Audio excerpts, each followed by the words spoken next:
The Rising of the Shield Hero, Volume 12, Aneko Usagi, Prologue, The Shield Hero's Morning. This is out of left field, but my mornings usually started early. I was up and out of bed before the slaves even woke up. Well, maybe not when I'd been up all night compounding medicines or taking care of odds and ends, but still. My name is Naofumi Iwatani. I was originally a university student in present-day Japan. One day I was in the library reading some book called The Records of the Four Holy Weapons, and that's when I had the misfortune to be summoned to another world to serve as the shield hero. A phenomenon they called waves threatened to destroy the world I was summoned to. I found out later that the phenomenon was a result of separate worlds beginning to fuse together, and my mission as a hero was to stop that from happening. In the beginning, the thought of being summoned to another world was like a dream come true. But then I got caught up in an awful conspiracy, which ended up with me being framed and thrown out on the streets without a penny to my name. That's probably why I developed a warped personality, a distrust of others so severe that even I recognized it was absurd. But I did eventually manage to expose the conspiracy and have those who orchestrated it held responsible, so it's gotten somewhat better. After that, it was just one incident after another. I tried establishing friendly relations with the other heroes and failed, and then there was the whole Spirit Tortoise mess. But resolving the Spirit Tortoise ordeal ended up buying us a big chunk of time before the arrival of the next wave. I've been using that extra time to build my own private army to face the waves. That was an idea I got from observing Kazuna Kazayama and her companions. They were heroes from another world we visited while dealing with the Spirit Tortoise mess. In order to do that, I started rebuilding the village that Raphtalia was from. Raphtalia was my most trusted companion, and I was kind of like a surrogate father to her. Her fellow villagers had ended up becoming slaves, but we brought them back to the village and began training them. Of course, that came with its own set of problems too, but we had taken care of those for the most part, and the reconstruction of the village had been going smoothly. Now then, it was still dim out, but I looked out the window at the rising sun.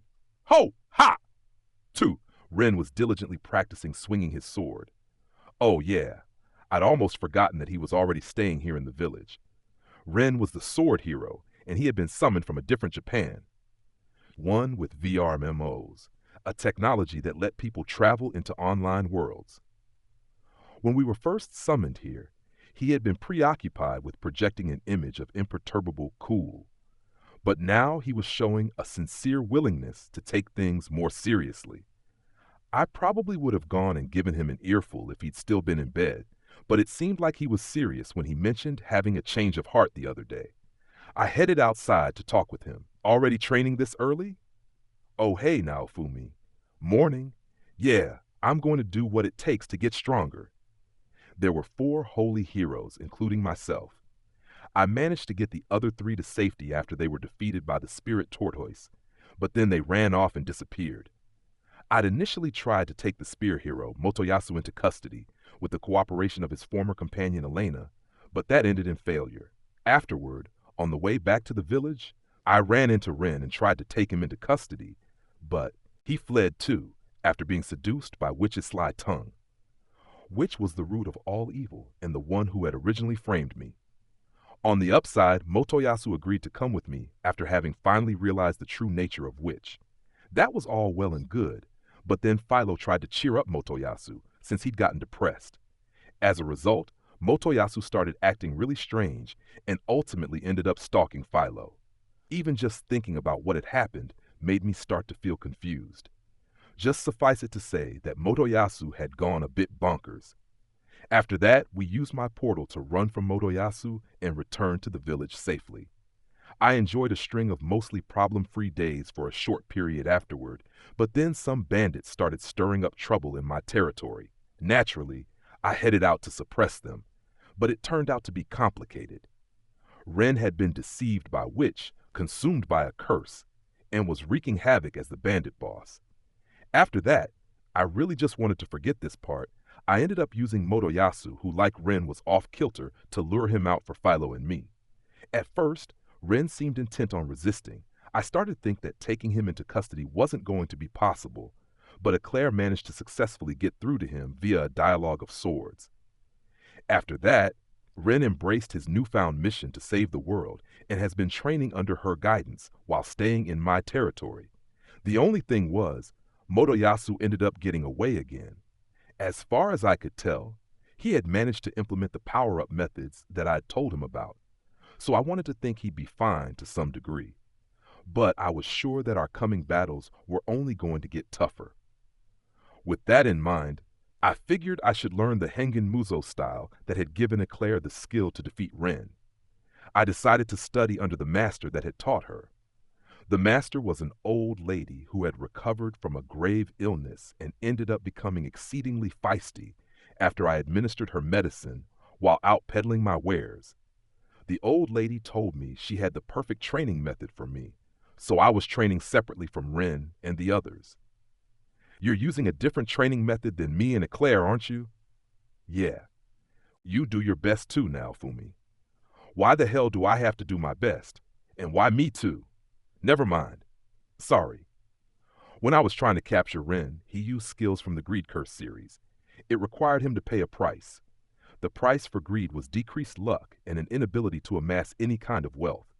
That apparently included equipment, and the cheap armor that he had been wearing was ragged and completely unusable. The consequences for me using blood sacrifice had included suffering a massive amount of damage and reduced stats. Similarly, Ren was suffering from his own set of consequences and persistent curse effects. I was pretty sure the price he had to pay for using the Gold Rebellion curse skill was the forfeiture of his riches. The persistent curse effects caused a reduction in quality of anything he touched, and also reduced the quality of any drop items he obtained. I'd finally managed to capture Ren, but he joined the team at a time when he was in a really problematic condition. It became clear right away what the consequence was for the gluttony curse that surfaced while Ren was fighting Eclair. He had apparently been level 95 before losing to Eclair, but that had now dropped down to 85. So the price for triggering the curse had been his levels, or so it seemed. Even though he seemed to want to help out now, I'd have to think long and hard about letting him fight in the condition he was in. Later then. Later. Ren returned to swinging his sword. I waved to him and walked away. After that, I dropped by the monster stable. I grabbed the feed bucket and began feeding the monsters. Then I got in a bit of light exercise with them. I played with them, in other words. The village slaves were in charge of looking after the monsters, but I took it upon myself to tend to them in the mornings. All right then, you guys. What should we do this fine morning? The monsters all cried out excitedly in unison. Sometimes I would throw a stick and have them fetch it, and other times we'd chase each other around, kind of like playing tag. The slaves also looked forward to participating in these games. They woke up early so that they could get ready and be waiting by the time we started. Of course, that only included slaves or monsters that weren't out hawking our wares. The earthworm-looking monsters, called Dunes, were in charge of working the land, so they got to join in every time. The Dunes got along really well with the Lumo slaves. Bark? Again, Bubba? Keel came running back with the stick I'd just thrown hanging out of her mouth. Yeah, she was pretty much just a dog now. Literally. Keel had originally been a demi-human slave that lost her parents just like Raphtalia. She'd apparently shown potential for being able to use a therianthrope form, so Sedina taught her how. Now she spent most of her time running around in therianthrope form, an animal form basically. Hers looked like a Siberian husky pup. But recently, I couldn't help but feel like Keel was quickly turning into an actual dog. Other than that, I made breakfast when I felt like it. All of the prep had already been taken care of today, so I just helped the cooking division slaves do the cooking, and then I served the villagers. That reminded me. We had some new slave children in the village. One of the slave trader's assistants stopped by while I was out and dropped off some slaves. They weren't originally from this village, but I had a serious lack of manpower, considering what was coming. We'd established a basic framework for how things operated in the village, and development had really started to take off. Now was the time to start thinking about beefing up our offensive capabilities in preparation for the coming waves, so I needed to gather up more heads without being too picky. After applying their slave curses, I left it up to Keel and the others to deal with the new slaves. I didn't need to manage them directly anymore. The veteran slaves would see to it that they learned all of the rules and whatnot. Raphtalia was in command. Keel and the first round of slaves I'd overseen assisted her. They took care of pretty much everything, including the scolding, which made things a lot easier on me. Good morning, Mr. Naofumi. Rafu? Oh, hey, Raphtalia and Raphchan, morning. Raphtalia had brought the slaves to eat breakfast. Raphtalia was my trusted sidekick. She had originally been a slave, but she became a hero after being chosen by the katana vassal weapon in another world. She was the first person to believe in me in this world. I was like a surrogate father to her. Whenever I made mistakes, she was always careful to point them out. It was just how you'd expect a parent and child to act. Rafu, Raphchan was a shikigami, or what they called a familiar in this world. I'd made her from a lock of Raphtalia's hair when preparing to search for Raphtalia after she'd gone missing in another world. Raphchan was a cute little thing that looked kind of like a tanuki or a raccoon. She was really good about playing along with the situation. I enjoyed doting on her, but Raphtalia always got upset if I gave her too much attention. Raphtalia said it made her feel awkward, for whatever reason. Good morning, Mr. Naofumi. Atla came strolling up. I'd purchased some new slaves recently in Zeltobla, and one of those was Atla's older brother. The brother had been the actual product, and his sickly younger sister, Atla, basically got thrown in as part of the package. A bonus, I guess you could say. The siblings were demi-humans, like Raphtalia. Specifically, they were a type of demi-human called Hakuko. Hakuko were supposed to be one of the highest-ranking types of demi-humans. They were pretty much famous in Siltveld, which was the country that worshipped the shield hero. Despite being one of those Hakuko demi-humans, Atla had been suffering from a congenital disease and was basically on the verge of death. But when I gave her some of the elixir of Yggdrasil that I'd gotten hold of, her condition began to improve instantly. Before long, she was walking for the first time in her life. She'd been covered in sores and wrapped in bandages from head to toe, but the medicine took care of the sores too. Now she was one of the village's most beautiful young girls.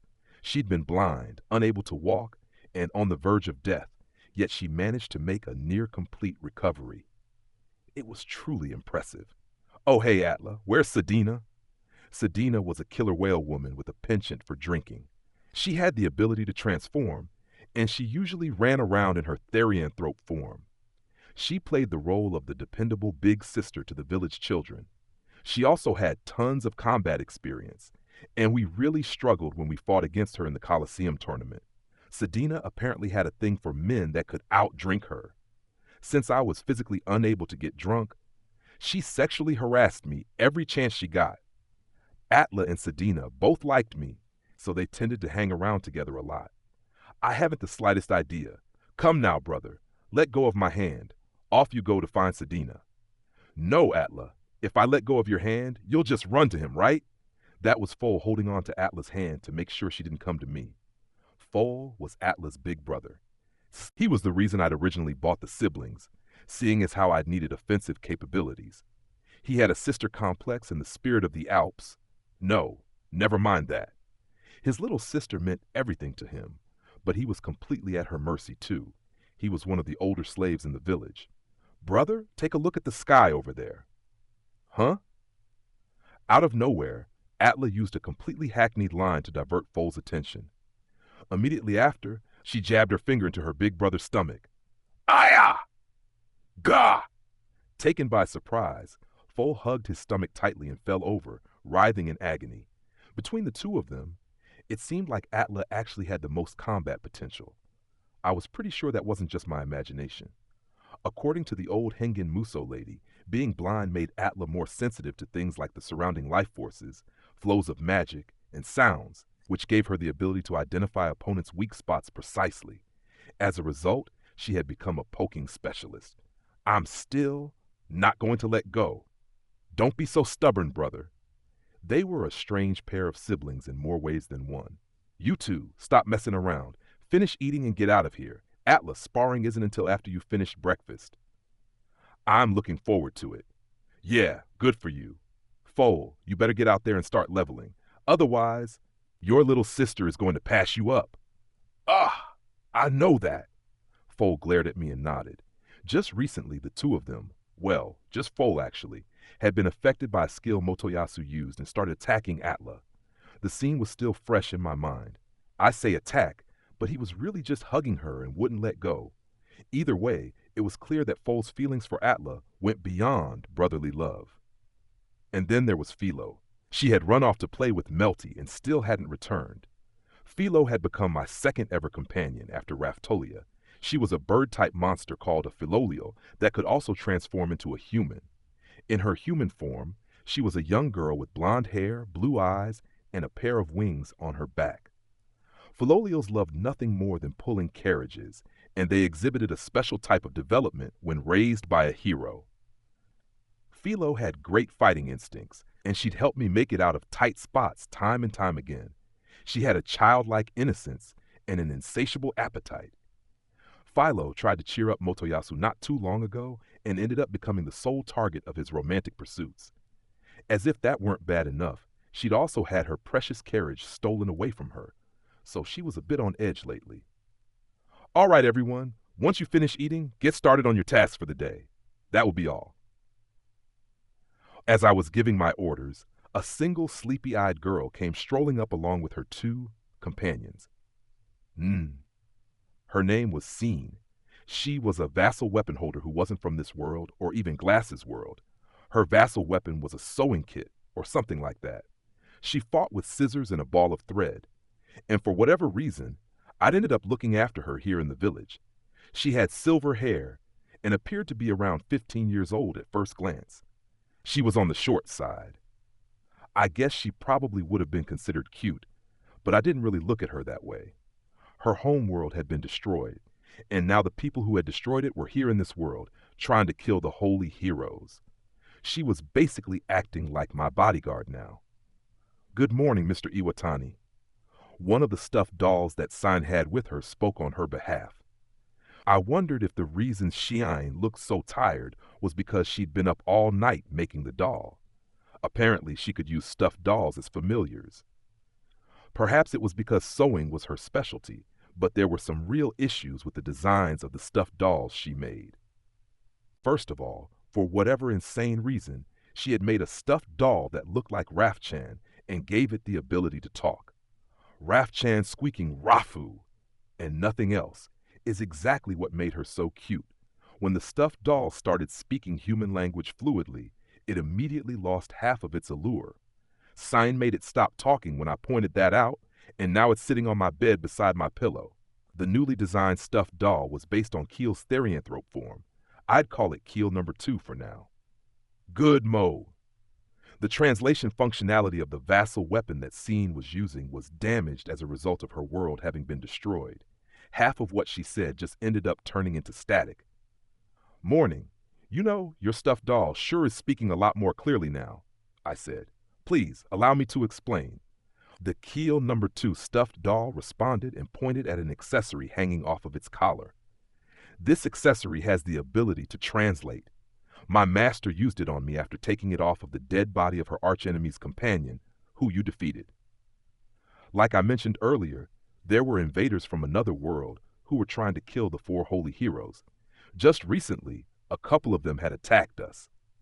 They apparently got all kinds of benefits from destroying other worlds, and they had no interest in settling things amicably, like we had done with Glass and Kizuna. Those benefits included what was usually referred to as resurrection in games. They had the ability to return from the dead. The enemies had been quite skilled at combat as well, and it had been a tough battle. Luckily for us, the circumstances at the time had prevented them from resurrecting long enough for us to finish them off for good. So the equipment was something that Sign had scavenged off of the corpse of one of those enemies. That's probably something we should be trying to study, I said. You can have it, if that's what you would like. It's not like I wanted to monopolize the technology, but I wouldn't be able to communicate effectively with sign without it. If the familiar used it to act as an intermediary like this, it would make talking with sign a lot easier. And we were still focused on analyzing the accessories we had gotten in Kizuna's world.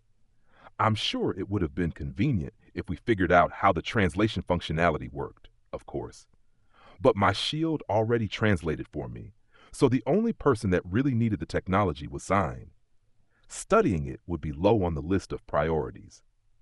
I'll ask for it when I need it, so just hold on to it until then. Understood. I will continue using it, in that case. Can Zine not use it directly? Her vassal weapon interferes with it. We're lucky that I can even use it. Ugh. So Zine couldn't use the technology herself. It certainly seemed convenient, but I guess it wasn't so easy to exploit. I probably wouldn't be able to use it either. I see. Oh well. Are you going to eat, Zine? Zine responded with a quick nod and held her plate out. I put some food on her plate, and she sat down at a table and started eating in silence. Things were never boring in the village. Chapter 1: Instant Awakening. Once they finished eating, the slaves each got started on their own tasks for the day. Some of them trained, others were getting started studying magic, a number of them headed out to hawk our goods, and others helped with the reconstruction. My work varied from day to day too, but I was supposed to spar with Atla after finishing breakfast. Foal had gone out to hunt and level up. Atla had been on guard duty, but Raftalia was filling in for her. As for why I was sparring with Atla, well, it was complicated. It all started when I called the old Hengen Muzo lady to the village to talk. Hey, old lady, I want to start training too, I told the old lady. Rishia and Eclair had been making clear progress, so I figured I needed to get serious about training too. I asked for the old lady's help.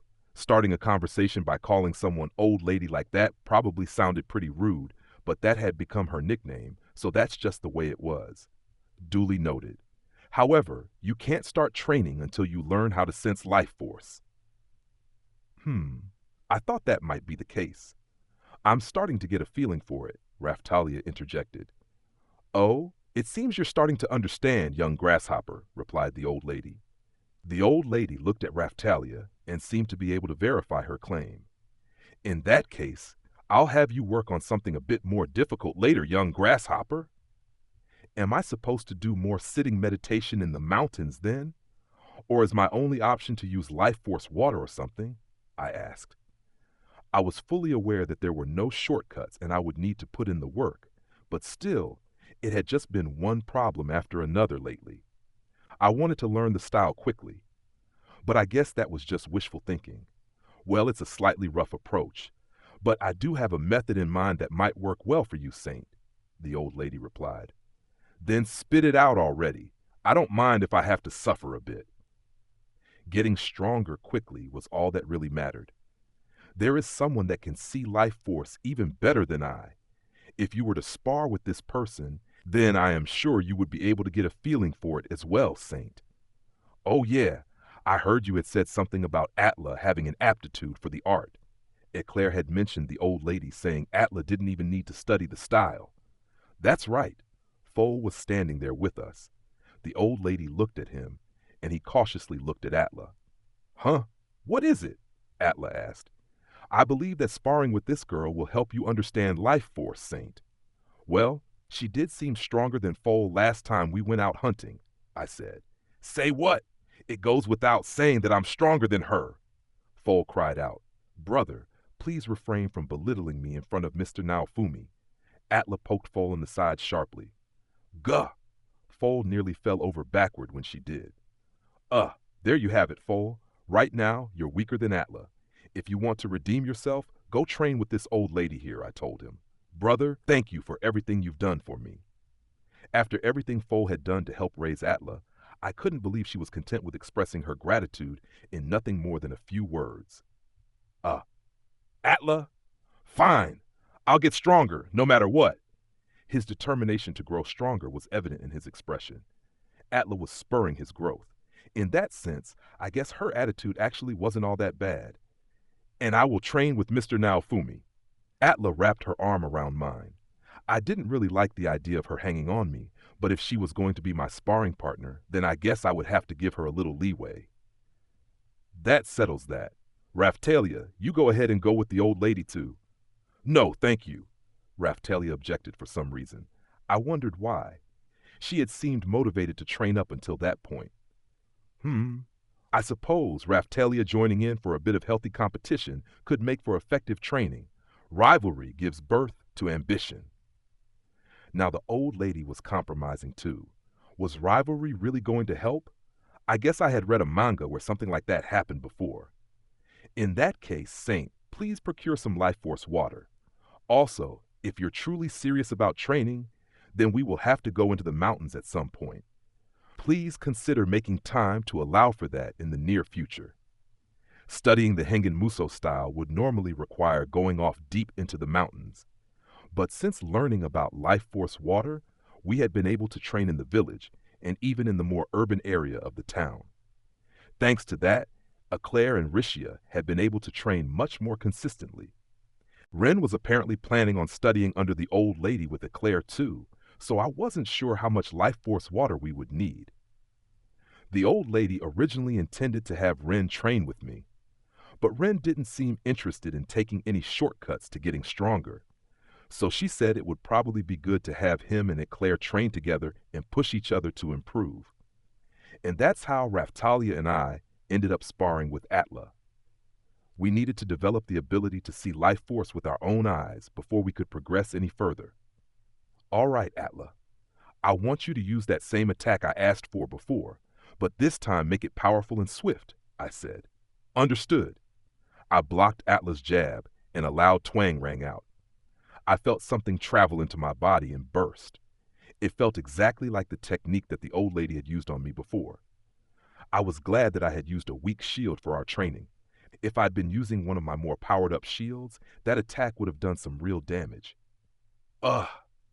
I used my own inner flow of magic to forcefully expel the foreign energy from my body, but I remembered the old lady mentioning that was the wrong way of doing it. Ugh! I managed to expel it, but this is tough. All right, let's do some sparring then. Okay, here I come! Aya! Ayaya! The old lady had given me a bunch of pointers. She told me that I needed to do more than just block. Apparently, sparring with Atla as if it were a real fight would be more effective. She told Raphtalia to do the same. Mr. Naofumi, Raphtalia said worriedly. The old lady says that if I continue to take Atla's attacks, I should start to see life force. I just have to stick with it. I continued to take the attacks until I was too exhausted to keep standing. I flumped down and took a break. You're next, Raphtalia, Atla shouted. She beckoned Raphtalia over with several flicks of her wrist. Why was she always so provocative? Raphtalia responded as expected. She readied herself with a dead serious expression on her face, regardless of the fact that she was using a wooden practice sword. I hope you're ready, said Atla. I'm ready to see you try, Raphtalia responded. The two edged closer and closer. The tension between these two when they sparred was enough to make anyone watching think it was a real battle. Did they not realize they were only supposed to be sparring? Or maybe I needed to be taking the sessions that serious too. Hiya! Raphtalia closed in on Atla rapidly and swung her wooden sword down. Atla dodged the attack by a hair's breadth and jabbed at Raphtalia sharply. Raphtalia bent backward and dodged the jab as she followed through with her swing, swiping sideways. Atla crouched down and thrust at an opening in Raphtalia's guard, but Raphtalia swiftly blocked the jab with her wooden sword. A loud thud echoed out. Here I go, taunted Atla. Atla gave another sharp jab, which Raphtalia redirected to the side with her arm. Then she countered by swinging her wooden sword down once again. Tsk, you don't give up, Atla snapped. Atla did a backflip to put some distance between them. As soon as one of my attacks lands, this match will be over. Of course, I will see to Mr. Naofumi's training afterward. You can spend that time recovering quietly, she said. That's not going to happen. You're the one who's going to experience the impact of my blade, Atla. Then you can watch me and Mr. Naofumi train. Raphtalia placed her hand on the back of the wooden sword's blade. I was guessing she was channeling something into it. I still couldn't see life force, so I wasn't sure. It looks like you can't afford to hold back, said Atla. I could say the same about you. The two exchanged glances and then swiftly charged forward. They clashed, and sparks flew. Were they really just pretending to be serious? They were putting on a real performance considering they were only sparring. Impressive as usual, said Atla. Still not as impressive as you, Raftalia responded. Their matches were always unusually spirited like this. The old lady mentioned that observing them fight was also part of my training. My mind wandered and I gazed on as the two continued to battle it out. Eventually, midday rolled around and I made lunch. It would have been nice if I had the time to just train all day long, but that wasn't the case. Your cooking is delicious as always, Bubba Shield. Keel got so excited that she turned into a dog and started wagging her tail. Did my cooking really make the little loincloth pup that happy? Whatever. If it motivated her, that was a good thing. All right, we've had lunch. I guess we should go give the old guy a visit at his weapon shop. Agreed, responded Raftalia. Understood, Atla replied. We wrapped up our training and used my portal skill to teleport to the castle town. Chapter 2, The Alchemist. I walked into the weapon shop. Emiya's uncle was standing behind the counter. Oh, hello, Shield Hero. Hey, how's it going? The weapons are selling as fast as I can make them. I'm setting aside a portion of the profits for your equipment, of course. Oh, I liked hearing that. With everything I had going on, it seemed like I was always broke lately. I still didn't have enough financial leeway to be spending money on equipment. If Emiya's uncle working meant a reduction in equipment costs, that was a good thing. Thanks. Emiya and the rest of you handy bunch are a real help. Don't mention it. We can't thank you enough for giving us such fulfilling work. Emiya's uncle was a type of therianthrope called a lumo. They looked like moles. Emiya was the first lumo that I had bought from the slave trader. She was good with her hands, so I decided to buy more lumo slaves. When I did, it turned out that one of them was her uncle, so I just referred to him as Emiya's uncle in my head. He had a name, but what was it again? These lumos all seemed to have really long names. I asked the old guy to take on an apprentice so that I would have someone to make equipment back at the village. So I brought Emiya's uncle to the shop and introduced him to the old guy, and it turned out the two already knew each other. Emiya's uncle had studied blacksmithing together with the old guy a long time ago, and the two of them had been close. We're still trying to work out the peculiarities of that mountain of materials. We spend all of our time arguing about that lately. It even turned into a bit of fisticuffs just last night. That's something I didn't expect to hear. He had gotten into an argument with the old guy that ended up getting physical, and yet here he was, acting completely normal and tending to the shop. I got the feeling those two really trusted each other. What's going on? The old guy came strolling out from the back of the shop. He was holding a hammer in one hand. It looked like he had been in the middle of working on it. Oh, it's you, kid. How have things been lately? Not bad. Been doing a bit of training lately, among other things. How about you? How is that equipment coming along? A few days isn't really enough time to make much progress with that stuff. Is that all you're here for today? The old guy responded cheerfully. So I mulled over whether there was anything else I needed for a moment. Then I slowly looked over toward Raftalia and Atla, who I'd brought along with me. Well, I didn't really have any money to spend, but I figured that Emiya's uncle working there was kind of like having a line of credit. In that case, there was something I'd been considering asking the old guy to do for me. It's about that siderite shield you showed me before. What about it? Do you need it to get stronger or something? No, nothing like that. Shooting Star Shield is already a lifesaver as it is. Honestly, I had been using Shooting Star Shield in battles pretty much non-stop since I learned it. It was a versatile skill that would remain useful for a long time to come. My battles had made that clear. Plus, it would probably be even more effective if I used an accessory on that shield. I was wondering if the siderite shield had some kind of special meaning for you, and that's why you were keeping it tucked away like that. I just didn't want to sell it because the material is so rare, so I've been keeping it in storage. Why? Oh, really? In that case, maybe it wouldn't hurt to ask. What is it? Spit it out already, kid. I shifted my gaze toward Raftalia and told the old guy what I had in mind. Do you think you could melt the siderite shield down and make a katana? A siderite katana? The old guy and Raftalia both nodded simultaneously, as if my suggestion made total sense. I'd been wondering about that for a while now. I'm guessing the little Miss's weapon is similar to your shield. Ah, that's right. I still hadn't told the old guy about Raftalia's katana. It was a vassal weapon from another world, which made it something like a 7-star weapon. Raftalia pulled her katana out and showed it to the old guy. It's from the other world. They called it a vassal weapon, which is most likely equivalent to what we call the 7-star weapons here in this world, I explained. I see. In other words, you're thinking that if I rework the siderite shield into a katana, the little miss will be able to gain some kind of powerful skill. Exactly. Do you think you could do that? Mr. Naofumi is ordering a weapon for you. I'm jealous. I want a weapon too. I ignored Atla. She could fight just fine with her bare hands. She didn't need a weapon. I suppose it's possible, said the old guy. Will you do it for me? Sure.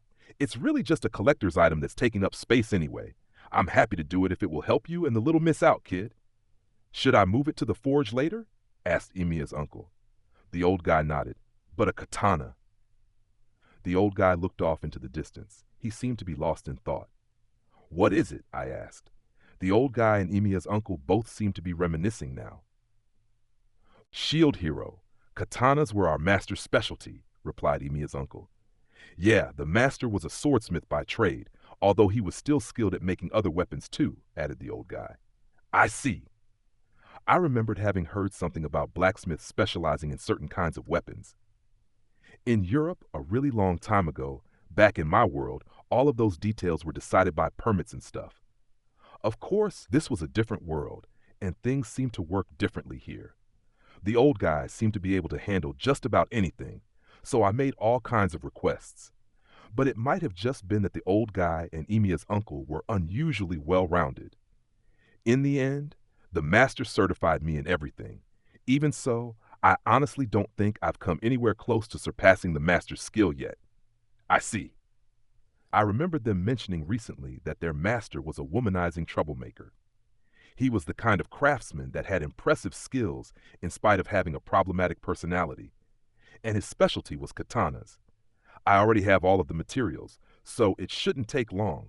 Come check back again in 2 or 3 days. Got it. As for payment, it's not like you're going to buy it off of me, right? It'll be good practice for me, too. You don't need to pay me for the little miss to just hold it. That's what I loved about the old guy. His generosity really made things easy on me. Thanks. I'll give you plenty of business when I order equipment for all of the villagers one of these days. Righto. That's why I wanted to pay the old guy back in whatever way I could. And don't hesitate to let me know if you're looking for some rare ore or something. All right, later then. Goodbye, added Raftalia. Until next time, said Atla. Righto. It seems like things are getting livelier for you, kid. Even I can't help but get excited. We parted with the old guy and made haste back to the village. Master, big sis, welcome back! Oh, Philo was back at the village.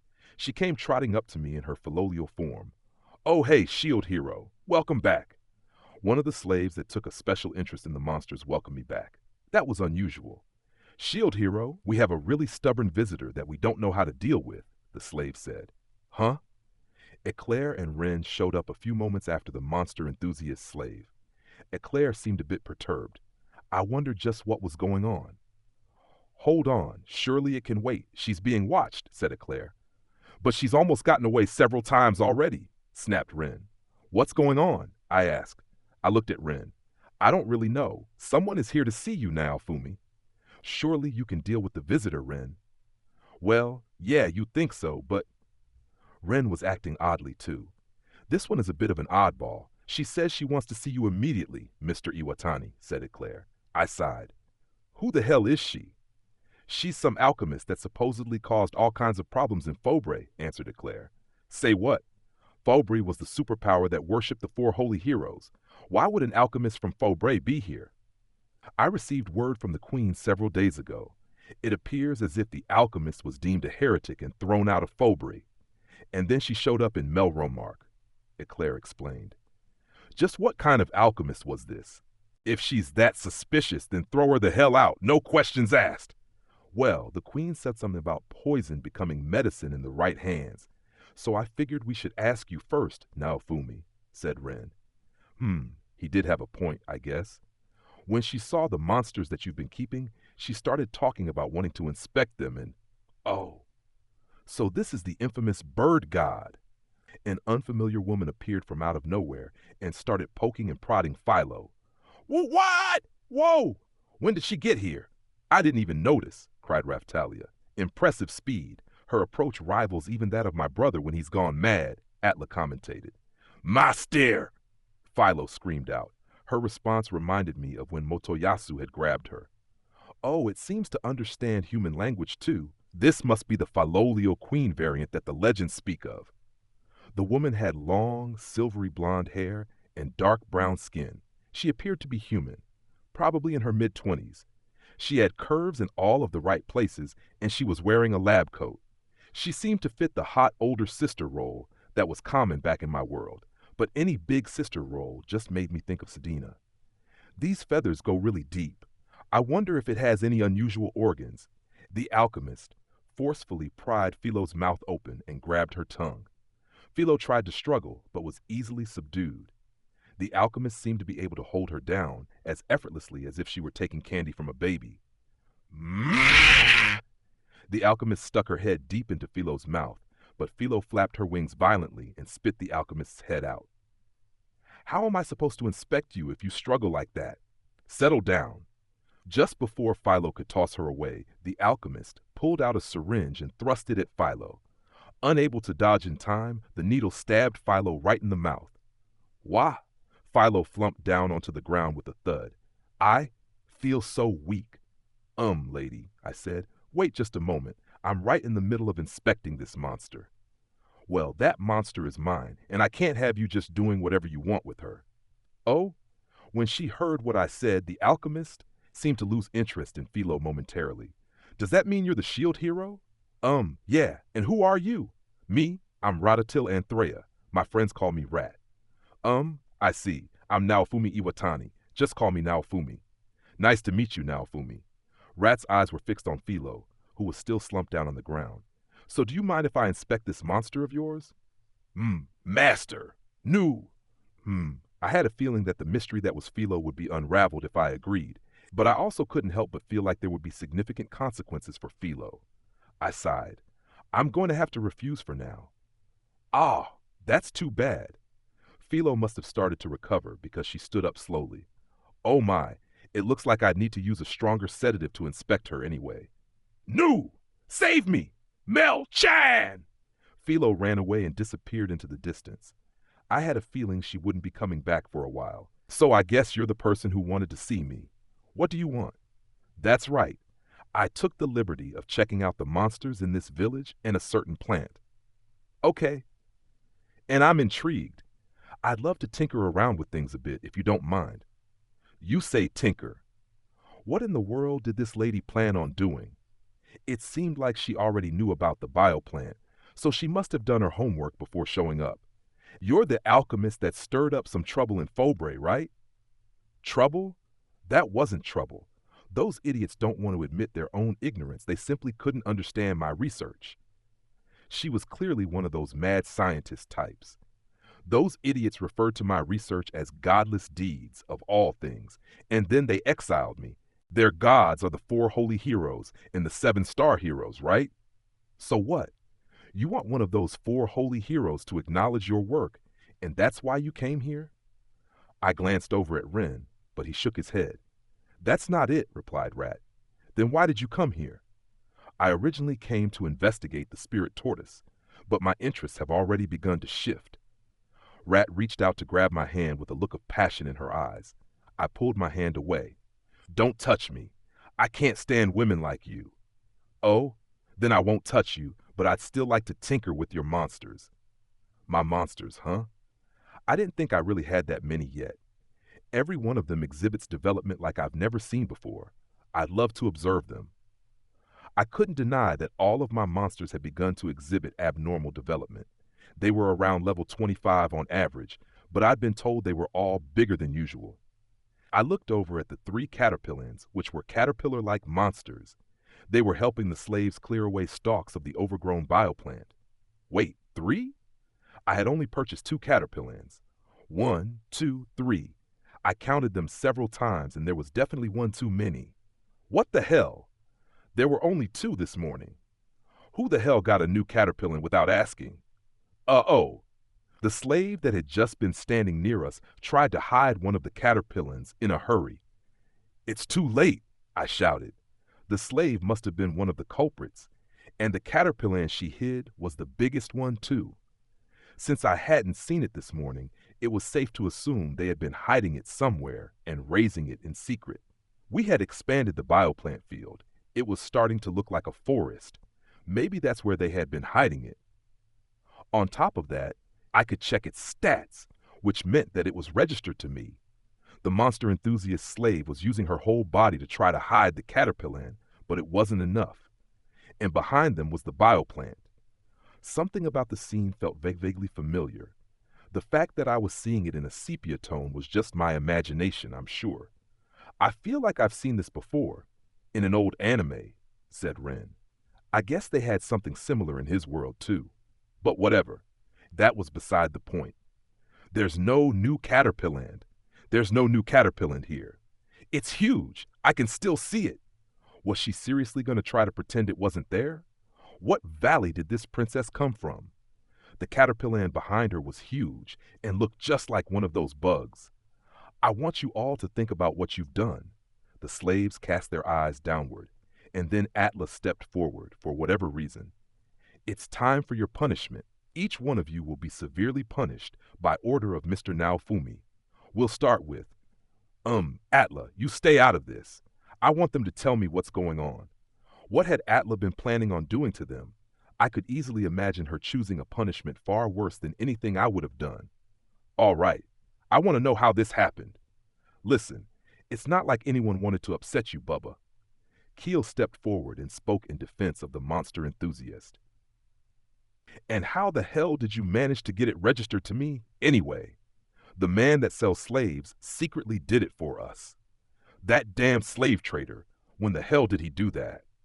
Why is the slave trader dealing with my slaves?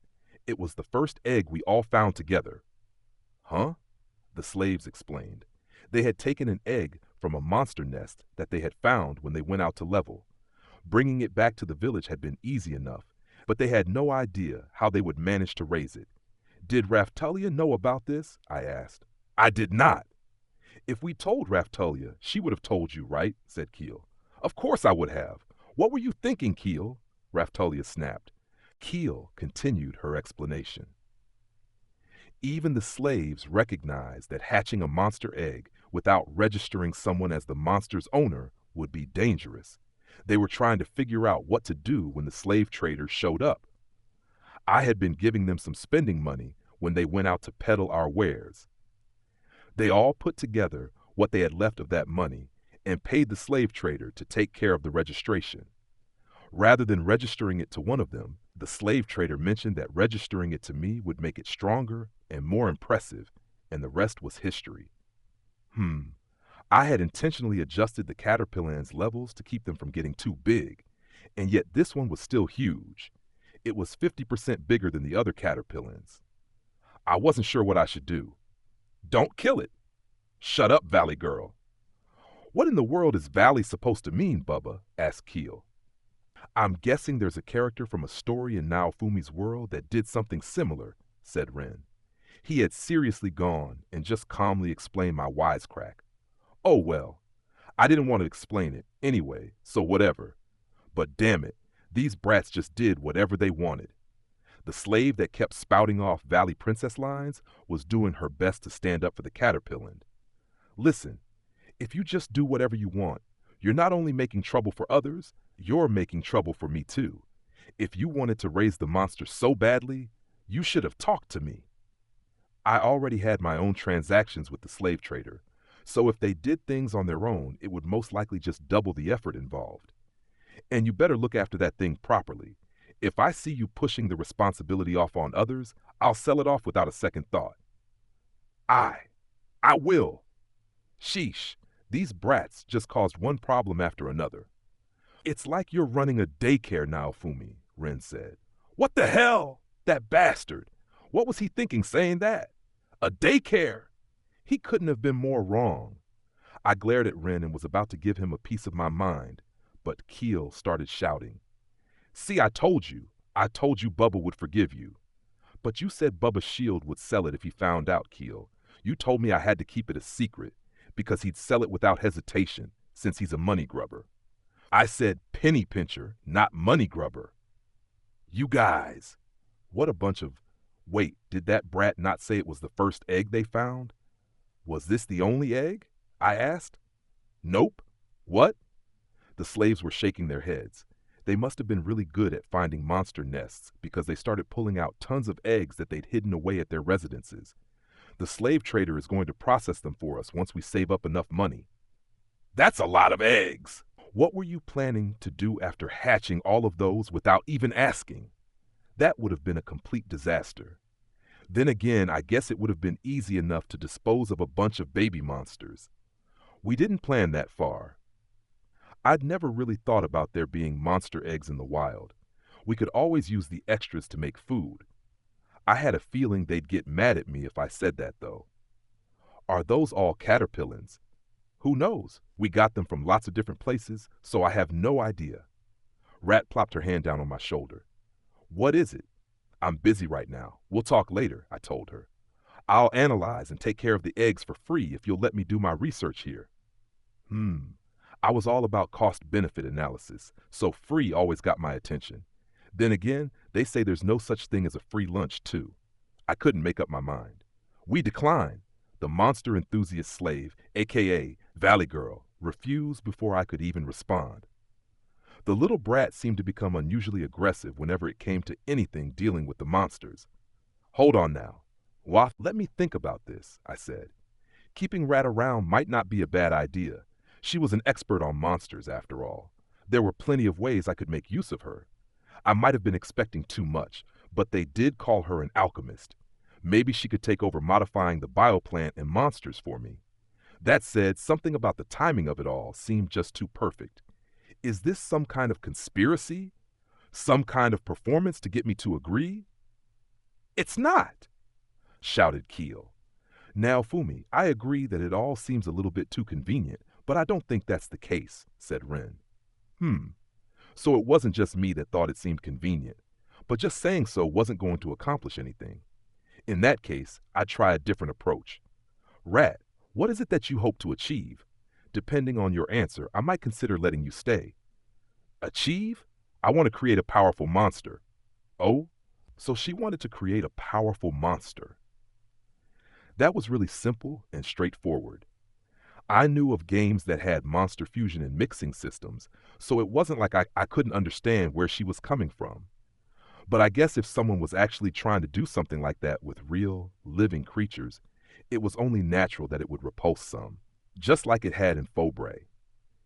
In order to do that, I need to analyze monsters and combine various alchemical techniques with magic, but those fools called my research evil and said it was beyond the forgiveness of the gods.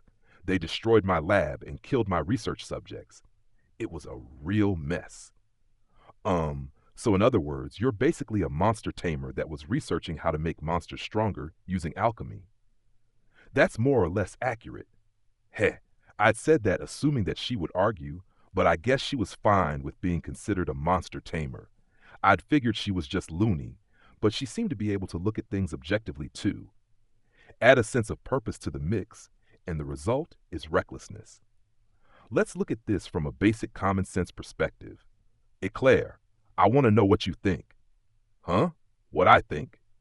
Eclair's wary expression turned to one of confusion as she responded. Do you think the research she's doing crosses any lines? I don't really know enough to say one way or the other, personally. However, having seen Philo in action, I do believe that monsters should be considered part of our offensive capabilities. It was an honest reply, but it didn't answer the question. There was a high likelihood that the research wouldn't be openly accepted, but I still wasn't sure what to do. Rat, Would your research include something like making spirit tortoise clones and using them to fight? That does seem like something I would come up with. Shield hero. What was your title of nobility again? Mr. Iwatani is a count, replied Eclair. Well then, count. It's an interesting idea. Is that something you're considering doing? Let me continue. I'm guessing you heard rumors about us having gone to another world, right? I did. I heard that you went chasing after the enemy and then returned after successfully defeating him. In that other world, there was an alchemist that had created clones of a certain beast that was at least as powerful as the spirit tortoise.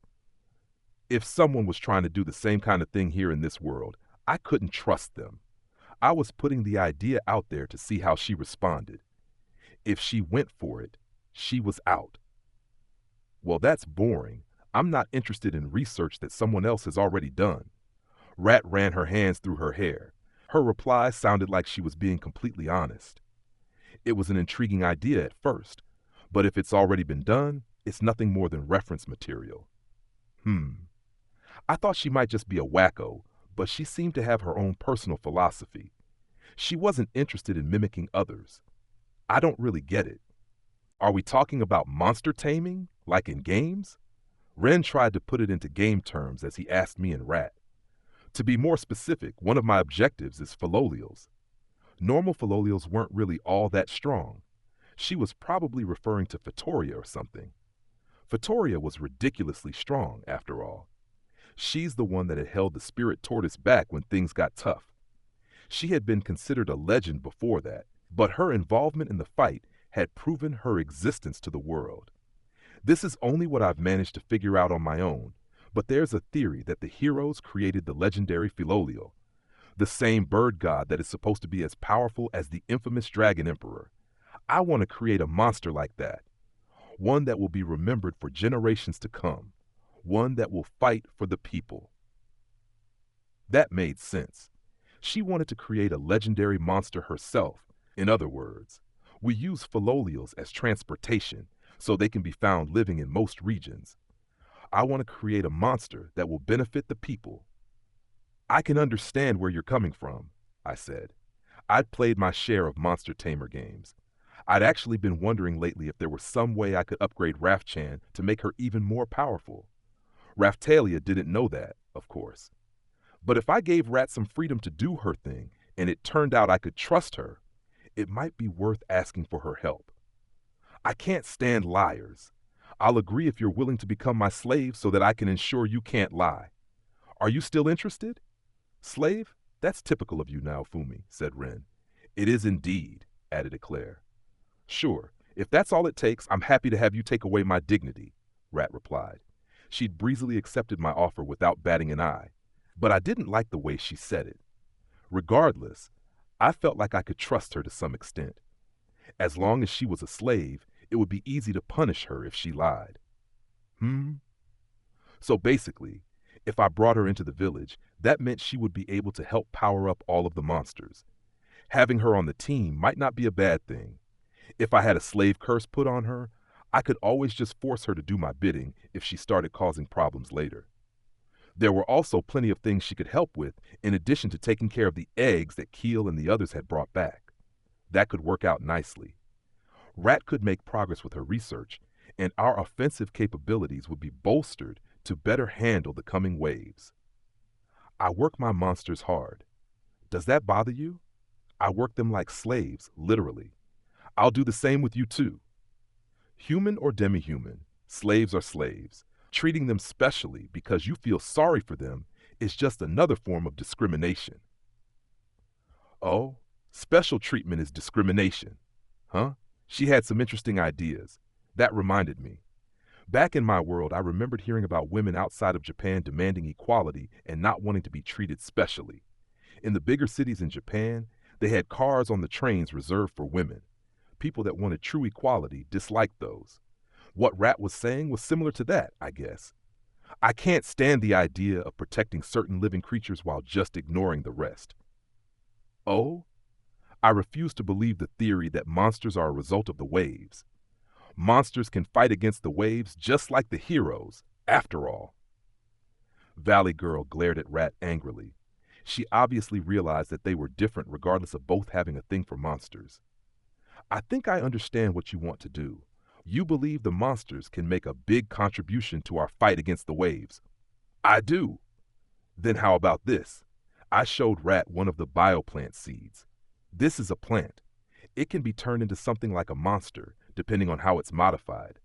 But altering it could also make it produce beneficial medicinal herbs. What do you think about that? Something like that would be a piece of cake for me. Her line of thinking seemed to match up pretty closely with what I wanted to do. Mr. Naofumi, are you really thinking of taking her in? Raphtalia was clearly skeptical. I couldn't argue that Rat seemed suspicious, but that suspiciousness and her willingness to use whatever means necessary to gain my trust had earned her points in my book. We'll start with a temporary trial period and see how it goes. That should be fine. We needed more specialists in the village. Scene had been a similar case. It wouldn't be fair to have accepted Sign, but not give Rat a chance. I shook Rat's hand. I'm looking forward to working with you, Rat said. Eclair suddenly spoke up. Pardon me, but if that settles the matter, there's something else I'd like you to look at, she told me. What now? There's something else? Was this not what you wanted me to deal with? Oh, that's right, Bubba Shield. We have another problem. Valley Girl jumped in and started trying to tell me something. Why was she still here? We found something while you were out, Naofumi, added Ren. Was there no end to it? I left the slaves behind and followed Eclair out of the village. Rat seemed curious and tagged along. Valley Girl followed us too, without asking, of course. Chapter 3, Philolials and Dragons. Outside of the village, there was a mountain of wooden crates. What the hell? Those weren't there yesterday. Take a look inside, said Eclair. I opened several of the crates and looked inside. There were a variety of weapons and other supplies, as well as some monster eggs. What is this? Did you guys just decide to buy a bunch of stuff with the money I gave you? And someone just left it all here? Or is this all the stuff that you stole, Ren? Ren had been a bandit chief until just recently, after all. I looked over at Ren, but he was shaking his head. No, I don't remember getting any of this stuff, he replied. So Ren had no idea what it was either. Maybe it was from Motoyasu. He could have left it here as a present for Philo. That seemed like something he would do. Read this, said Eclair. What? I looked at the lid of the crate I currently had open. Upon closer inspection, the same thing seemed to be written on all of the crates. The writing was really messy. In large letters, the following was written. To the shield hero, please give these gifts to the disadvantaged slaves. What the hell? The supplies appear to be some kind of donation. There are some fairly expensive items among the equipment. The supplies include quite a bit of rare medicinal herbs, ores, and wood, too, Eclair explained. Who in the world would do something like this? I asked. Most likely Siltveld or Shield Frieden is responsible. Based on the way the characters are written and the type of ink used, I would say there's no doubt about it, she continued. Can we accept it? I asked. It's practically impossible to determine the original owner of any of it. They went to great lengths to carefully remove any type of identifying markings. Even if we found the person or persons responsible, it would be difficult to take any action against them. She replied. I suspected it might have been the people in Siltveld who I sold the slave hunters to. There had been people doing similar things at the Zeltobel slave market. In other words, it was a donation to earn them brownie points, I guess. I sure hope they didn't expect anything in return. Any riffraff causing trouble for Mr. Naofumi deserves certain death. Let us go execute them immediately, Atla exclaimed. That's going a bit far. It's not like they're really causing me any trouble. I figured I would just look the other way and accept the gifts.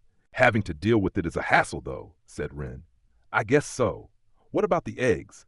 Rat, can you tell what they are? I asked. Seems to be eggs from everything from Usapils to some rarer breeds. Then there's this. Oh, so she could tell with a single glance. This one could be a problem. Rat pointed at an egg in the crate that was larger than the others. What was it? Maybe it was the egg of some beast as powerful as the spirit tortoise or something. What is it?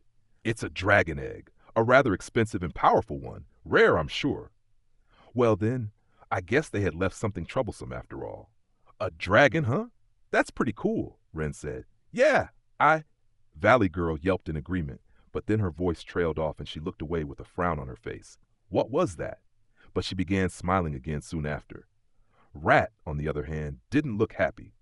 Maybe she didn't like dragons. Having a dragon here in the village would be lovely, Valley Girl exclaimed. I guess Valley Girl likes dragons unlike Rat, I said. Valley Girl? That's another one of Mr. Naofumi's fabulous nicknames. I'm jealous, replied Atla. She sounded like a complete ditz. I decided to just ignore her. Actually, hadn't I told her to shut up? That hadn't lasted long. Valley Girl glared at me when I called her that. What is with that name? She asked. Well, I don't know your real name, I replied. I'm sure he got the nickname from some anime or something, said Ren. Bingo, I replied. I'd chosen that name because she kept insisting the caterpillar wasn't there earlier. She should have been thanking me, as far as I was concerned. If you don't tell him your real name, Mr. Naofumi will almost certainly continue to think of you as Valley Girl until the end of time. Hurry up and introduce yourself, said Raftalia. She seemed to be in a rush to explain that to Valley Girl for some reason. I'm Windia. I see. You're fine with Valley Girl, right? No. That's just me, Naofumi. Think of the poor girl, Ren said. He rolled his eyes. Ren was sticking up for Valley Girl, a.k.a. Windia, but now she was glaring at him. Oh, fine, whatever, I replied. We need to have everyone introduce themselves. Otherwise, you never know what Mr. Naofumi will end up calling them, said Raftalia. Is it really that big of a deal? I asked. Surely there was nothing wrong with giving people nicknames. We're off topic. Back to the dragon egg, I said. Everyone be careful. But you're right. What should we do about that? Raftalia asked with a troubled look on her face. A dragon, huh? I had a feeling Philo wouldn't like that. It wasn't like it was a special gift from someone I knew. Accepting it could end up causing a big fuss. Being given something so expensive just gave me more to worry about. Still, if there was no way to return it, I guess I would just have to accept it without complaining. Throwing it away would be a waste, after all. I guess we'll keep it for now. If anyone makes an issue out of it, we'll just feign ignorance. How do monster seals work with dragons anyway? You'll have to apply a high-level monster seal. It looks like they were nice enough to leave all of the equipment required for the ceremony. I can take care of that if you'd like, Count, Rat replied. Yeah, let's do that. By the way, why do you seem to dislike dragons so much? Rat seemed a bit annoyed when I asked her. The upper class of dragons lose all sense of integrity once they go into heat. Huh? You didn't know that? Regions where lots of dragons live are always dirty. They're dangerous for all sorts of reasons. Really? I thought about the regions I knew of where dragons lived. There was the village in the east where Ren defeated a dragon, and then the mountainous area where we had gone bandit hunting. There had been dragon corpses teeming with pathogenic germs in both areas. Describing the regions as dirty wouldn't have been strange at all. Dragons have no integrity, so those areas end up full of half-dragon creatures in no time. That sounds dangerous. If it were a fantasy game, there would probably be a bunch of half-dragon or part-dragon subspecies coming out of the regions. I wondered if that was an actual problem here. Well, they have their territories, and they stay within them. But they mess the ecosystems up without a second thought, so I don't like them. And the dragons that people use are just half-breed dragons mixed with weaker monsters, really. So it was like when an invasive foreign species messed with the ecosystem back in Japan. Native species had been pushed to the brink of extinction due to black bass being released in lakes there. There would be problems similar to that, or issues with crossbreeding leading to native species being driven out or becoming extinct, I guess. The real problem is the pure-blood dragons that refer to themselves as dragon emperors. Those dragons have zero regard for race. They'll even try to mate with humans. They did sound like troublesome creatures. Windia seemed upset. They have manners, she shouted. Why was she talking like she knew about dragons? And seriously, she was really annoying when it came to monsters. There are even races of demi-human mixes already. The Aotatsu demi-humans are a well-known example, Rat explained. Aotatsu? Ao was blue in Japanese. Tatsu could mean dragon, so I guess Aotatsu was supposed to be referring to the azure dragon. The white tiger race was called Hakuko, so it made sense. I'm sure one of the past heroes must have chosen this name too. Although, the pureblood dragons do have manners and are well behaved as long as they don't go into heat. And the reason you look disgusted is because this egg is one of those vile dragons? Pretty much. The high-level monster seal for dragons allows you to restrict reproductive activities, so make sure you check that box. Otherwise, all of the village monsters are going to be violated. It didn't really make sense to me. I spent all of my time hunting dragon couples in the Monster Hunter game I'd played. It seemed strange that the dragons didn't wipe out the humans and demi-humans if they reproduced so aggressively. "The Dragon Emperor would never allow that!" shouted Windia angrily. Dragon Emperor, huh? I kept hearing that name. Vittoria had mentioned it. They talked about it in Kazuna's world, too. Oh yes, the legendary king of the dragons that supposedly fought the queen of the Philolials, right? Rat replied. I heard about that thing in the other world. Is there one here too? I asked. It's just a legend. It's questionable whether either creature actually exists. Oh wait, I think I heard the queen of the Philolials is the one that held the spirit tortoise off, right? So basically, there must have been some legend about the dragon threatening the existence of humans and demi-humans. And then the queen of the Philolials showed up to kill it, I guess. But despite supposedly being so promiscuous, I've hardly run into any dragons. The tyrant dragon Rex is about it, I think, I said. That thing was fearsome. We fought a dragon once in the Colosseum too, Raftalia added. Oh yeah. We'd instantly killed that one, so I'd completely forgotten about it. Dragons are generally only found in regions that people don't visit. Have you ever been in dragon territory, Count? Asked Rat. The roads I traveled were pretty much limited to where I'd gone peddling wares. Now that I thought about it, I'd hardly ever gone up into the mountains or into any caves. We'd gone hunting in the mountains just before catching Ren, but that was about it. I did remember fighting some part dragon monsters then. Ren's fought a dragon. Right, Ren? Yeah, I went and defeated it based on what I knew from a game and ended up causing a huge mess. I don't know how I'll ever make up for that. I guess he legitimately regretted it because he started looking really depressed. Ren had an excessively strong sense of responsibility. If you're sincere about doing your best to save the world, I'm sure that's enough, I told him. Yeah, I guess so, but still. You know that you can't make up for it by dying, right? If any of the other holy heroes died, it would make my job harder when the wave struck again. Vittoria had told me that, and the reality of it had become clear in Kazuna's world to a certain extent too. I couldn't let Ren die. Windia had been glaring at Ren for a while now. Well, they have their territories and they don't leave them, so you won't run into any unless you purposely head there to find them, Rat continued. I see. Either way, I don't believe in wasting resources, so let's hatch it and raise a dragon. The more the reconstruction progresses, the less the village feels like the Luralona I remember, Raftalia exclaimed. Rat would be tending to the monsters and plants. I imagined the village being a farm, and now I couldn't think of Rat as anything but a farmer. She would be the farmer, and we could harvest some herbs or something using the bioplant. We could make a profit using the monsters too. It was exactly like one of those relaxing farming games we had back in my world. Raising a dragon is a hassle. You'll get a taste of what dragon knights have to deal with, said Rat. Oh yeah. I remember seeing some of them when we fought the spirit tortoise. They weren't very strong. I recalled seeing them screaming and falling out of the air after being attacked by the spirit tortoise familiars. Who knows what will happen when you raise one, though? It might develop differently like the Philolials, she replied. You have a point. I'll be careful. And so I decided to hatch the dragon egg. That said, it would be a while after performing the monster seal ceremony before the egg actually hatched. I had to be the one to do the hatching, apparently. Rat looked like she was in a bad mood as she went about taking care of the preparations. And then, why the hell do I have to carry the egg on my back? I had to carry the dragon egg around on my back to keep it warm. Can't Ren do this?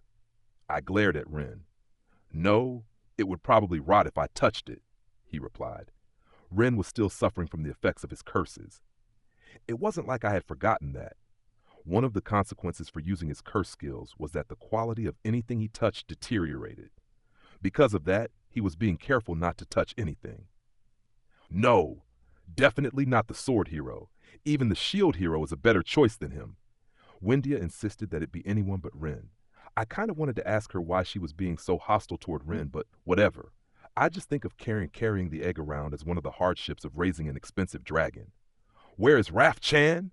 I asked. Why are you bringing up Raf Chan now? Raftali responded. I need to pet her to distress. Nothing could beat Raf Chan at times like these. Why wasn't she here? I found out later on that she'd been taking a nap back at the village, by the way. Ha! You're so silly, Bubba. Keel was pointing at me and cracking up. You bastard, damn it, I can't do this after all. All I really need to do is register it to me, right? You can't register yourself as the parent if you don't carry the egg. This is part of laying the groundwork for a successful registration. If you don't do this, it will end up ignoring your commands all the time, so just deal with it. Rat sounded annoyed when she replied. Were dragons really that much of a hassle?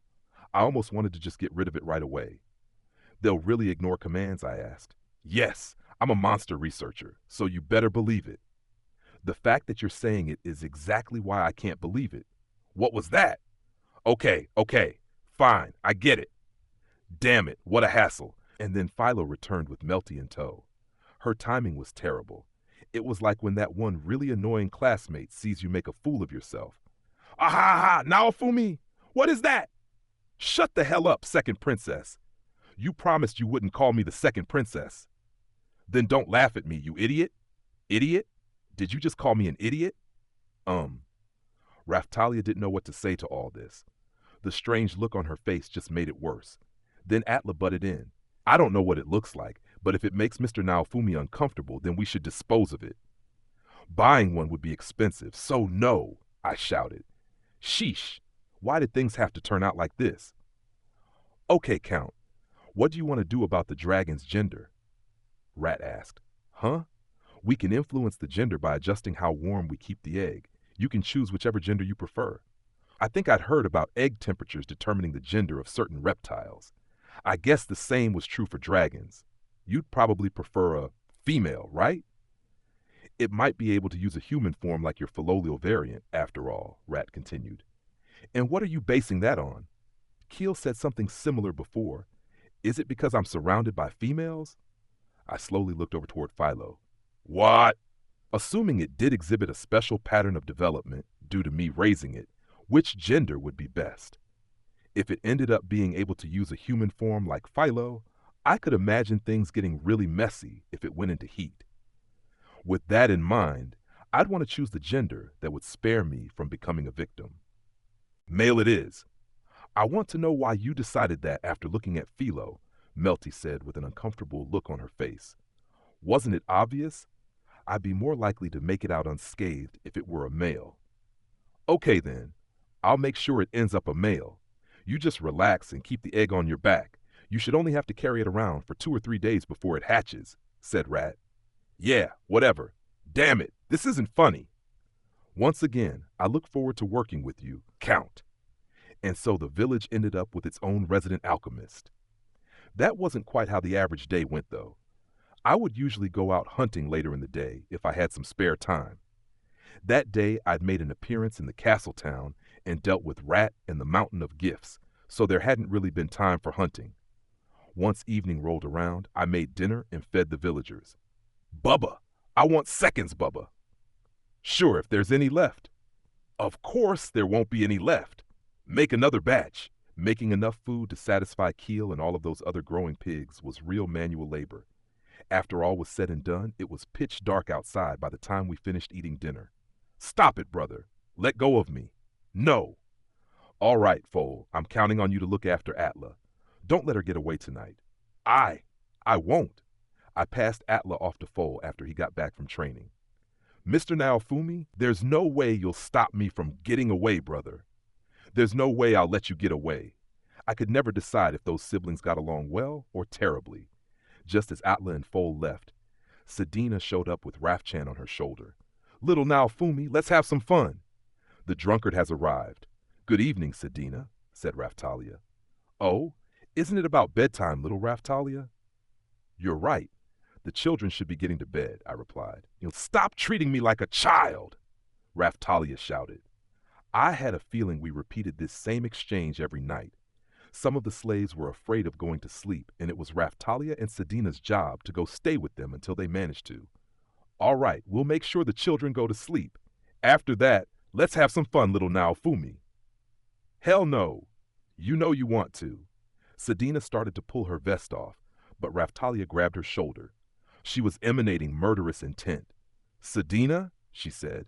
Oh my. Sedina giggled like it was all a game, but I really wish she would stop already.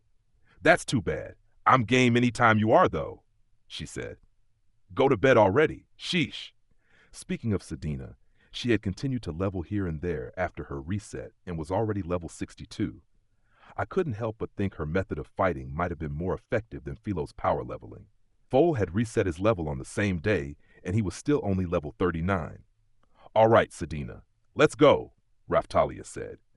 Yes, ma'am. See you later, little Naofumi. Yeah, whatever. The morning had started off early with taking care of the monsters, and it ended up being a long, busy day. I didn't have time to go level at all. I wondered if maybe I should go level with Sedina. That would probably be kind of like making a bargain with the devil, though.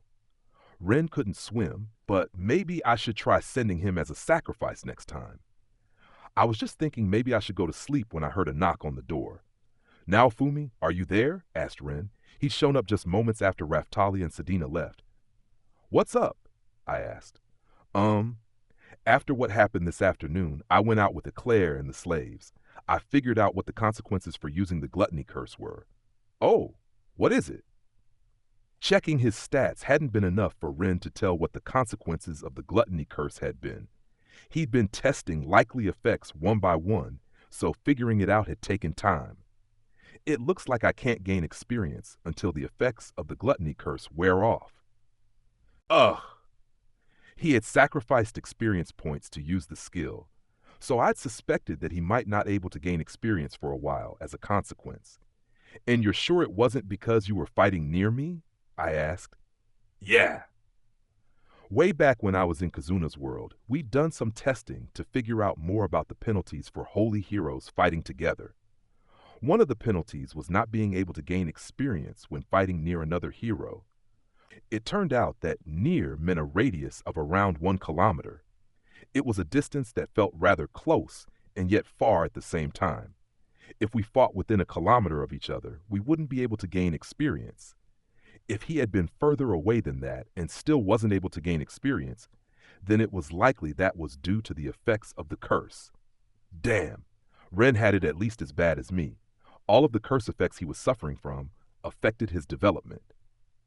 We'd have to wait for the effects to start wearing off before we could really work on getting him stronger.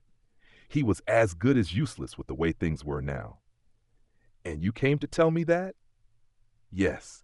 I also wanted to ask if you would check my writing practice for me. Keeping Ren's future in mind, I'd been teaching him the written language of this world. I wanted him to be able to read magical tomes so that he could learn magic. The problem was that only I could check his quizzes, since no one else understood Japanese. Maybe I could teach Rishia Japanese. She'd managed to learn the languages of the other world pretty quickly. I have to get up early tomorrow, so I was about to go to bed. You mind if I give you the graded quiz back tomorrow? That's fine. I'm sure you're worn out. Get some rest. Yeah. Maybe I should have seriously considered having someone take Ren to the hot springs on the Kalmira Islands. They were supposed to be effective against curses.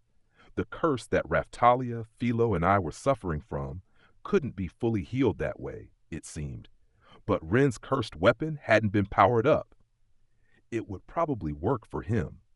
I could make some scheduling adjustments and send him to the islands with Eclair. The activation was probably over, so using a portal skill shouldn't be a problem. Even if it was, I could just have Raftalia bind to the hourglass in the underwater temple, and then she could use Return Dragon Vein to take them close to the islands. You should go with Eclair or the old lady sometime soon and focus on healing, I told Ren. The trip only took 1 day by boat.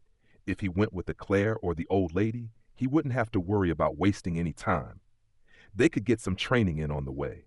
It wasn't like he couldn't spare a day off from studying writing and magic. I was teaching him, after all.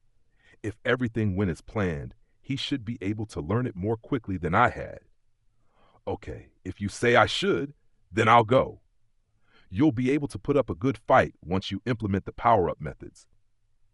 Ren was training now, but he was also working on implementing the power-up methods I told him about.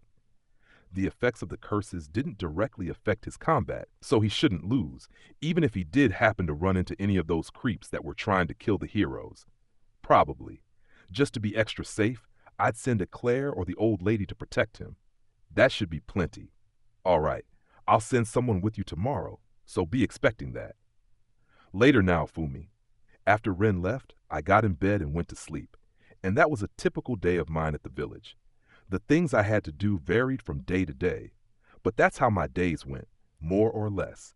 I was always busy. I really needed to go level up sometime soon. This egg on my back sure made it hard to sleep. It was afternoon, 2 or 3 days later. Mr. Naofumi.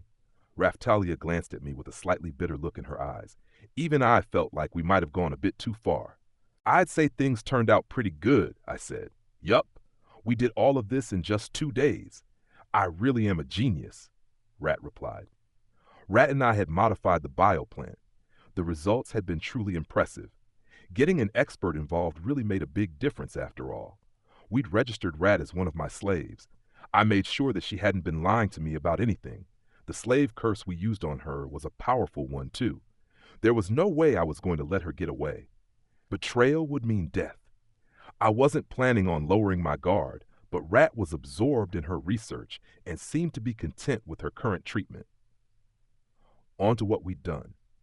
I'd asked her to focus her research on developing a bioplant variant that could be used to create simple housing. I figured I would be getting more slaves eventually, so I wanted to build more dwellings. I thought maybe our interesting little plant could take care of that. The experiment had been a success. Rat developed a convenient bioplant that would take on the form of a house when instructed to do so. She named it Camping Plant. I was really tempted to make a wisecrack or two about that one, but the name did describe the plant's purpose perfectly, so I couldn't really argue with it. The plant used photosynthesis to convert sunlight into magic power during the daytime. At night, that magic power could be used to make the plant's flowers give off light. The slaves were as adaptable as ever, and they had no problems getting settled in the camping plant houses, despite the fact that the whole idea seemed a bit dangerous at first. The nice thing about the houses was that we could just use weed killer to get rid of them when they were no longer needed. To sum it all up, we had successfully developed an extremely convenient and simple dwelling environment, and now the village was covered in green plant houses, which was why Raftalia was criticizing me. Sorry, I told Raftalia. About what? She asked. You're upset because I'm turning your village into a mysterious fantasy world where people don't belong, right? I answered. Well, I guess there's no avoiding it. I understand the merits. Raftalia aside, Rat had been really ecstatic about the modifications we'd made to the bioplant. She called it a revolutionary use of the plant. I wasn't sure about revolutionary. I just used the shield's abilities to modify it. The shield had a strong effect on the outcome. I made the rough modifications, and then Rat tweaked the details. My next request was for her to develop a bioplant variation that could create medicinal herbs. I would have been happy with a bioplant that could make medicine, but she'd told me that would be too difficult. We'd had several failures before arriving at the current camping plant, of course. The first prototype had been a man-eating house, for example. Rat told us it was dangerous and repeatedly said not to go inside, but Wendia and Philo ignored her and excitedly ran in. The plant ate them, but Raftalia and I destroyed the plant and managed to get them out safely. The faces of the villagers were full of mixed emotions when that happened. Other than that, I'd had Rat take a look at the monster eggs. She noticed right away that my monsters exhibited extraordinary development. She came and asked me about it. When I told her about the maturation adjustment on my monster user shield, she got really excited and spent a while looking the shield over. Wow, I'd heard that monsters raised by heroes would be more advanced. I guess that explains why, she said. Yeah, probably. Do the other heroes have something similar? I asked. Since Ren was at the village, I'd had him test it out before. He'd gotten a similar weapon. The hero I know never mentioned anything like that to me, she replied. I see. Then again, she didn't get along with Faubray's 7-star hero very well, apparently. She'd mentioned the hero being really uptight. The hero really disliked unconventional research like monster modification or alchemy, which was her specialty. It seemed like she didn't really want to go into the details, so I hadn't asked her about what kind of person the hero was. Besides, I'd already requested that the hero get in touch with me so that we could talk. I really should have heard back long ago. Anyway, research into using a bioplant variant to produce food was well underway too. The flavor of the food was already more than adequate, so I'd leave the rest up to Rat. She could work on creating some variation in the types of food produced. I had the slaves taking care of raising the monsters, so we would probably be able to really get serious about our peddling operations before long. This seed made building a laboratory for myself simple too. It's done nothing but good for us, said Rat. Rat's lab was a huge building that she'd built using the camping plant. She'd brought a massive test tube from who knows where and set it up in the lab. It was filled with bubbling liquid, and some kind of monster was floating in the liquid. It reminded me of some kind of mutant beast in a science fiction film. When I first saw it, I couldn't help but wonder if taking her in might have been a mistake. All of this had happened over the past 2 days. That was a lot of change for 2 days. Too much, maybe. A huge laboratory had been added to the village in only 2 days. Wendia and Rat had become rivals when it came to the monsters, by the way. Wendia thought it would be best to strengthen the monsters by having them fight. That clashed with Rat's assertion that modifying them was the best way to make them stronger. They were both looking for ways to make the monsters stronger. So regardless, they couldn't hate each other. The two of them were always busy discussing something or other. That said, Wendia was obviously far less educated than Rat, so it seemed like Rat was just toying with her more often than not. All right, I'm going to focus my research on the bioplant until I get tired of it. Let me know when you can provide some funding for other research. I will. I want to start working on modifying the monsters directly too, I told her. The offensive capabilities of my subordinates were of paramount importance to me. There was no way around it. It had become clear from the fight with the spirit tortoise that I could never have too many allies, and having stronger monsters could only make things better. Crack, crack! I heard cracking sounds coming from my back. I guess the egg was about to hatch. I can feel signs of new life, said Atla. Yeah. You can sense that, huh? I replied. I took the egg off of my back and looked it over. Is the egg hatching? Asked Raphtalia. Looks that way. The egg was a lot bigger than Philo's had been. A crack formed on its surface, and a baby dragon slowly began to emerge. What do dragons eat anyway? I asked. I'm guessing meat, said Raphtalia. Do we even have any meat? I wondered out loud. We'd had some smoked meat and some dried meat in the village storehouse, but I wasn't sure if there was any left. It depends on the type of dragon, but this one is an omnivore, said Rat. Thank goodness. We could feed him fruit from the bioplant. We had been harvesting more than we needed lately, and it was slowly becoming a key product of our peddling operations. Quah! The baby dragon peeked his head out of the egg and squeaked at us. Hatching a monster sure brought back memories. It was just like when Philo... No, she'd been a lot more energetic. The baby dragon was about as big as my head. He was definitely bigger than Philo had been when she hatched. The thing sure is shaped weird, I said. The baby dragon looked like a fat little gourd with pathetically tiny wings on its back. He had a fat tail and 2 horns, but still didn't have scales yet. I scooped him up into my arms. His body was warm. Quah! The dragon blinked several times and then looked me in the eyes. Quah! He raised one of his hands when he squeaked as if he were saying hello. That reminded me. I figured I should absorb a piece of the eggshell into my shield. I picked a piece up and held it up to the shield. Zap! What was that? The shield sparked. I recalled something similar happening while we were in Kazuna's world. It had been the demon dragon shield that time, I think. It had reacted similarly then. Tee-hee! He sure is cute. It reminds me of when Philo was just a chick, said Raftalia. She was poking at the baby dragon with her finger. The dragon was biting at her finger playfully. Was this creature really supposed to turn into a sex fiend? So this is a dragon. I can feel an incredibly warm life force stirring, said Atla. She gave the baby dragon a warm welcome too. Based on what I knew about dragons, I imagined they wouldn't get along with white tigers, but that didn't seem to be the case here. All right, I should do a quick checkup, said Rat. She looked the baby dragon over carefully, poking him lightly here and there. Good. No major problems. Healthy, overall. Looks like a male. Everything went as planned, she said.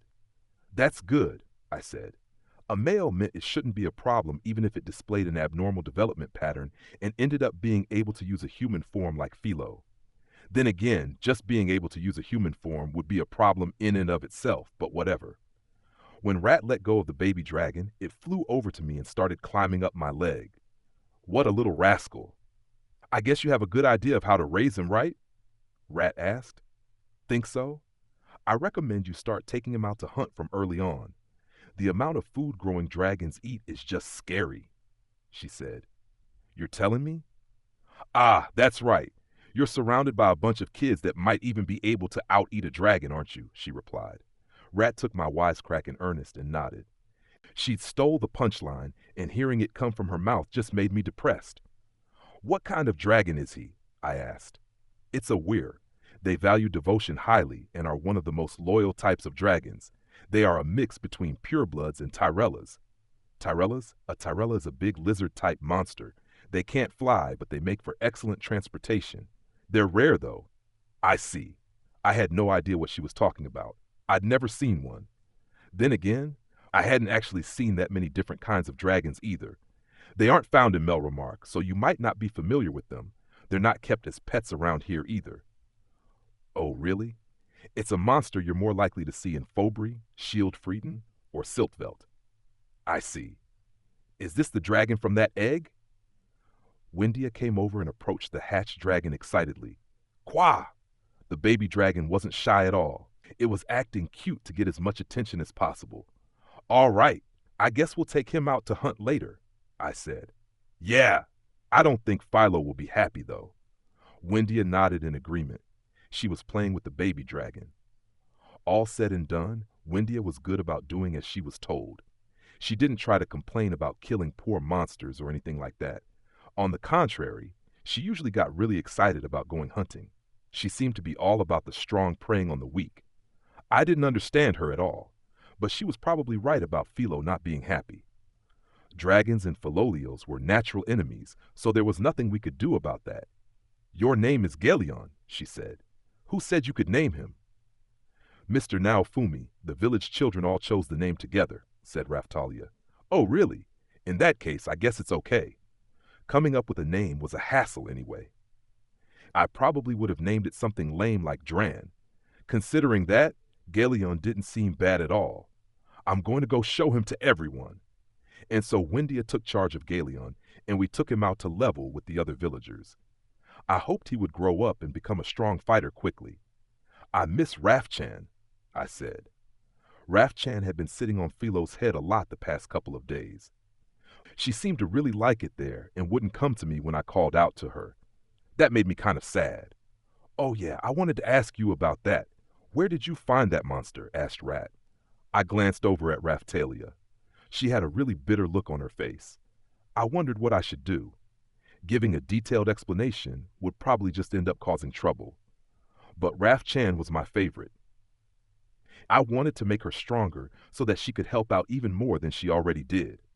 I decided to explain, after all. Rafchan is a shikigami that I made in the other world. Shikigamis are the equivalent to what we call familiars in this world. I used a lock of Raftalia's hair as the base material, and out came Rafchan.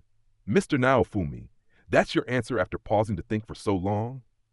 Raftalia snapped. Well, of course. I can use my shield's abilities to enhance her various attributes, just like with the bioplant. Doing so seems to require different materials and consumes energy, though. I was always tinkering around with Rafchan's attributes.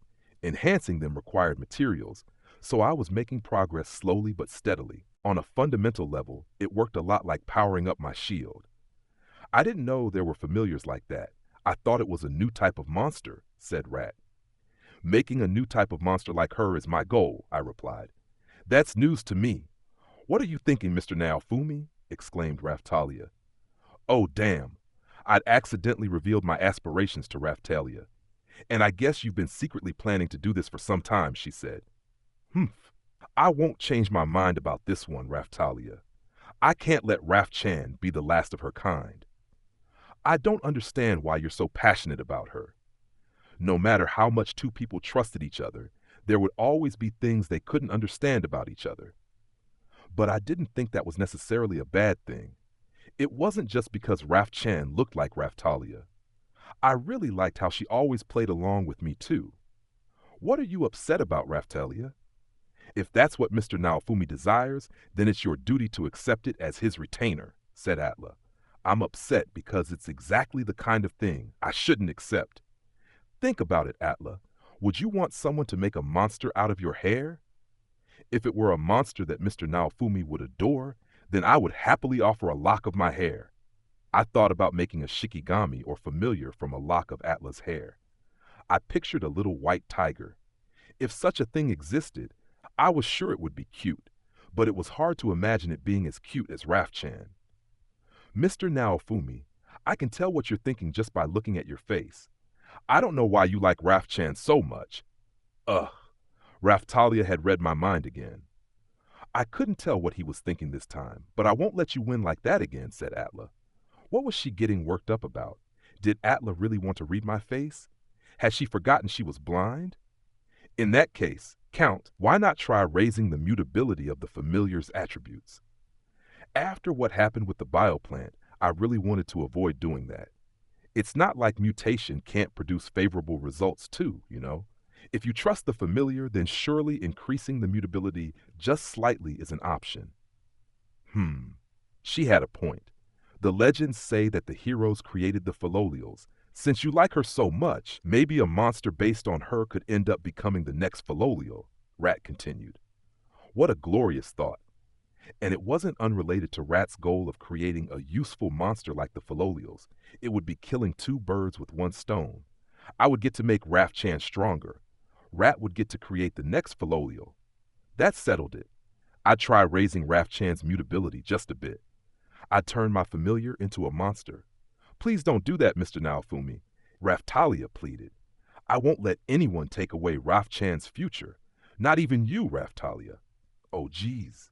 She must have sensed my strong sense of determination because Raftalia didn't push the issue any further. Anyway, enough about that. We still need to go visit the old guy at the weapons shop today. I decided to change the subject and avoid any more argument. The old guy was probably finishing up the katana I'd asked him to make right about now. Understood? Let's go then. Raftalia always let me run away from arguments in the end. That's what I liked about her. And so we left Rat behind and used my portal to make our way to the old guy's weapons shop. Chapter 4, Stardust Blade. There you are, kid. When I arrived at the weapons shop, the old guy came out to greet me like he had been waiting on me. Business seemed to be booming. The shelves appeared to be rather bare inside the shop. Surely it wasn't just my imagination. That reminded me. The supplies that had been left at the village 2 days earlier ended up taking care of a lot of my equipment needs. But getting rid of the equipment just to give the old guy work would have been a waste. If nothing else, I'd just have him reforge it. If you need help getting more materials, just let me know. The villagers will give you a hand if I tell them to. That's Tali's family at your village, right? I'd feel bad. All the work I give them is really detailed. Digging holes might be a good way for them to distress. Emiya and most of the other Lumos tended to be really quiet and submissive. I figured they were the type that would accumulate a lot of stress. They would need a way to blow off some steam. They always looked like they were having fun when they were digging in the dirt, so I was pretty sure they would consider mining to be a fulfilling task. If we had the queen set us up with a mine, I'm sure they would clean it out for you. Thank you for your thoughtfulness. Shield hero, said Emiya's uncle. He bowed his head to me. I guess I was right about mining being a good way to distress for them. They would probably see it as an exciting event or something. Really? Well, if you two say so, then I might just take you up on that, said the old guy. Going by our stock of supplies, you should probably take him up on it soon, Emiya's uncle replied. So, they were running low, after all. I'd make the arrangements and send them out mining later. I'll get them on it and have the supplies delivered, I said. I'd have Philo or her underling number 1 deliver the supplies to the old guy's shop. Thanks, kid. I'll make a list of the ores I need for you. It's nothing. I've asked my fair share of favors, too. That's right. I finished that last one up for you already. The old guy disappeared into the back of the shop and then returned with a single katana in hand. The design looked rather crude. The base of the blade near the guard still looked like a chunk of unprocessed siderite. I wondered if he'd shaped it that way on purpose. The old guy noticed where I was looking and started to explain. This is to guide the power of the siderite up into the blade. I know it looks strange, but there's nothing I can really do about that. I thought that might be the case. It just looked like a poorly made katana to me. It'd been a long time since I last made a katana. Just like I suspected, I'm still far from the master's level. It looks like a pretty impressive blade to me, Raftalia whispered. She was squinting at the blade. Did it really look impressive? I tried using my appraisal skill. Siderite katana. Quality, excellent. The quality was higher than it had been for the shield. I'm sure our master would have been able to make something much more impressive, said the old guy. Oh, regardless, I never felt like the old guy's work was lacking, so it was hard to imagine that being true. I'm not interested in wasting time wishing for the impossible. And even if your master were here, I still would have come to you. Thanks, kid. You're right. Crafting a variety of things is good for me. I'm not going to let you leave me behind, so I guess I should get to work too. I'm getting some good ideas here, Emiya's uncle interjected. Oh? I won't let you catch up. The old guy and Emiya's uncle started glaring at each other. I'm sure I was only imagining the backdrop of flames that appeared behind them. They were good friends, but they were obviously rivals too. Can you sense anything about this katana, Atla? Being blind made Atla sensitive to life force, which allowed her to sense the presence of people. I had been curious whether she could sense other things as well, so I decided to ask what she thought. You mean that blade, I assume. I can feel power emanating from it. It seems to be slightly different than the usual equipment. It seemed like she could sense something. Then again, she always made her way around the village effortlessly, so I figured that might be the case. It seems to be an excellent piece of equipment. Giving it to Raftalia would be a waste, she added. You're really something, Raftalia replied. She seemed to realize that saying anything more than that would just cause trouble and decided not to engage Atla. All right, let's have Raftalia try holding it then, I said. Righto, but don't be firing off any skills in my shop. Yeah. He was referring to the time I used Shooting Star Shield in the shop. I just wanted to show it to the old guy, but it ended up making a bit of a mess. I guess he was still upset about that. Raftalia held the katana and her weapon copy activated. It worked. I was able to copy the weapon. Oh yeah? Did you get any new skills? I asked. I did. Let's see. The skill is called... It was probably Shooting Star Katana. Ren was the sword hero, and he got his Shooting Star sword skill when he copied the Siderite sword. The other heroes and I had also gotten skills that were a combination of Shooting Star and our weapon names. Stardust Blade. Huh? It was Stardust instead of Shooting Star. They both had to do with stars, but that still wasn't quite the same thing. I guess if a shooting star fell to the earth, it could be considered stardust. The weapon had come from Siderite, so it wasn't a completely unrelated concept. Also, the name wasn't being translated into Japanese by my shield. It was giving me a transliteration of the English instead. That reminded me that Raftalia's vassal weapon had come from Kazuna's world. That must have meant that different rules applied, and it would give different skills too. That was kind of disappointing. The skill name is a bit different, she said. Now that I thought about it, I had no idea how skill names were even decided. The skills that Kazuna, Glass, and Lark used had all been translated into Japanese by my shield, and yet, here in this world, Raphtalia's katana had given her a skill that sounded foreign. I thought it would be named Shooting Star. That's disappointing, I said. Why is that disappointing? She asked. I thought I would be able to say she had joined the Shooting Star Idiots, and that we were Shooting Star buddies. You're always letting Mr. Naofumi down, aren't you? Said Atla. Why are you blaming it on me? The katana chose the name on its own. Atla, you're overdoing it with comments like that. Watch yourself, I said. Understood. Did she really understand? Raphtalia gave the Siderite katana back to the old guy, since she had finished copying it. Crafting this was good practice, anyway. Let me know if you need anything else, he said. Will do. And you give me a call if you get stuck too. There could be some kind of trick to working with those spirit tortoise materials that I could help figure out. Yeah, that's a possibility. Got it. I'm sure you want to try that new weapon out, right? Go give it a swing or two. Yeah. All right, Sid, we'll be back. I'll bring some of that ore you wanted next time. I'll look forward to that. And so we hurried back to the village. As for Stardust Blade, the name of the skill might have been different, but it was basically the same as Ren's Shooting Star Sword skill. The required SP and the cooldown time were both reasonable, and Raphtalia said it should be quite useful. Around a week passed, and things were strangely peaceful. I continued my Hengen Muzo-style training by sparring with Atla daily.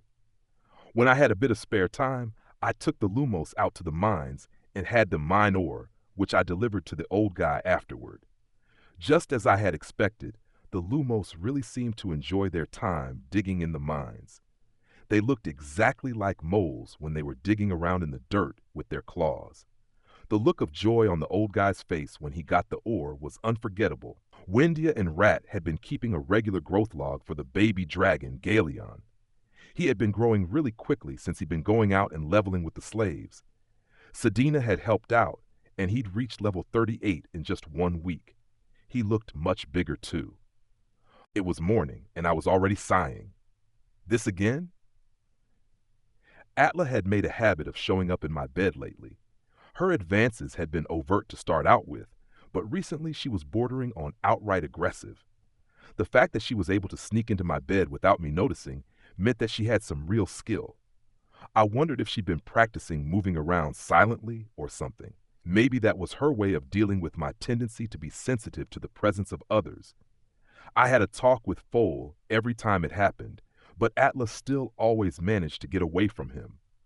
In the beginning, Foal had mistakenly assumed she was sleeping. Last night, he had apparently gotten sleepy and conked out. Atla had made him a snack before that, and I was guessing that she had mixed some kind of sleeping drug in it. Maybe she'd gotten her hands on something from Galeon. I'd heard that he'd gained an ability called Sleep Breath. Before that, she'd put Foal to sleep, physically. I wondered what had happened this time. Sorry, Mr. Naofumi. I fell asleep with the children last night, which is why I didn't come back. The door swung open suddenly, and Raphtalia, of all people, came barging in with the worst possible timing. Her expression changed to one of puzzlement. Nothing happened between you two, right? What the hell would happen? Atlas showing up in my bed like this sure was troublesome. Being puritanical, Raphtalia was probably upset now. But come on, did she really think I would do something like that? Sedina was the one that actually scared me. She showed up every now and then too. She'd get drunk and come to hang out. I woke up early, so I was always tired at night. Didn't she know that? Raphtalia sighed. You're right. You're not that kind of person, she said. What's that supposed to mean? Anyway, get Foal over here. He's the one we should really be worried about. This time he'd been on the floor, wrapped up in a bamboo mat. He'd been back at the house lying on his stomach and struggling, unable to move. Mr. Naofumi, why don't you stop her? Asked Raphtalia. I told her to leave and chased her out once. She ended up sleeping outside in front of the house. Before that, I set her slave curse to punish her if she got into my bed, and she still showed up. Is she some kind of monster? I chased her out, and she went and slept in front of my house. I tried to use the slave curse to punish her, but apparently it was ineffective. She had gotten used to being in pain from head to toe when she was sick. She just kept sleeping like nothing had happened. So this is what it meant to make good on one's word. Foal had gotten really pissed off. But what was I supposed to do? That's right, you're not that kind of person. That's the second time you've said that today, so I'm going to repeat myself too.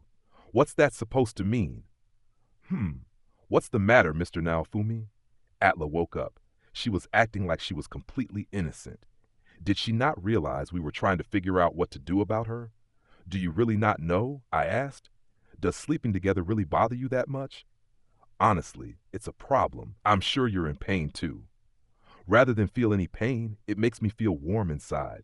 Why can't we sleep together? Your brother will make a fuss about it. Atla, why do you keep trying to go sleep with a jerk like that? See what I mean? Don't worry about it, brother. I'm simply fond of Mr. Naofumi is all. Well, damn it. I guess Atla was just going to be a troublemaker. Her personality was completely different than when she had been sick. I could only think of one possibility. Raftalia. Foal? Yes? What? I think this might be a side effect of the elixir of Yggdrasil. Huh? Yeah, I couldn't imagine it being anything else. Look at the old lady. She calls me saint and acts fond of me too. The elixir of Yggdrasil must make the recipient infatuated with whoever gives it to them. Maybe that's why even the slave curse can't stop Atla. It was the single weakness of the otherwise almighty medicine. That had to be it. The side effect must have been stronger in Atla's case since the medicine had been so effective for her. Setting the slave curse settings to be any more restrictive could be dangerous. Worst case, Atla could die. We'll just have to be extra careful until the side effects wear off, I said. I see. Understood. Huh? Raftalia seemed to be persuaded by my theory, but Foal sounded unconvinced. Is something wrong? I asked him. Oh, no, you're right. It has to be a side effect. The medicine was powerful enough to completely heal Atla after all. There's no doubt it's just a side effect. You're wrong, Mr. Naofumi. I am truly fond of you, Mr. Naofumi, Atla argued. Come on, Atla. We're going leveling again today, shouted Foal. But Mr. Naofumi, Atla called out. Foal dragged Atla out of the house. Then again, I'd be training with her after breakfast, but whatever. I closed the door. As soon as I did, I heard a knock. Yes? Raftalia responded and opened the door. But there was no one there. Huh? Raftalia looked all around. Confused, she closed the door. There was no one there, she said. Yeah, over the past few days, someone in the village has been playing pranks, it seems. Morning and night, one of the slaves had been knocking on my door and then running away whenever I was at home. It had been happening, especially often whenever I was the only one there. The fact that it had happened while Raftalia was there was unexpected. I thought that maybe the door was just making noises at first, but that doesn't seem to be the case. I had one of the soldiers who fixed up the houses take a look at it, but he told me that it wasn't crooked or anything. I tried standing by the door and waiting for whoever it was the other day. I opened the door the instant there was a knock. It had been Keel.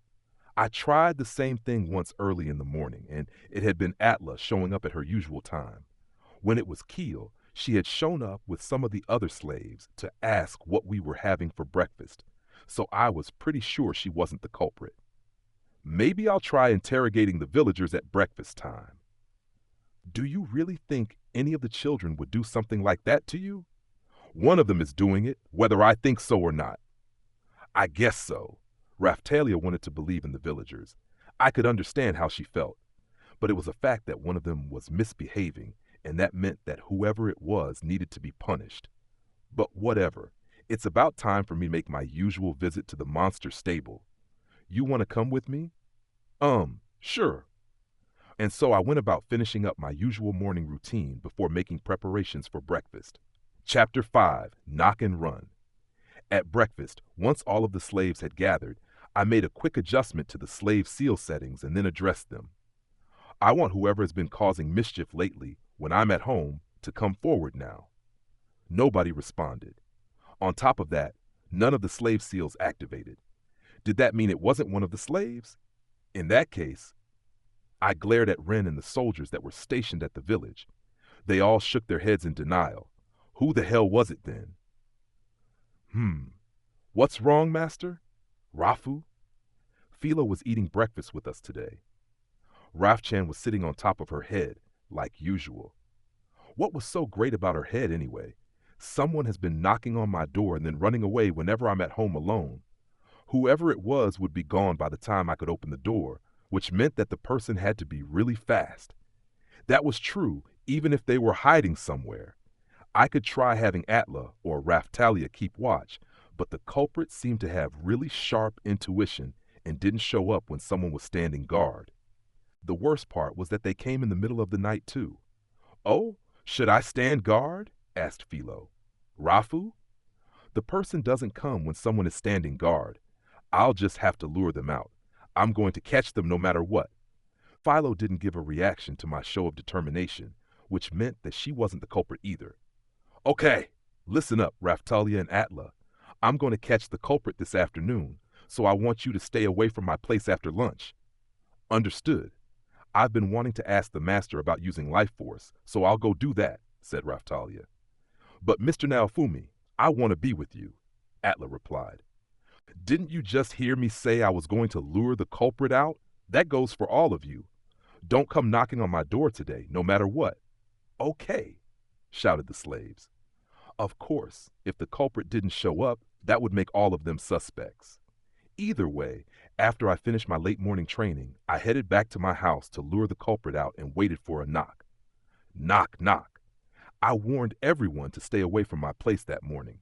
That had to be the culprit. I wasn't going to let them get away today. Even if it wasn't the culprit, I was going to catch whoever just knocked. Shield prison.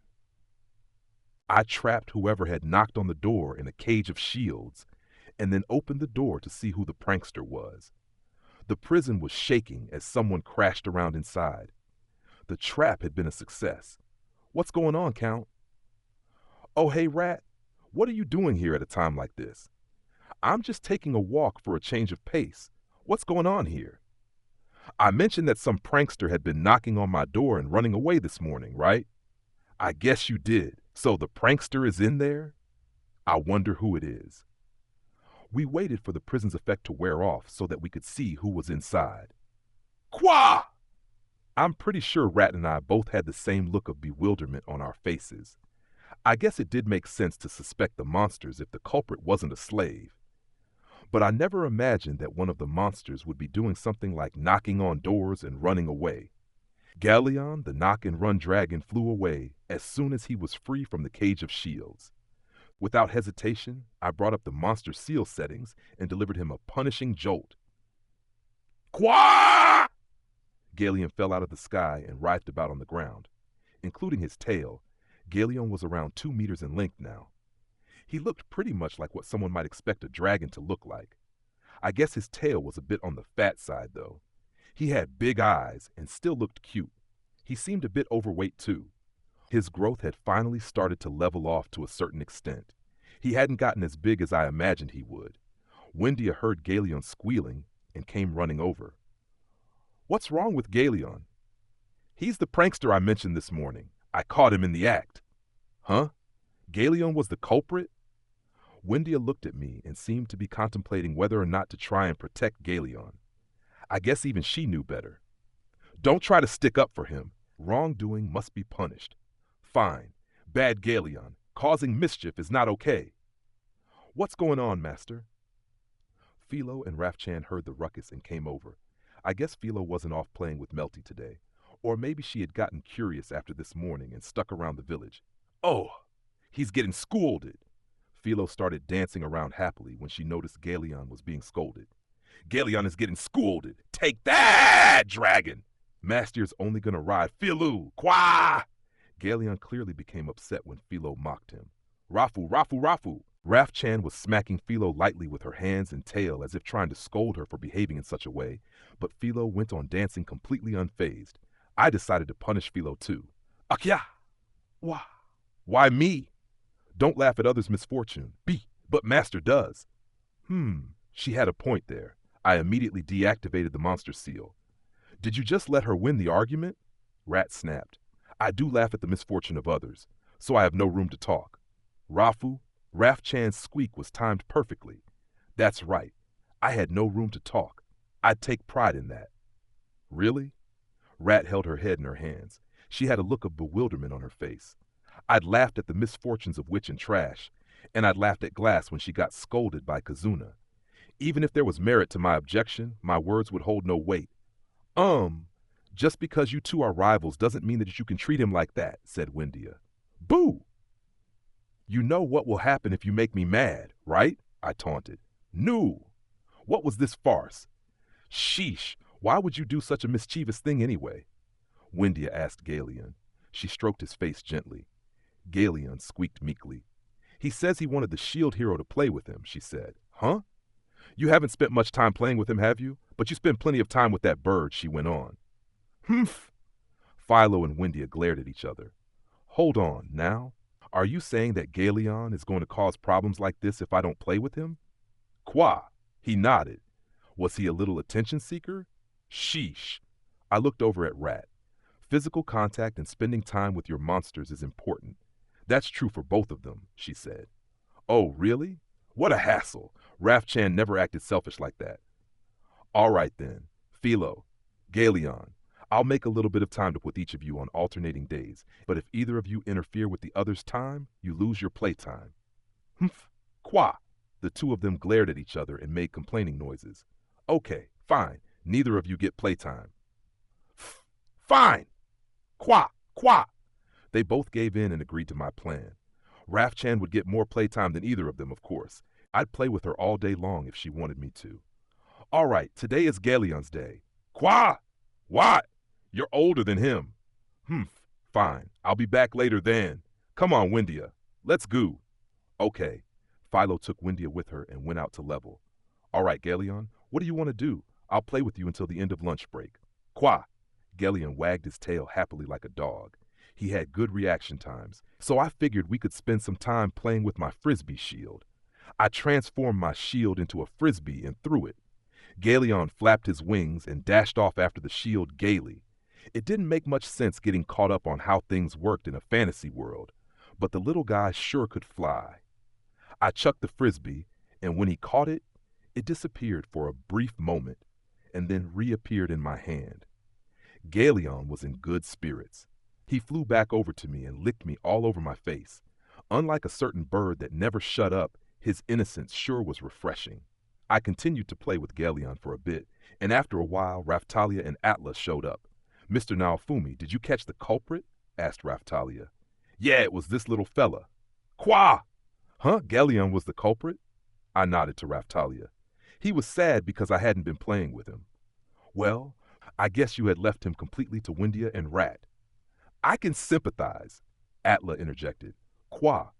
Atla and Galeon shook hands firmly. Why the hell were they getting along so well now? Since Raftalia and Atla are here, that means break time is over. Qua? Galeon sounded incredibly sad when he squeaked. But that wasn't going to make me keep playing with him. Raftalia rubbed him on the head and made a suggestion. I know he can't participate in our training, but surely you could let him watch. I don't want to spoil him. That's too bad, isn't it? Off you go? Atla snapped. Qua? Galeon looked at Atla like he had been betrayed. Wasn't she shaking his hand just a few moments earlier? Why do you always have to be so extreme? Raftalia was staring at Atla in amazement. I felt the same way. After thinking for a few moments, Raftalia looked at Galeon and spoke to him gently. How about this? You can watch us train, but you have to do your best to level quickly in return. Qua? Galeon nodded enthusiastically.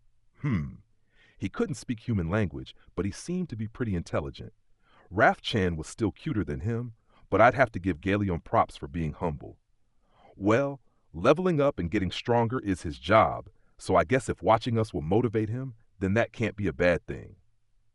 There you have it, said Atla. What is that supposed to mean, Atla? You were ready to turn your back on him without a second thought just a moment ago. Raftalia responded. Seriously. Qua! Qua! And so Galeon ended up watching our afternoon training nearby. I wasn't playing with him, so it wasn't like I'd breached the agreement with Philo. But eventually night fell, and Galeon still hadn't left my side. It's nighttime already, you know. Galeon had forced his way into my house. He was rather large, so that was a problem. I was trying to be tolerant. Since I'd mostly just left him on his own since he had hatched, But I was starting to run out of patience. You know, Galion might be just what you need, actually, said Raftalia. What I need, to deal with the Atla issue. You could have Galion run her off before she gets in bed with you. She was suggesting I use Galion as a guard dog. In other words, I was pretty sure I could have Philo do the same thing, but that sure was a bold suggestion for Raftalia. Little Naofumi, I'm here to pick up little Raftalia. Sedina called out and then stuck her head in the door.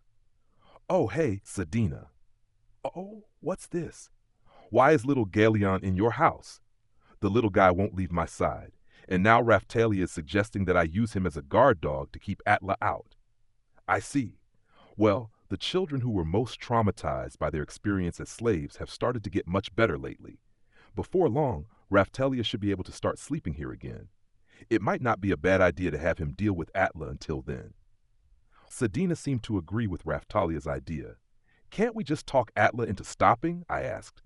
I already tried that. Sedina did too. Yeah, we did, and then little Atla said she wanted to marry you. That one surprised me, added Sedina. I sighed. Atla sure was brazen, or something like that. She was just a bit confused after having been healed. It would pass. Either way, I wasn't the kind of sicko that would marry a little girl like that. I tried to make it clear to her.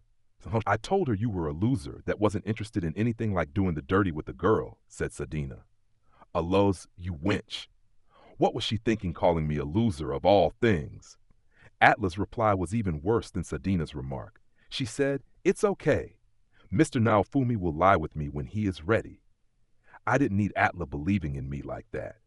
Oh hell, what a mess. I wanted to just run away from it all. It would be best if you just outright rejected her, little Naofumi. I turned her away, of course. That wasn't enough to make Atla give up. She had an iron will. She added a lot to our offensive capabilities, and she followed orders without complaining. Her excessive fondness for me was her only problem. I just leave it at that. I guess all I can do is hope that Foal will hurry up and grow stronger than her so that he can finally stop her from coming over here. I had even considered selling her off to get rid of her. But she was stubborn enough to ignore the slave curse's punishment, so it was plenty likely that she would just escape and end up right back here. Besides, I didn't really want to go that far. We just have to come to some kind of agreement. While Raftalia, Sedina, and I were talking about dealing with Atla, Galion started digging around in my stuff that was lying around the room. Did he find something stinky? I could hear him sniffing at something. He had his head stuck in a bag that was full of materials meant to be used for new weapons and equipment. Hey, don't mess around with that stuff. Galion was a curious little guy. Philo did the same kind of thing every now and then. I was used to dealing with it. Or that's what I thought anyway. Never in my wildest dreams did I imagine that something in that bag would trigger the incident that was about to happen. Chapter 6, Level Drain. Qua! The bag fell over and everything came tumbling out. First Galion was knocking on my door and running away, and now he was rummaging through my bags. I guess Philo still did that kind of thing too, though. She would also rummage through my garbage. She called it treasure hunting. I guess Galion was no different. Actually, I wouldn't be surprised if they were in the middle of some kind of jurisdictional dispute over who should get to rummage through my garbage or something. Oh, come on, have some consideration for the person who has to clean that up. A bunch of monster bones, some ore, and the Dragon Emperor core that had been part of my Barbaroi armor all came tumbling out of the bag. The Dragon Emperor core must have caught Galion's attention because his eyes were glued to it as it rolled across the floor. He started to bat it around, like a cat probably would have done. I guess Philo and Galion both liked shiny objects. I seem to remember Philo being mesmerized by the dragon core I'd been using before this one. That brought back fond memories of Romina working with the cores back in Kazuna's world. Quoi? Seeing Galion bat the core around playfully did make me feel a bit warm and fuzzy inside. But this wasn't playtime. I decided to give him a little scolding and then clean up. Is that a Dragon Emperor core? Little Naofumi, hurry up and take that away from Galion. Huh? Sedina suddenly started shouting at me. There was a look of urgency in her eyes. Galion bit at the Dragon Emperor core and held it in his mouth. Hey, that doesn't belong to you. Give it to me. Galeon completely ignored my reprimand and let the core slide deep into his mouth before, gulp, he swallowed it whole. Hey, spit that out! I grabbed Galeon by the shoulders and shook him. Did the monster seal have some kind of punishment that could make him spit it out? I pulled up the settings and started poking around, and that's when it happened. Qua! Galeon opened his eyes wide and started convulsing like he was having a seizure. Ku, ja, ju. He broke into a cold sweat. His eyes were squeezed shut tightly and he was moaning as if he were trying to resist something. I could hear a faint creaking sound resonating from his whole body. Hey, hey! There's an incredibly sinister life force flooding out of Galeon. There's so much of it! Raftalia shouted while looking at Galeon. Sinister life force? Yes. Be careful. I turned around to look at Galeon, and some blackish, purplish magic power or something was flooding out of his body. It was visible to the naked eye. I'd seen this color before. It looked like the aura that surrounded Philo whenever I used the Shield of Wrath. Little Nao Fumi, stand back! Sadina faced Galeon and readied her harpoon. She thrust it at him and tried to catch his tail with it, but Galeon curled his tail up quickly and jumped sideways. Jow!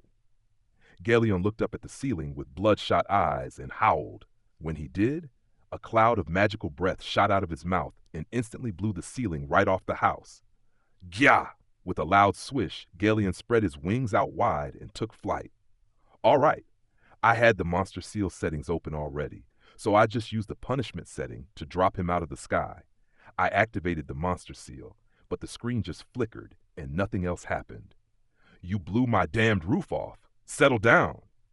If the seal wasn't going to work, I'd just have to take things into my own hands. I jumped up and grabbed on to the little troublemaker. Joe! Whoa! Galeon smashed into me with the weight of his whole body. The impact had managed to just knock me away and I fell down on my butt. Ouch! Wait a second. He'd caught me off guard, but even so, would Galeon really be able to knock me away? It went without saying that it would take a ridiculous amount of attack power to overcome my defense rating and break free from my hold. That would mean he was at least as powerful as Ren or Raftalia. Jow!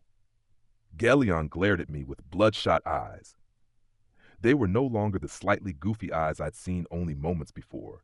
They were the eyes of a wild dragon driven by feral instinct. I could feel a pressure emanating from them that sent shivers down my spine. I held my shield out in front of me and glared at Galeon as I readied myself to grab him for real this time. Sadina and Raftalia were right there.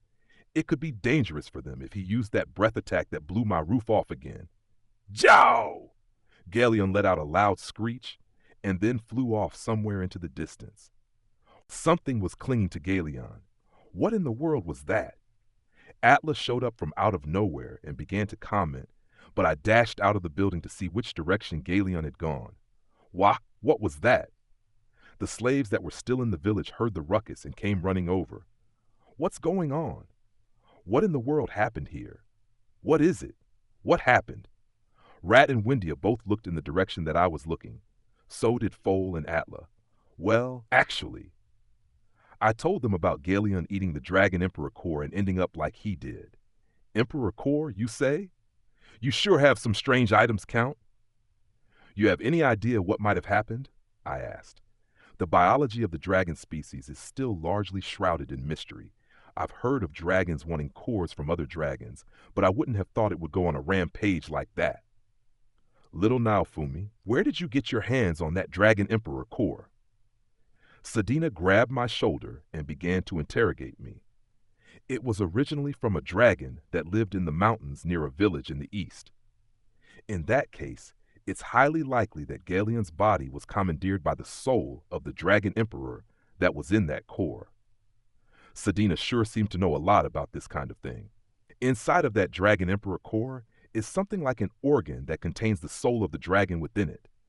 I've heard that other dragons can use such cores to boost their own powers or absorb the memories of the dragon it came from, she went on. Does that mean Galeon absorbed the memories of the dragon zombie, and that's why he went on a rampage? No way, mumbled Ren.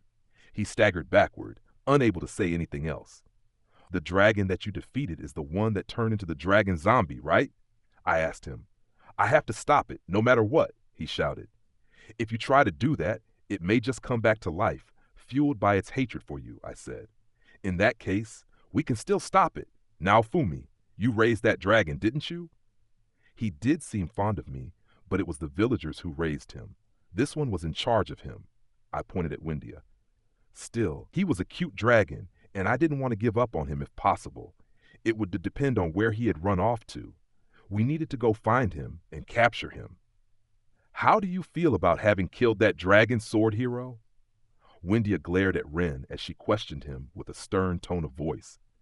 She was a dragon fanatic, so she probably just didn't want Ren to be the one to kill the dragon. I'm sure he probably just killed it because it was an easy target. He probably knew about it from some quest in a game he'd played or something, I said. That's true. But I know I caused a lot of people problems by killing it. I've heard that region is plagued by disease now. I do feel bad about killing it. Ren got depressed so easily. I can't apologize enough. I don't know how to make up for it, he went on. Ren cast his eyes downward regretfully. It didn't seem like Windia was going to push the issue, but something about Ren's response bothered me. You know, I said. Huh? I'm only saying this because you seem so naive. But did you ever stop to think that the monsters you've killed might have had families? That they might have been leading happy lives? The blood slowly drained from Ren's face. I guess that thought had never occurred to him. Do you plan to go around to all of those families and tell them, I'm the one that killed your family member, I take full responsibility or something? And if you're going to draw a line and say monsters are monsters, then what about our monsters over there in the monster stable? I sighed. Adolescents were such a hassle to deal with. It's the same whether you eat plants or animals. In the end, you have to take other lives in order to go on living. In fact, it would be even better if you just accept that trampling over others is a part of life, I explained. Isn't that a contradiction? Huh? What the hell are you talking about? You're a hero. We have to brutally murder monsters to get stronger so that we can save the world, you know? It's the law of the jungle. I'd heard that even killing humans gave experience in this world. If he wanted to try to insist on some kind of idealistic rubbish, like monsters and humans being different, he would just have to wait until he got summoned to an ideal world. So, Ren, whenever you kill a monster, do it with full awareness of the choice you're making. That is, if you're serious about wanting to save the world. Fine, I understand. He didn't look very convinced. Ren had been spending a lot of time with Eclair after all. That was probably making him even more of an idealist. But even so, I want to apologize and try to protect everyone. Whatever. The guy had a problem. If I didn't sort him out eventually, he was probably going to go off the rails again. We have to go after him, said Windia. Her icy gaze was fixed on Ren, and she had a sense of urgency in her voice. Galeon was her beloved dragon. I needed that dragon emperor core for my armor too. Worst case scenario, I might even have to defeat Galeon to get it back. I know. We just have to call Philo back, and then we'll head out, I said. We could have gone after him without waiting on Philo, but having her take us would make things much quicker. Sheesh. I hadn't even gotten to ride my dragon, and now I had to put him down. Here's a horse to ride to the neighboring town, a soldier announced. I mounted the horse that one of the soldiers had prepared and was about to head off to get Philo. Just then, Eclair come riding up on her own horse from the direction of the town. Mr. Iwatani. What is it? I was just about to head your way. It's an emergency. Melty is calling for you. Something is wrong with Philo. What? Why Philo? Fine, Raftalia and Ren, you two start making preparations to head out, I said. Understood, Raftalia replied. Okay, there's nothing I can do to help treat her, so I'll get started on preparations like you said Ren. I left things at the village to Ren and Raftalia and headed toward the neighboring town. I followed Eclair to the clinic that had been built in the town. When I stepped into the clinic, Melty came running over. She looked like she was about to cry. Philo just started writhing in pain all of a sudden. Please help her now, Fumi. You know I'm not a healer, right? Still, I'll do what I can, of course. Promise you'll save her. Even if I did promise, if it was something really serious, all I could do was use the elixir of Yggdrasil and hope that helped. Let's take a look at her first, I said. Okay. Melty and one of the clinic doctors took me to the examination room. Philo was inside, lying there limply in her filial form. Ugh! Philo's whole body was undergoing the same kind of change that always happened when I used the Shield of Wrath. It looked the worst near her stomach. Actually, it was worse than usual. The sinister aura was flowing out of her body like a dense cloud of smoke. I guess that would have been an apt description. The crest feather on the top of her head was glowing like it was trying to fight back, but the sinister aura seemed to be winning. Rafu? Rafchan was trying to help by batting at the aura with her hand, but it didn't seem to have much effect. What's happening to her? Would using the elixir of Yggdrasil stop it? That's unclear. However, whatever it is, there seems to be a strong curse component to it. It would probably be best not to expect much, even from the elixir of Yggdrasil. The clinic doctor's voice was filled with uncertainty. Oh, it's you, Master. Philo moaned painfully. She looked at me and reached out with her wing. I stroked her cheek gently. Even though she wasn't in her human form, Philo squinted contentedly when I stroked her cheek. She continued to moan painfully. I checked Philo's condition using my status magic. It would notify me of basic abnormalities, like if she were paralyzed by a poison or something. Philo's status screen was all fuzzy and kept flickering. Something was obviously not right, and that's when I noticed it. Philo's level was lower than I remembered it being. Had she leveled down? What was going on? Several possibilities came to mind, but from what I had to go on at the moment, it was impossible to determine which one was most likely. Go get Rat and Sedina from the village and bring them here, I told Melty. Okay, she replied. After a few minutes, Rat and Sedina showed up, along with Foal, Atla, and Windia too. Philo, what happened? Windia ran over to Philo, clearly worried. Were the two of them even close? Or maybe that's just how a monster fanatic would respond in a situation like this. Rat, Sedina, what do you think? We just got here. All I can say is that it looks like she's experiencing the effects of some kind of curse. Mind if I do a quick examination? Rat looked over the doctor's medical report and then started poking at Philo. I checked her status and her level is gradually dropping, bit by bit, I said. Judging by this aura, I'm guessing it has something to do with little Galeon going on a rampage. Sedina's conclusion seemed to match up with mine. But why would little Philo be showing symptoms like that? She asked. Leveling down? That means it's a really powerful curse. Even so, I've never seen symptoms this bad, Rat responded. What do you think, Rat? I think Sedina is right, without a doubt. But is there some kind of connection between Philo and Galeon? I know they don't get along, but it has to be more than that, she said. If we assume that the cause is not the Dragon Emperor core, but rather the previous Dragon Zombie core, then there is a connection. What do you mean? When we faced the Dragon Zombie, Philo ended up eating the dragon's core. What I had was just a single fragment of that core. In fact, Philo had basically defeated the zombie dragon, and she'd done it by eating its core. It would make sense that it had to do with what was going on now. I see, so Galeon going on a rampage would also affect Philo, since she ate the core that caused his rampage. That's my guess. In that case, check Galeon's status. I have a feeling that there's more going on here. I checked Galeon's status. Just like with Philo, the screen was all fuzzy and many of the details were unclear, but his level is rising. Galeon had only been level 36 before, but now he was level 45. He'd soared right past the class-up level limit. I can sense a sinister power flowing out of Philo, said Atla. Yeah, we can see that. That's not what I mean. Atla pointed at something, but there was nothing there. Little Atla can sense things that can't be seen, so she might be able to determine the direction that the power is flowing. That was certainly possible. Her abilities were surprisingly useful. The problem was figuring out where the power flowing out of Philo was going. It seemed to be heading in the same direction that Galeon had gone. Can we make Philo throw up the core? Not possible.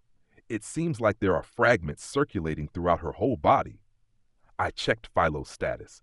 Judging from the speed that her level was dropping, she had around 2 days left. she would probably return to level 1 before we could find Galeon. Actually, that's assuming we were lucky enough for it to stop there. Worst case scenario, she could end up dying. Also, I can sense power leaking from you too, Mr. Naofumi, Atlas said. What? I checked my own stats. From the looks of it, nothing seemed out of the ordinary. It's coming from somewhere near your left arm. That's where my shield was. That meant that power was leaking out of my shield. Now that I thought about it, hadn't I absorbed part of the core into my shield? Could it possibly be leeching off of my shield's abilities? I checked my list of shields just in case, but everything seemed normal. It seems to be leaking out and amplifying something. Amplifying? I had no idea what Atla was talking about, but it was clear that we needed to be on our guard. Where is the old lady? She's always useful at times like this. The master took Rishia on a trip to go train, along with some of the village children and soldiers, Eclair replied. She needs to open up a training hall here in town. Damn it! I shouted. Why the hell did she have to go off to train at a time like this? Where is Scene? She said she was going to Zeltobel to earn some money. Oh, come on. Why can nothing go my way? Sign would most likely show up when she noticed something was off, though. I'd call for her if I needed her. Anyway, someone needs to figure out where the old lady went and tell her to come back.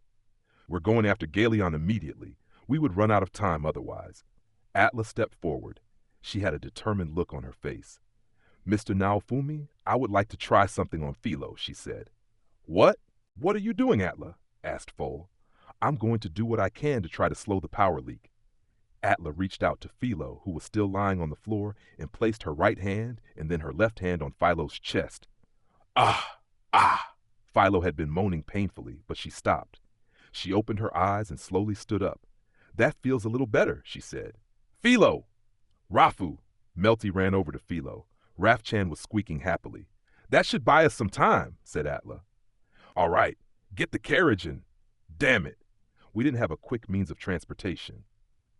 I'd sent our other Philolial, Philo Underling No. 1, out with the peddling division.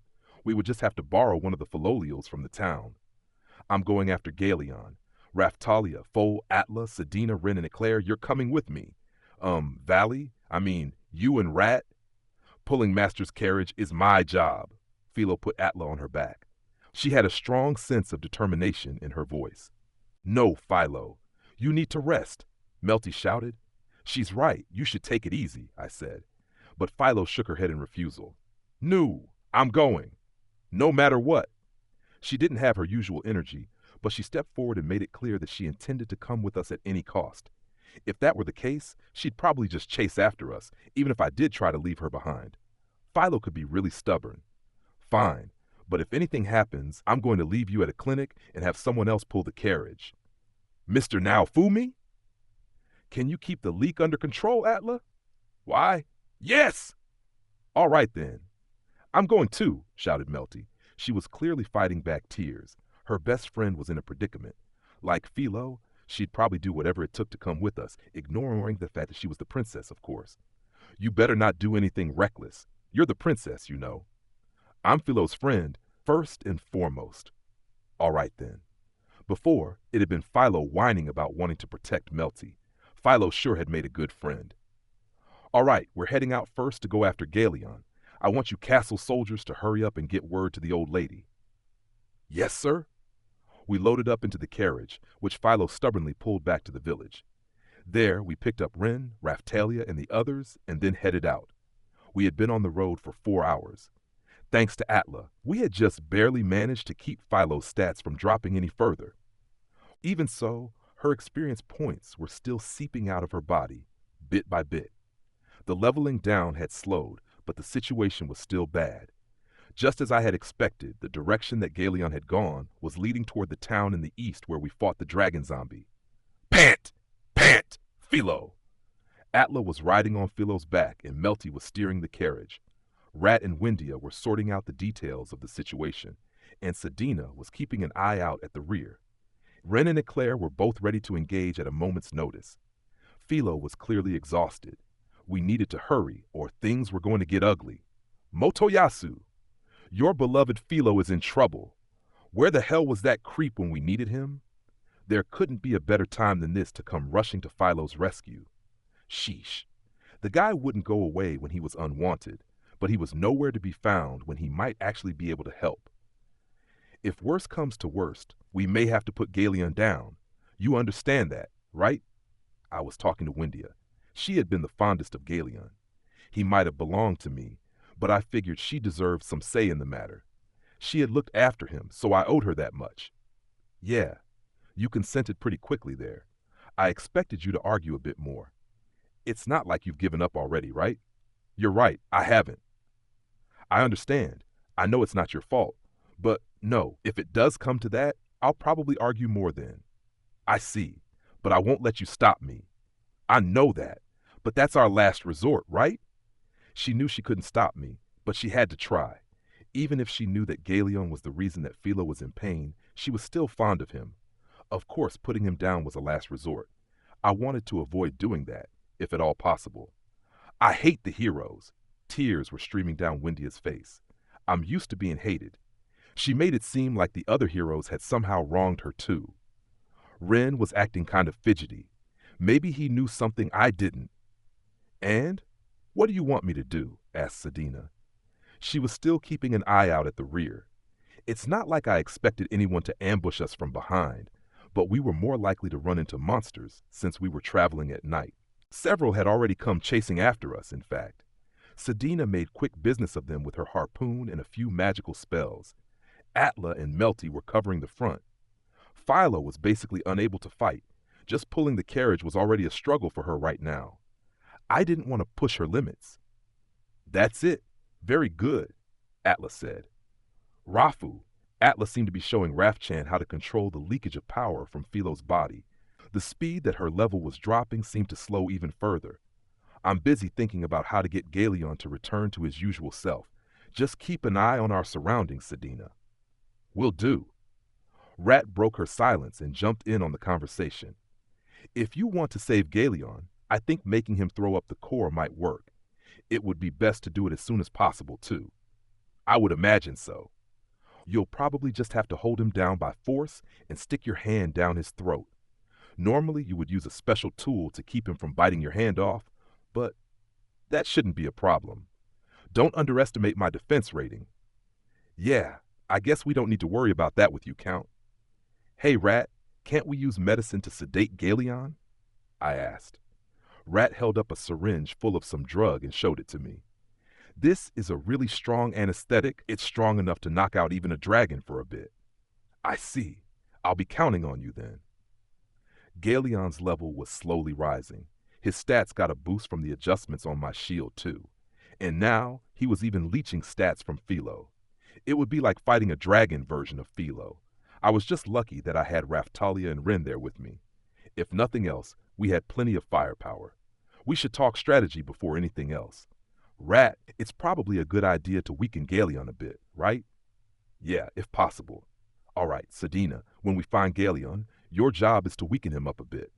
After that, Raftalia and Ren can use their skills to pin him down. What about me? Asked Windia. She was trembling. You can't fight, can you? I asked her. I can. If Galeon might end up getting hurt, then I should be the one to do it. Things could get dangerous otherwise. She sure had a strong sense of responsibility. Even if that's true, what can you do? Now, little Windia is quite the magic user, right? Yeah. Oh, I guess she could be our resident sorceress then. Not to mention, she can use the Way of the Dragon Vein, Sedina added. What? Did she just say Way of the Dragon Vein? What kind of magic is that? I want details, I shouted. It's magic that you use by borrowing power from things around you. I guess you could say it's magic that borrows power from the Dragon Vein. Learning it makes it easier to use cooperative magic and counter magic. Ost had used a similar type of magic, now that I thought about it. I just assumed that she was using her own power, but apparently that wasn't the case. You'll understand what kind of magic it is later, so let's focus on coming up with a plan right now. Fine. I'm going to consider you part of our offense, I told Windia. All right, that should be enough to put up a good fight. In fact, I was even a bit worried that Raftalia and Ren might end up killing Galeon. Several hours passed, and we arrived at the town in the east. The morning sun was just starting to rise. Philo was a quick runner, but Galeon sure could fly fast. On another note, dark clouds seemed to be gathering over the mountains near the village. "Oh, it's the saint! You mean it's the shield hero!" The villagers noticed us and started making their way over. Windia grabbed some sheets and hid under them for some reason. Facing the villagers probably wouldn't be comfortable for Ren either, so I told him to stay hidden in the carriage. He seemed okay with coming out, but it wasn't hard to imagine things getting messy if he did. Although, to be completely honest, a lot of it had been the villagers' own fault.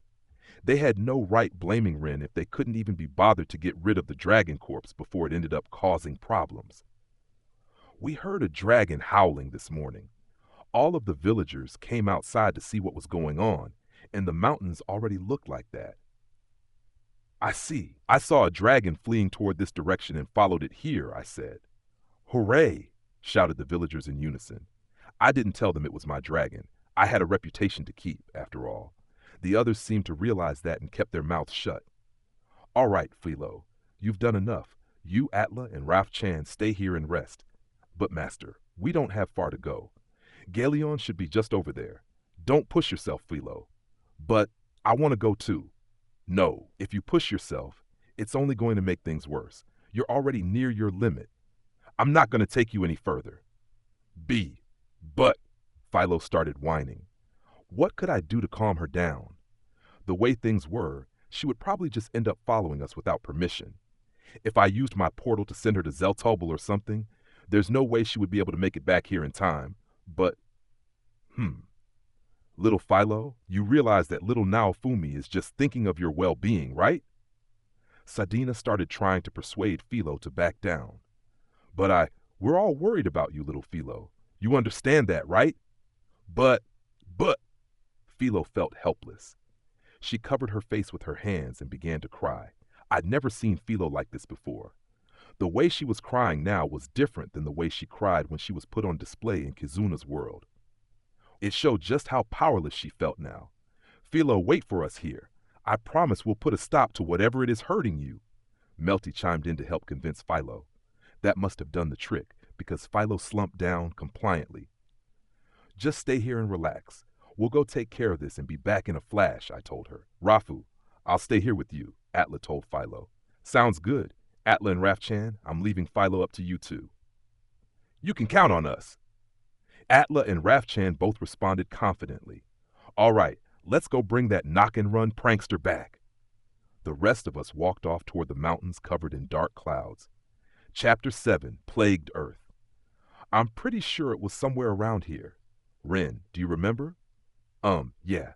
As we climbed up the mountain, it was clear that the surrounding ecosystem was still in a state of disarray. The land appeared contaminated, and it was obvious that there was some kind of magical disturbance. I never imagined that we would end up back here.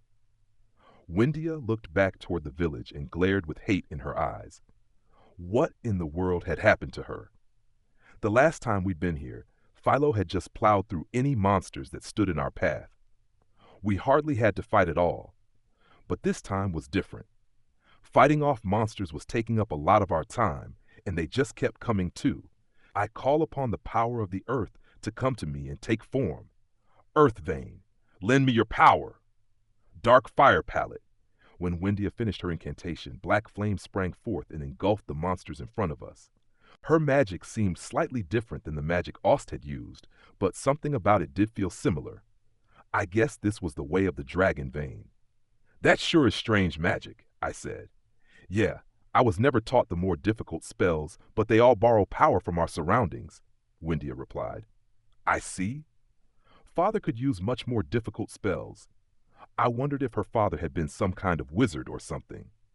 Let's see if we can get you using some spells that are slightly more difficult, said Sadina. She began twirling her harpoon around. She turned toward a different monster that had just appeared and pulled out a flask that she had bought at the village down below. I, Sadina, draw forth the power of this holy water that it may manifest itself. Dragon Vein! Vanquish the enemies before me. Saint Aqua Blast! Sadina used an incantation similar to Windia's and called forth a glowing mass of water that smashed into the monster and killed it. Do you understand? Borrowing power from your surroundings means that sometimes there will be compatibility issues.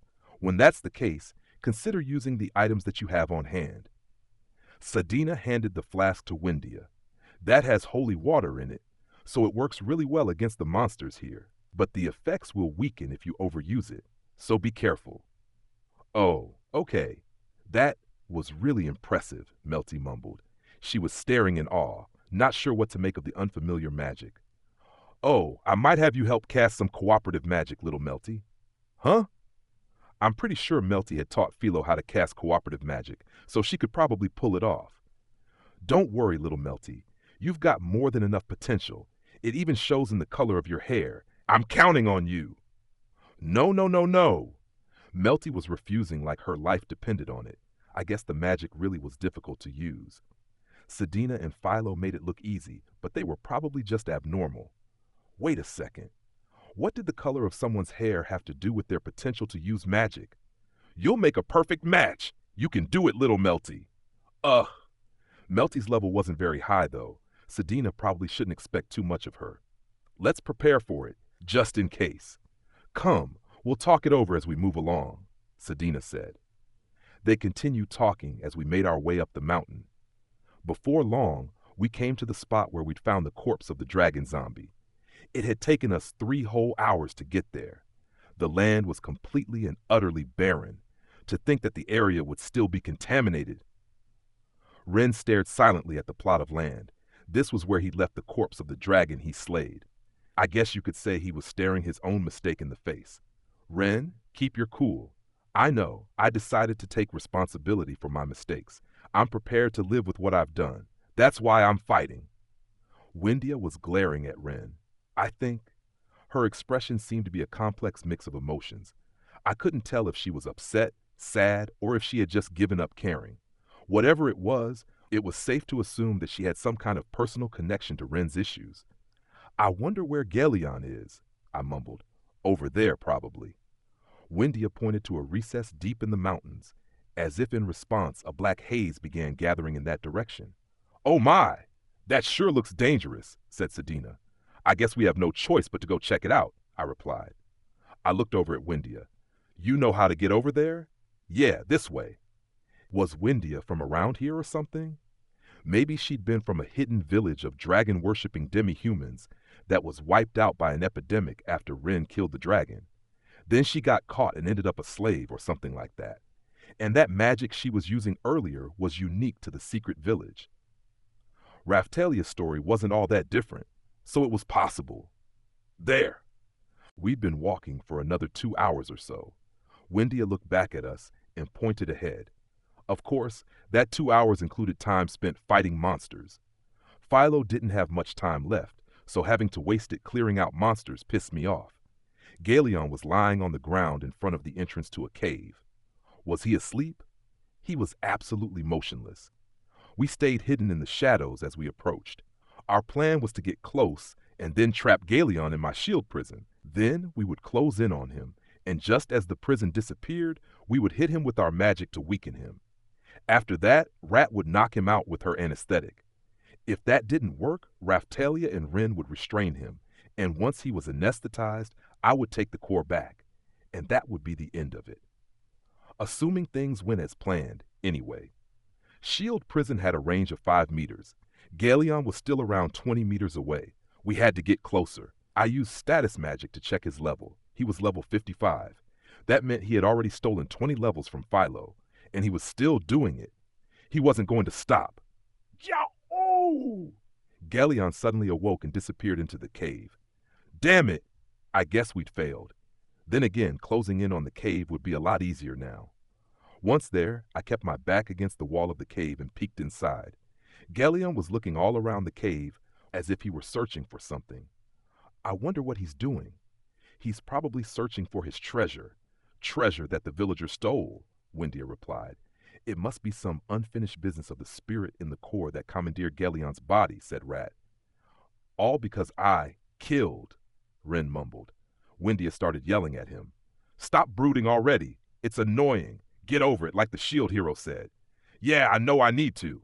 But, oh my God, hurry up, let's go! Windia dragged him into the cave. She did have a point.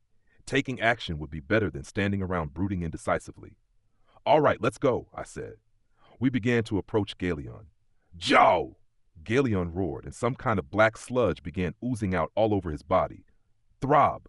My shield throbbed when Galeon roared. What the hell? Nothing like that had happened before when he roared. Mr. Naofumi, Rafu! I heard voices behind us. I turned around to see Philo dragging Atla and Raf-Chan toward us. Her eyes were glazed over. Atla, what are you doing all the way up here? Foal called out to Atla in surprise when he saw her. What the hell are you three doing here? I asked. Shortly after you all left, Philo suddenly began writhing in pain. We tried to get things back under control, but it wasn't working. Then she took off running. Rafu, Rafu, Rafu!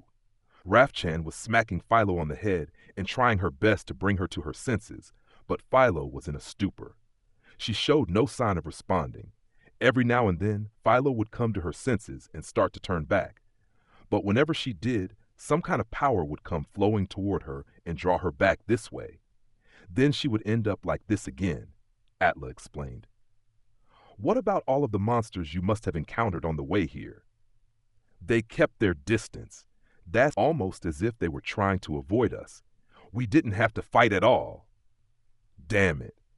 I guess Philo did have the dragon zombie core circulating throughout her whole body. Maybe that was why I couldn't use my portal in an area with this level of corruption. Shit. I should have sent Philo back to our village before we came up here. My shield was doing some kind of weird throbbing thing. Galeon was right in front of us, and now Philo had shown up here in a weakened state. What the hell was I supposed to do? Philo, do you recognize me? I asked her. Mel Chan. Yeah, it's us. We've got this. You need to get out of here. You can't be here right now. Who knows what could happen? Philo, Melty called out. I'm scared. Something inside of me. Stop! Philo grabbed her chest and started writhing in pain, and then, just like Galeon, black sludge began to ooze out of her body. Whoa! Rafu? Atla and Raf-Chan lost their hold on Philo and were sent flying. The black sludge engulfed Philo and began rapidly creeping toward Galeon. Hurry up and stop that sludge. Clearly, something really bad was about to happen. Bad for us and bad for Philo too. But Philo is inside of there. She's right. Raftalia and Ren were hesitant to act. Deep down, I felt the same. If we attacked the sludge, we might end up harming Philo. Was there nothing we could do to stop it? Sedina, can you paralyze it with your lightning magic? I'll give it a try. Sedina quickly began to cast a spell and pointed her harpoon at the sludge engulfing Philo. Zweite Thunderbolt! Sedina's magic landed a direct hit on the sludge engulfing Philo, but the sludge simply jiggled a bit and kept on moving. Sedina took out the flask filled with holy water and began to cast another spell.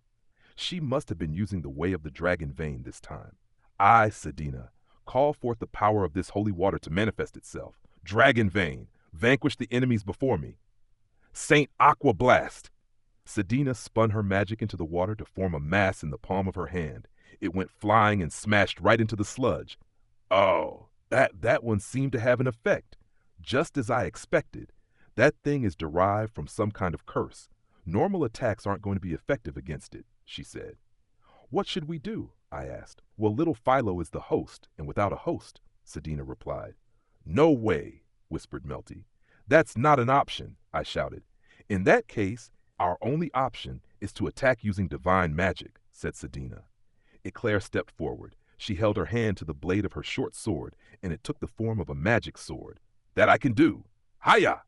Ah, that's right. Eclair had an aptitude for using light magic. I'll give it a go too. Raftalia had an aptitude for illusion magic, which was a mixture of light and dark magic.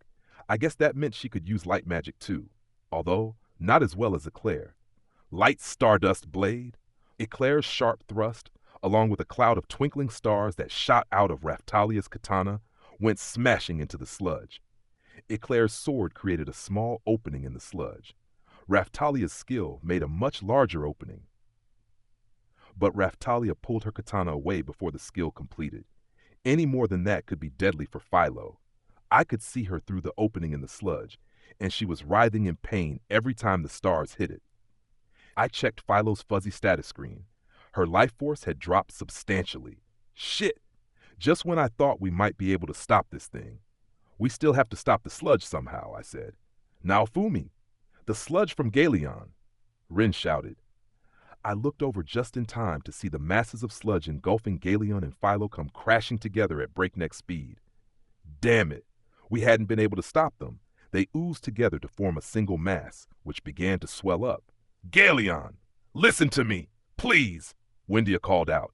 Stay back. Do you have a death wish? I shouted. The throbbing of my shield intensified. Something black rushed out of the shield and engulfed Galeon. He began absorbing even the surrounding air, or perhaps cloud of corruption was a more accurate description. Cracking sounds came from all over his body as Galeon slowly grew more and more massive. I have a feeling this is starting to get really dangerous. You have any idea what's happening, Rat? I asked. Why would I know? It looks like your shield is just making things worse. Yeah, I got that. There's some kind of throbbing coming from the shield. We retreated from the cave and the sludge came crawling out after us. Then it took on a clear, physical form. Standing a massive 20 meters tall, a fully grown dragon was towering over us. The dragon's eyes were filled with darkness. I didn't know what to make of its expression. Nothing about it reminded me of Galeon anymore. Philo was nowhere in sight. Damn it, don't die on me, Philo. Grrr! Galeon took in a big gulp of air. I recognized that motion. That was his breath attack for sure. Everyone, get back! Shooting Star Shield! I cast Shooting Star Shield and got ready for the breath. The others got behind me and took a defensive stance. Sedina pulled out a second flask and began casting a spell. I, Sedina, call forth the power of this holy water to manifest itself. Dragon Vein, protect us. Saint Aqua Seal. Sedina's magic engulfed me. Little Naofumi, that should boost your fire resistance and help protect you against curses, just in case. Thanks. If I could withstand this first attack, then we had a chance of winning. Surely the dragon wasn't as powerful as the spirit tortoise. Black flames poured out of Galeon's mouth and shot toward us. Shooting Star Shield dissolved instantly. What the hell? Shooting Star Shield had been able to withstand the full weight of the spirit tortoise stepping on it for several moments. His breath had melted it away in an instant. The flames continued barreling toward me. I summoned Airstrike Shield, Second Shield, Dritta Shield, and E-Float Shield to protect us. It felt like my whole body was being incinerated. I almost passed out from the pain. If nothing else, the intensity of the attack was on par with the spirit tortoise's electric attack. Mr. Naofumi, shouted Raftalia. Holy hell! What's with this intensity? Saint Aqua Seal is peeling away. The power of that breath and curse must be incredible, Sedina said. I had managed to withstand the attack somehow. I cast healing magic on myself and glared at Galeon. These burns, there was no doubt about it.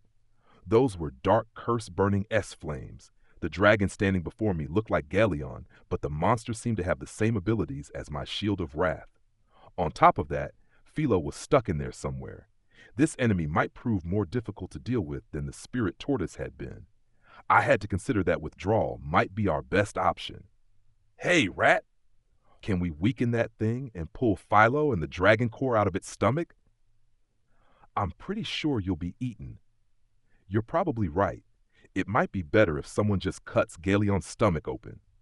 Wendia was calling out to Galeon and trying her hardest to get through to him, but it didn't seem to be working. I'm sure he would have responded if this had been an anime or something. We can't afford to hold back anymore. Raftalia, Ren, and everyone else.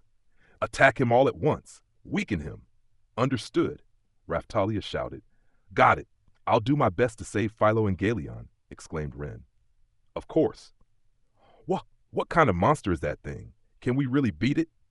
Foal had waited until now to start wavering. What are you saying, brother? This is Mr. Naofumi's life we're talking about.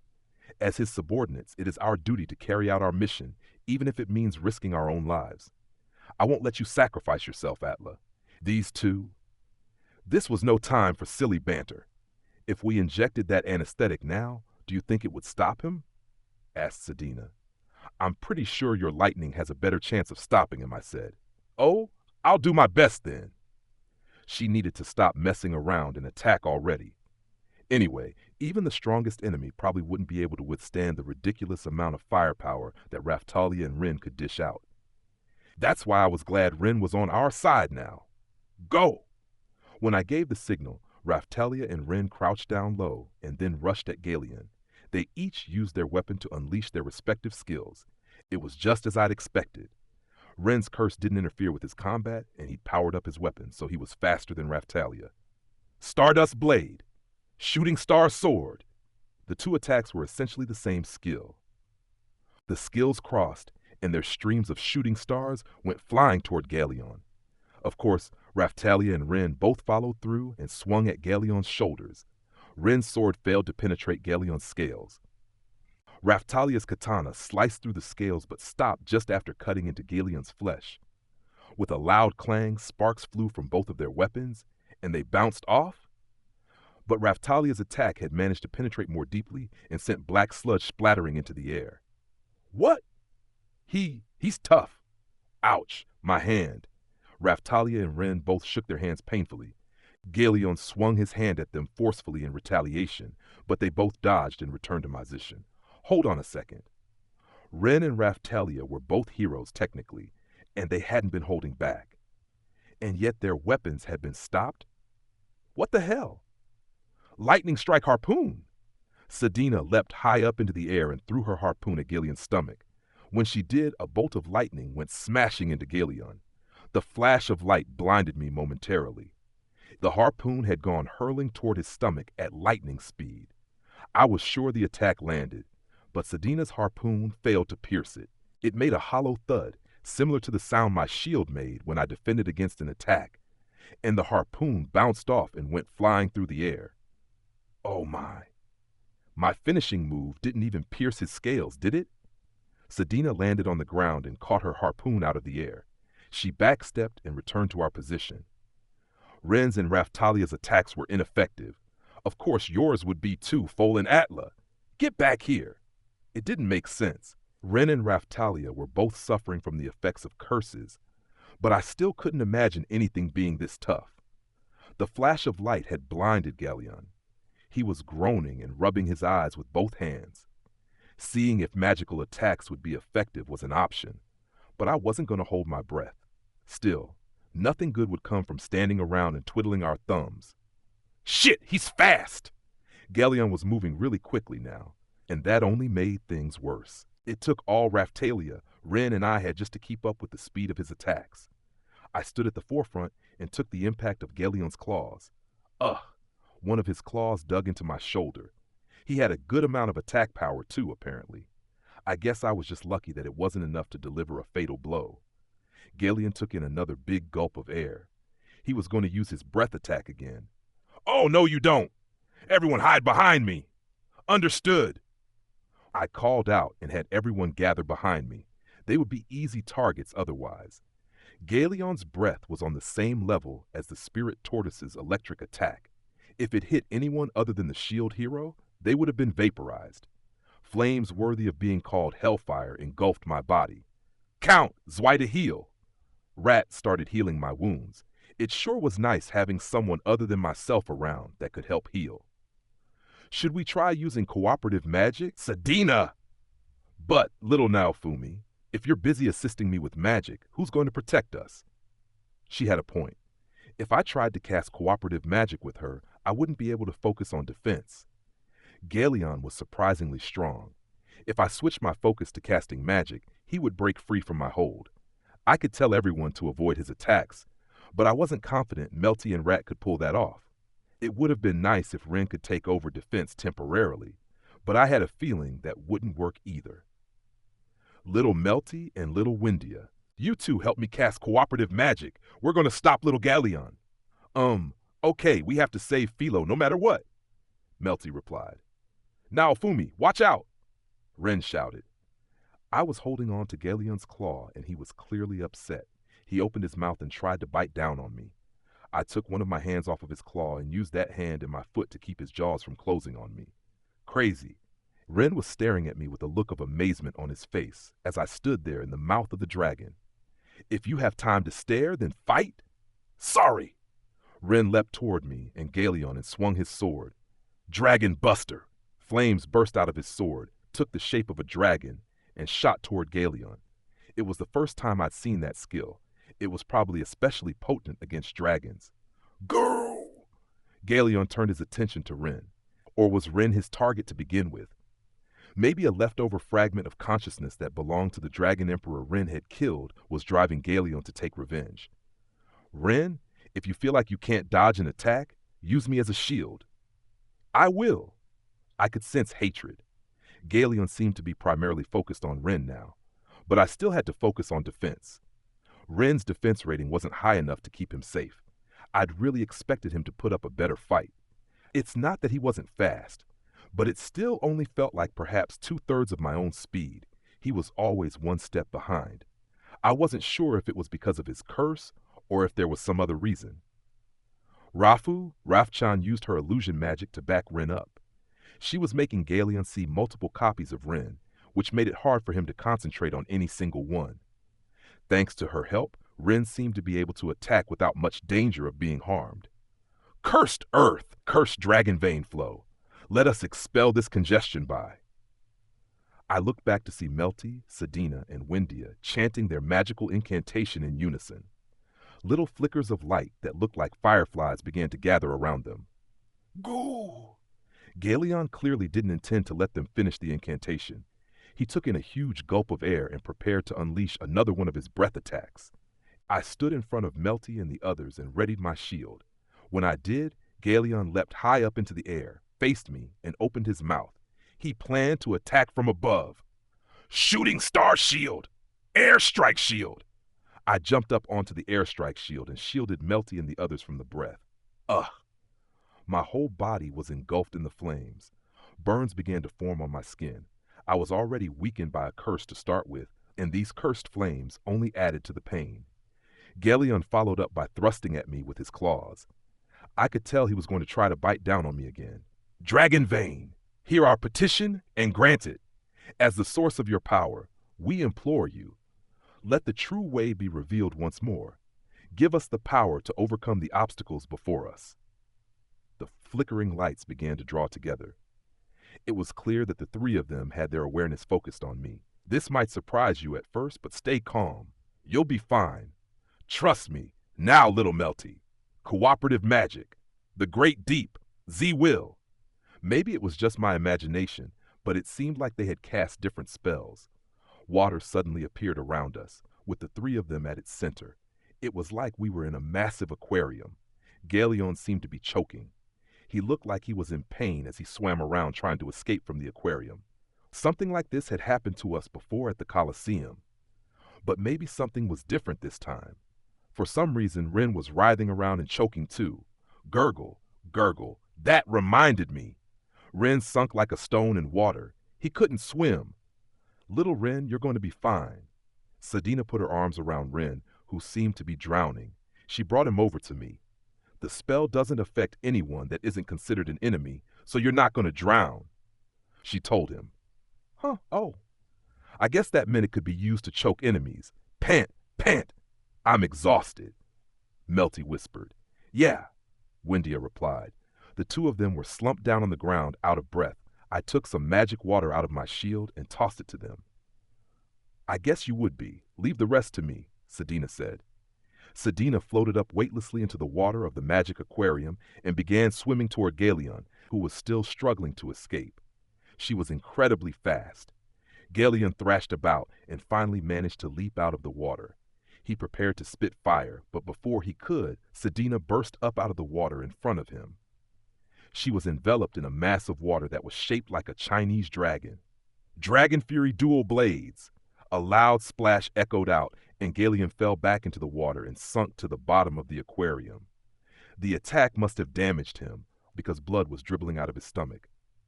Galeon? Windia whispered his name quietly and then stood up and screamed out. Galeon!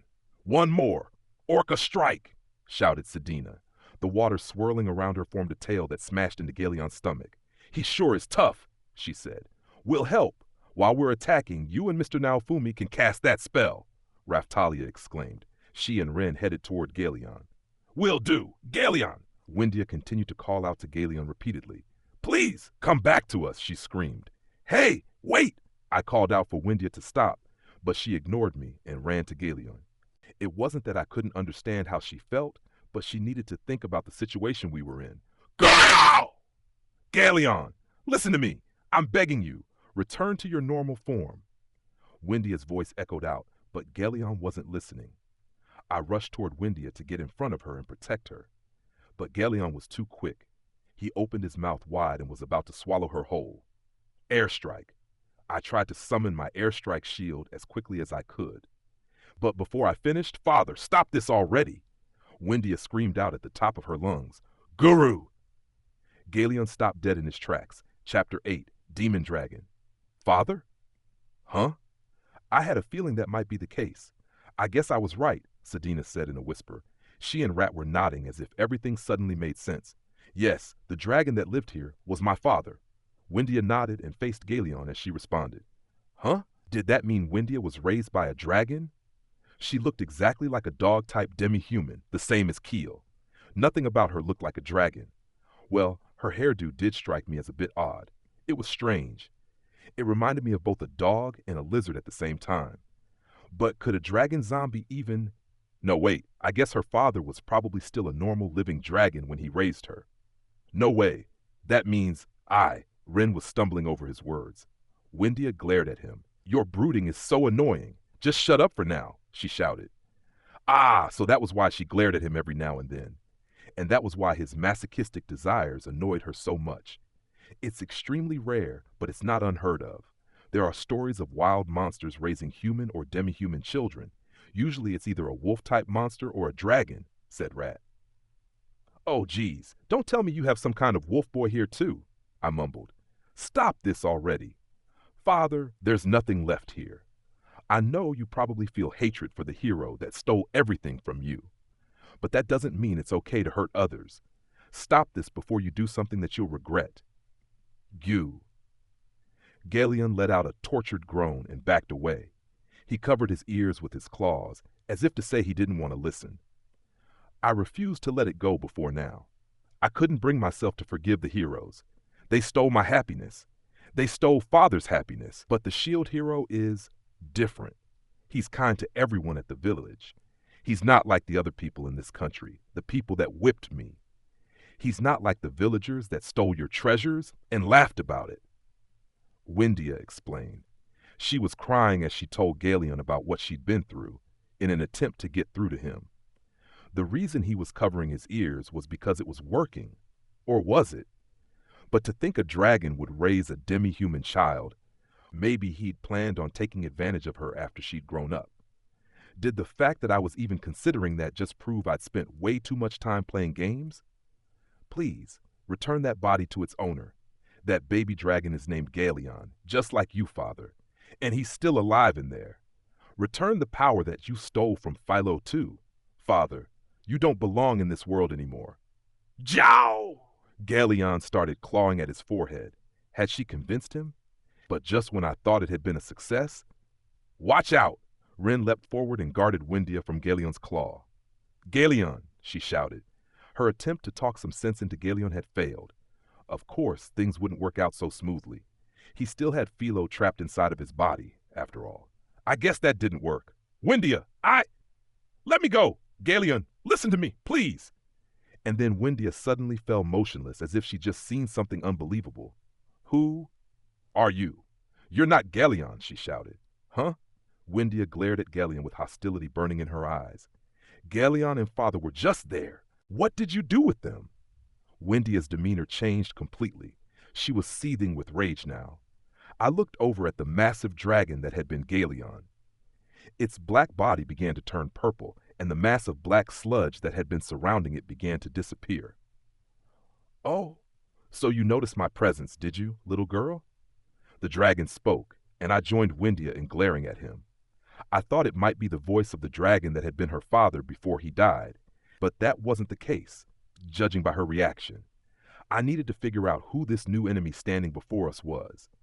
But wait, I'd heard this voice before. It was the same voice that had whispered to me when I cast all sacrifice aura. Who the hell are you? I shouted at him with menace in my voice. The enormous dragon slowly puffed his chest up proudly. After a brief pause, he replied calmly, "Humph, I guess I should introduce myself," he muttered. The dragon placed a hand on his chest and gave a patronizing bow. "I come from another world. There, I was the Dragon Emperor. I've been referred to as the Demon Dragon as well. I am the ruler of all monsters. Shield hero, this should all sound familiar to you." That brought to mind what had happened in Kizuna's world and the weapons that Raftalia and I were always using. They both had Demon Dragon in their name. The Demon Dragon had asked me a question. If there was any chance of talking things out, maybe this was it. "Yeah, you're the dragon that tried to take over Kizuna's world, right? I'm pretty sure Kizuna says she defeated you." The Demon Dragon confirmed my suspicions with a nod. "I'm glad you seem to understand. That's right. The hunting hero and her party crushed my aspirations once. And why would that Demon Dragon be here now?" Shield hero, are you really going to pretend like you have no clue?" I had a really bad feeling about this. Romina told me that the Dragon Emperor core she used in my Barbaroi armor had been created by combining fragments of the Dragon Emperor and Dragon Zombie cores. And going by what Rat and Wendia had said, as well as Galleon's current state, the corruptive tendencies of Dragon Emperors extended even to their consciousnesses. As a result, the remnant of the Demon Dragon in my core fragment, which had commandeered Galleon's body, went out of control. It made sense.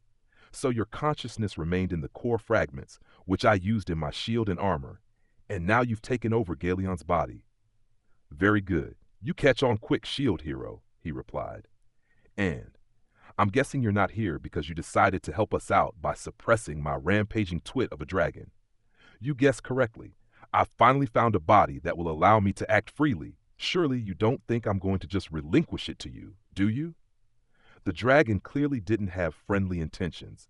In that case, dealing with this opponent would likely be even more dangerous than fighting a dragon that was merely causing a violent disturbance. "What have you done with Philo? Return her at once!" Melty stepped forward and shouted at the dragon angrily. "You must be referring to the monster that people call a Philolial in this world." "Rip!" I heard a tearing sound, and the demon dragon's chest split open. Something crept forward into view. I could see Philo being held in place by tentacles or something. Her arms and legs were tied down. It looked like she had been stitched onto the dragon's beating heart, as if she were now a part of his body. Philo seemed to groan with each beat of the heart. The tentacles were pulsating and glowing, as if to signify that they were stealing her power. "Ugh! Ugh! Philo!" Melty started to take a step forward. But before she could move, the demon dragon cast a spell instantly, without even reciting an incantation. A black beam of light shot out toward Melty's feet. "Watch out!" I yelled. I instantly grabbed Melty and pulled her back. It was clear that the dragon didn't intend for the beam to hit her, but the way she had lunged forward made it a close call. "Naofumi, that's Philo!" "Calm down. Charging at him recklessly is not going to convince him to give her back." The demon dragon placed a hand on his chest as if to signify his agreement. Melchan, master, it hurts." Philo opened her eyes ever so slightly and called out to us, but the demon dragon clearly had no intention of returning her. He smirked. "The shield hero is correct. The Philolial is a sacrificial offering that gives me power. Do you really think I'll just hand her over to you?" "No." With a cracking sound, the demon dragon slowly drew the exposed Philo back, deep into his chest. "Philo." Melty reached out toward Philo and grasped at the air. I held her back and glared at the demon dragon. "Do you really think we're going to just accept that and leave?" I asked. "I have no plans of letting you leave like this, of course. However, perhaps we can make a deal. What do you want?" Whenever there was mention of negotiating in a situation like this, it always ended up being a ludicrous proposal. It reminded me of that famous line from a certain dragon: "If you want to be my ally, I'll give you half of the world." Even if you accepted the offer, things turned out badly, but there was always a possibility that the demon dragon might be reasonable. It wouldn't hurt to hear him out. "My aspiration is to rule the world. Humans are weak, stupid, and selfish. Why should the world belong to them?" "Such a cliché. You're going to complain about humans being unfit to rule the world? How predictable. The triteness of it all made me roll my eyes. But surely you understand, shield hero. You were selfishly summoned to this world and then framed and persecuted simply because someone didn't like you. Surely you understand the arrogance of the people of this world. He wasn't wrong. The countless injustices that I had suffered were all a result of that arrogance. Those fools reign over this world like it belongs to them. Deep down, you know that their savage deeds are unforgivable. I could feel it when I was in your shield. Well, you're not wrong. It was a selfish, rotten world where they relied on the heroes to fix things anytime something went wrong. If I could, I'd abandon my mission, immediately return to my own world, and forget it all, like it had all been a bad dream. Of course, I will take care of the waves as well. Having the world destroyed is no good for me either, but that's only if the world belongs to me. His offer sounded good so far, but there were always strings attached when things sounded too good to be true. He'd referred to Philo as a sacrificial offering, and he was sucking away her power. He'd hijacked Galleon's body. That was plenty of evidence that things wouldn't all be so rosy. Mr. Naofumi. Raftalia had been trying to calm the frantic Melty down. She placed her hand on my shoulder. I knew what she wanted to say. It was a dirty, rotten world, but there were still people here trying their best to do what was right. I couldn't care less if the worthless fools all died, but there were people that deserved my protection too. Of course I understood that. What an arrogant creature! I should defeat that thing, right, Atla? Foal shouted. He started to step forward, but Atla stopped him with a quick poke in the stomach. Ugh, why did you do that, Atla? We're not strong enough to face that creature yet. Our opportunity to act will come, but right now we need to wait for Mr. Naofumi's instructions. We should focus on mustering up as much power as possible until then. Atla began focusing her awareness as soon as she finished speaking. Atla? Her focus was incredible. She stood there motionless, as if she could no longer even hear Foal's voice. Her position was somewhere around 2 meters behind me. That's enough of a prelude. Let's hear your conditions already, I announced. Even if the negotiations were going to end in failure and we had to continue fighting, it still made sense to hear him out. This enemy was too strong to just try and settle things our own way, without considering what he had to say. Ren's and Raftalia's attacks were ineffective. Such incredible strength. There had to be something to it. If I could find out what that was by talking to him, I was sure I could figure out a way to deal with him. Right down to business. I like that. These are my conditions. Everyone here, other than the shield hero, will pledge their allegiance to me and become my minions. And then you will snuff out the hunting hero and her companions who shattered my aspirations once before. What a joke. Was he really going to present it like that and still expect us to agree? He might have been a powerful dragon, but he had absolutely zero potential as a politician. And what did he mean by everyone other than me pledging their loyalty? Do you really think they would agree to that? And why did you specify everyone other than me? Everyone around glared at the demon dragon and nodded. In situations like this, it was only normal to force the leader, which was me right now, to pledge their loyalty too. The demon dragon stared at me. The look in his eyes, it wasn't quite contempt. It sent a shiver down my spine. His eyes reminded me of a starving monster staring at its prey. Like the Philolial offering, you are nothing but another source of power. I need no pledge from you. You too will become a part of my body and continue to supply me with power for all eternity. In return, I will exact revenge on the rotten humans for the both of us. Huh? So the bastard intended to make me a part of his body and use me as a power source, just like Philo. Surely you didn't think that the Philolial was my only source of power. Take a good look at the situation. It is your rage that gives me power. That must be what Atla was talking about when she said there was some kind of power leaking out of you and amplifying something, said Raftalia. No wonder the dragon is so strong, Rat mumbled. She had a look of annoyance on her face. Wendia glared at me. I looked at my shield, my rage. I pulled up the Shield of Wrath on my status screen. The screen was all fuzzy. A lot about the dragon reminded me of the abilities of my Shield of Wrath. including the breath attack that Galeon had used before turning into the demon dragon.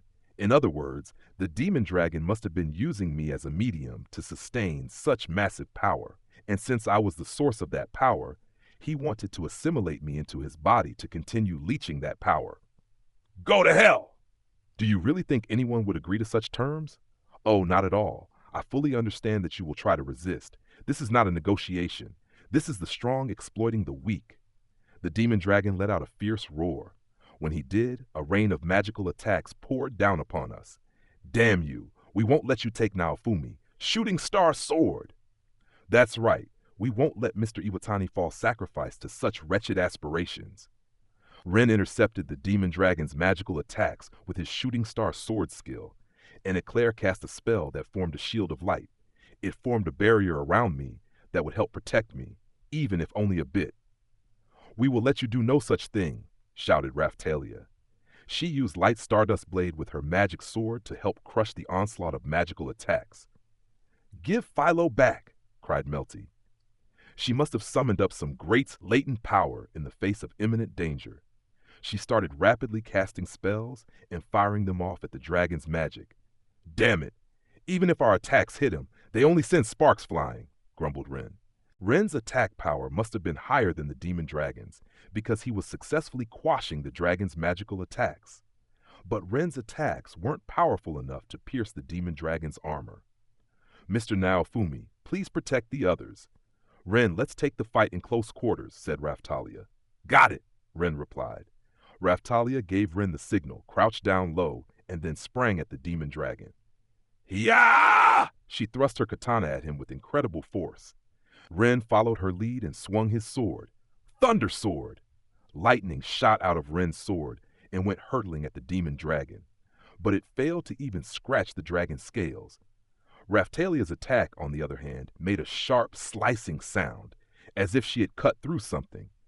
There was a cloud of black, noxious gas surrounding the demon dragon, and it looked like she had cut through that. I suppose I should launch a counterattack too. Try not to die. I'd like to try to gauge my own strength. The demon dragon didn't have a single scratch on him, and yet he had groaned in pain. Just what had Raphtalia cut? I had no idea, but it certainly seemed to have an effect. The demon dragon flapped his wings and lifted up off of the ground. He began to shine as brightly as the sun, and a cloud of black flames filled the air. Raphtalia! Ren! Get back!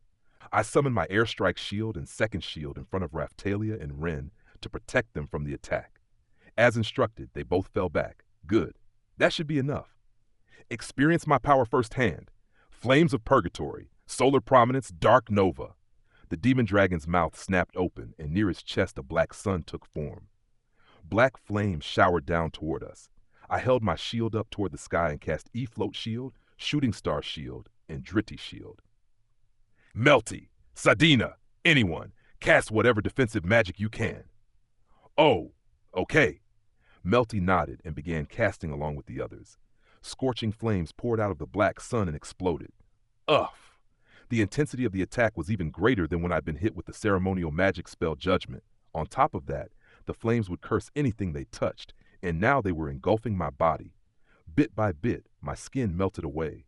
The pain followed moments later. Little Naofumi, keep holding on. Saint Aqua Seal. Sadina used the holy water to reduce the amount of damage I took. I could tell that the flames would delay any healing. There was no doubt about that, since my Shield of Wrath was the source of their power. The holy water was clearly very effective against curse elements. Healing wouldn't be a problem as long as the curse effects weren't delaying it. Thankfully, Rat was helping a bit by casting her own healing magic. After several moments, the flames died away. The area in front of me had been transformed into a field of smoldering ash. Killing you would mean losing a source of power. That attack is not quite powerful enough to deliver a decisive blow. That's its downside. I cast healing magic on myself and got ready to continue the fight. I had no doubt that he was trying to weaken me so that he could assimilate me into his body. Naofumi, you're his target. You need to stay back, no matter what, Ren shouted. Mr. Naofumi, the sword hero is right. Be careful. The dragon is clearly trying to weaken you, Raphtalia added. The demon dragon was taking a moment to recover after unleashing such a massive attack. Raftalia and Ren took advantage of the opportunity and leapt at him to resume their attacks. Earlier in the fight, the two of them had attacked at the same time, and the compounded effect had left a faint mark on the demon dragon's scales. Was there nothing I could do? If I paired up with Sedina, we could cast our cooperative magic spell, Descent of the Thunder God, on Raftalia and Ren. That should increase their attack power. Sedina must have realized what I was thinking, because she nodded and took my hand into hers. But was that really all I could do? I couldn't help but wonder. The job of a shielder was to block the opponent's attacks and to create openings for allies to attack. If they had some leeway, they could assist the other party members while helping to keep them alive.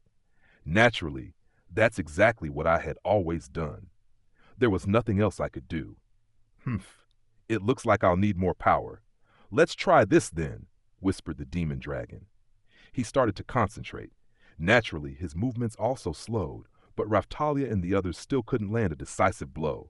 If he was leeching my abilities, then... Wait, leeching my abilities? It was safe to assume that he was using the abilities of the Shield of Wrath. Ren had implemented the power-up methods, and yet his attacks were still ineffective. I was the only one with a high enough defense rating to pull that off. The demon dragon even said that he was using the Shield of Wrath as a medium. So what would happen if I intentionally failed a power-up attempt on the Shield of Wrath? He's using my shield as the source of his power. I'm going to try intentionally failing a power-up attempt on the shield. Ren turned to me and nodded. That makes sense. I hadn't thought of that. Give it a try now, Fumi. Huh? What do you mean? Asked Rat.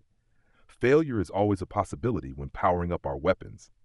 If I intentionally cause it to fail, then the Shield of Wrath will be weakened. In other words, the shield that is supplying his power will become weak. And that means the dragon will be weakened too, she exclaimed. Exactly. If he's getting his defense from my shield, then that should make it possible to harm him with our attacks. I'm sure of it. I made up my mind and got ready to power up my shield. And that's when it happened. Did you really think I hadn't thought of that? Chapter 9. Forced Power-Up. What? The demon dragon cast a spell and magical symbols appeared on my shield. The power-up screen suddenly appeared in front of my eyes. Would you like to attempt to power up Shield of Wrath from +7 to +8? Huh? Wait, I hadn't done anything. The cursor moved to yes on its own and the power-up attempt initiated. What did you do? Heh! I'm sure you're smart enough to have figured out what's happening. I'm not against trying my luck either, you know. Warning, power-up level will be reset to 0 upon fail. The demon dragon selected yes before the warning even finished displaying. There was a clunking sound and the power-up symbol appeared. +8 power-up successful. Shit! Why the hell did it have to be successful at a time like this? Ugh! I nervously looked over at the demon dragon. Blah! I enjoy a good gamble from time to time. Heroes, feel my power. The demon dragon swung his tail. He was even faster than before. He flapped his wings and a powerful wind rushed through the air. Ugh! Damn it! Just when I thought things couldn't get any worse. At the very least, I needed to cast support magic on Raftalia and the others. Zweite Aura! I wasn't prepared to lose to this powered-up demon dragon. I cast my support magic on Raftalia and Ren. Airstrike Shield. Second Shield. Raftalia, Ren, use those as footing and to protect yourself. Understood. Thanks. The demon dragon's scales were glistening. In MMOs, it was common for a shiny effect to be added to a weapon's appearance whenever a high-level refinement was successful. Hey, Count, is it just me, or did he not just get stronger? Yeah, he's interfering with my shield, but I'm not just going to stand by and watch. Two could play this game. Careful now, I can't have you going and causing trouble, my little medium. Locked. When I tried to power up the Shield of Wrath, that was the message that appeared on the screen. Shit, I couldn't power up my own shield. What the hell? In MMOs, every now and then someone's account would get hacked and they would lose control of their character. That's what this felt like. The demon dragon immediately attempted another power-up. Once again, he chose yes for both prompts immediately. +9 power-up successful. Whoa! Ren was unable to dodge the next attack. He went flying and smashed into the wall. Ren! I'm okay. He and Raftelia could no longer keep up with the demon dragon's attacks. They were lagging one step behind now. Count? This piece of shit shield, did it want to kill me? This was its chance to fight back by failing and weakening that bastard. If he succeeded again, we were screwed. And of course, the demon dragon attempted another power-up. Plus 10 power-up. I immediately jumped out in front to protect Raftalia and Ren. The swipe of the demon dragon's tail threw me flying through the air. Ugh! My surroundings spun around before my eyes at high speed. As if to finish me off, a second swipe sent me smashing toward the ground. Mr. Naofumi? Naofumi? I had been tossed around like a rag doll. Tossing me through the air was a feat that not even Kyo or the spirit tortoise had been able to manage. The demon dragon's scales were glittering brightly now. Or was I just seeing stars after being tossed through the air? Shit. The demon dragon was steadily powering up to a level far beyond anything we could handle. But powering up was a double-edged blade. Go ahead, keep making attempts. The power-up level was sure to reset before long. And I was running out of power-up materials, so when it did fail, that would be the end of it. I guess that's enough powering up, he announced. You're running away from a little power-up? I expected more of a demon dragon with aspirations to rule the world, I taunted. I just have to taunt him and force him to power up until he failed. But the demon dragon looked at me scornfully and puffed up his chest. I will not fall for your weak attempts to taunt me. I'll have plenty of time to make more attempts after I make you mine. He saw through my plan.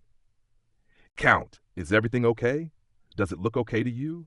What the hell? He'd hacked my account, and now he was powering up my equipped weapon a ridiculous amount. It was like he stole my weapon and managed to turn it into an ultra-rare item after it was no longer mine. This really sucked. It made me want to curse the whole world. Zweite heal. Healing again? Don't think I'll let you do that so easily. Anti-Zweite heal. The demon dragon sighed and nullified the healing magic that Rat had cast. Now, Fumi, as the source of your power, I command you, let the true way be revealed once more. Unleash an attack like a blade of water and slice him through. Drifa Aqua Slash. Melty focused her attention. Wait, since when could Melty use Drifa-level magic? Anti-Drifa Aqua Slash. Once again, the demon dragon sighed and nullified her magic effortlessly. Damn it, he was obviously adept at using magic. I wouldn't have been surprised if magic were his middle name. Now that I thought about it, I hadn't really seen Kizuna or any of them use much magic. They probably could, but they might have gone without when fighting the demon dragon. It wouldn't do much good if he just nullified the spells as soon as they were cast. Now then, I guess fighting you without holding back is the least I can do. The demon dragon began to cast a spell. The speed of his incantation was even quicker than before. Superb. With the power of the holy weapon, nothing is impossible. Would you like to attempt to increase rarity from SR to SR+? Once again, he ignored the warning and continued. Something told me things were not going to get any better. He seems to keep growing scarier and scarier. God damn it! Shooting star sword! Ren's shooting star sword went flying at the demon dragon, but it didn't even make him blink. The attack wasn't even making sparks anymore. What was that? Are you trying to tickle me? I have no choice. I'll overpower up my weapon too, Ren shouted.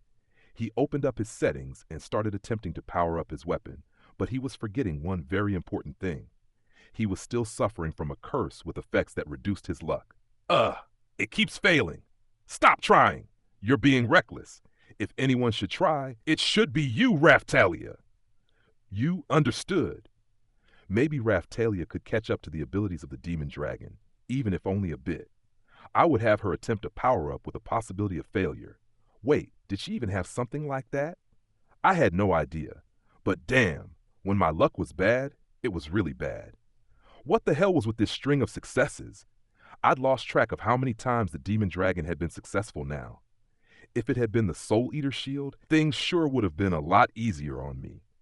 Around the time I saw the letters LR appear, I jumped out to protect Raftalia and Ren, and was tossed through the air, once again. Success again? What the hell?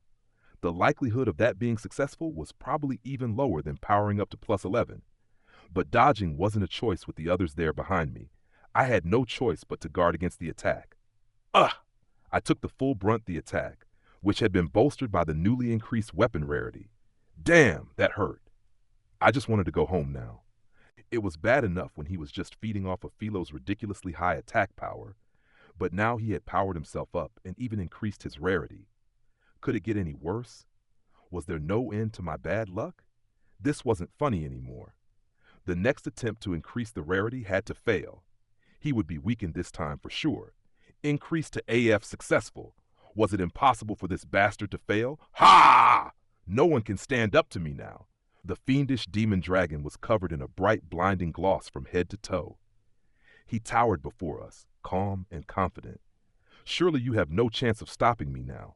Shield hero, accept your fate as an offering and give me your power. Damn it.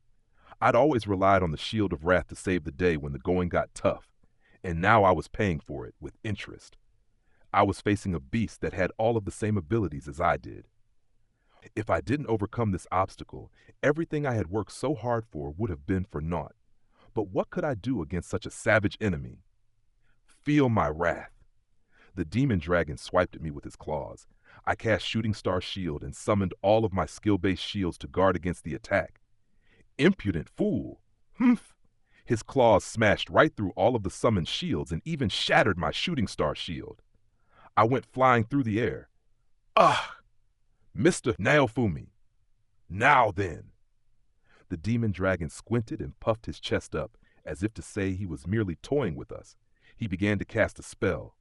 Great power in this core stone of mine. Hear my plea, and an unfamiliar incantation echoed throughout the air surrounding the demon dragon. Actually, the incantation seemed to follow a pattern similar to what Therese had used for her magic. I won't let you, shouted Raftalia. She leapt forward and swung her katana in an attempt to interrupt the incantation. Ren followed her lead. But the demon dragon continued to focus on the incantation, as if to imply that their attacks would have no effect on him. Their attacks couldn't harm him because he had my defense rating. There was no doubt about that. But there had to be something we could do. There just had to be.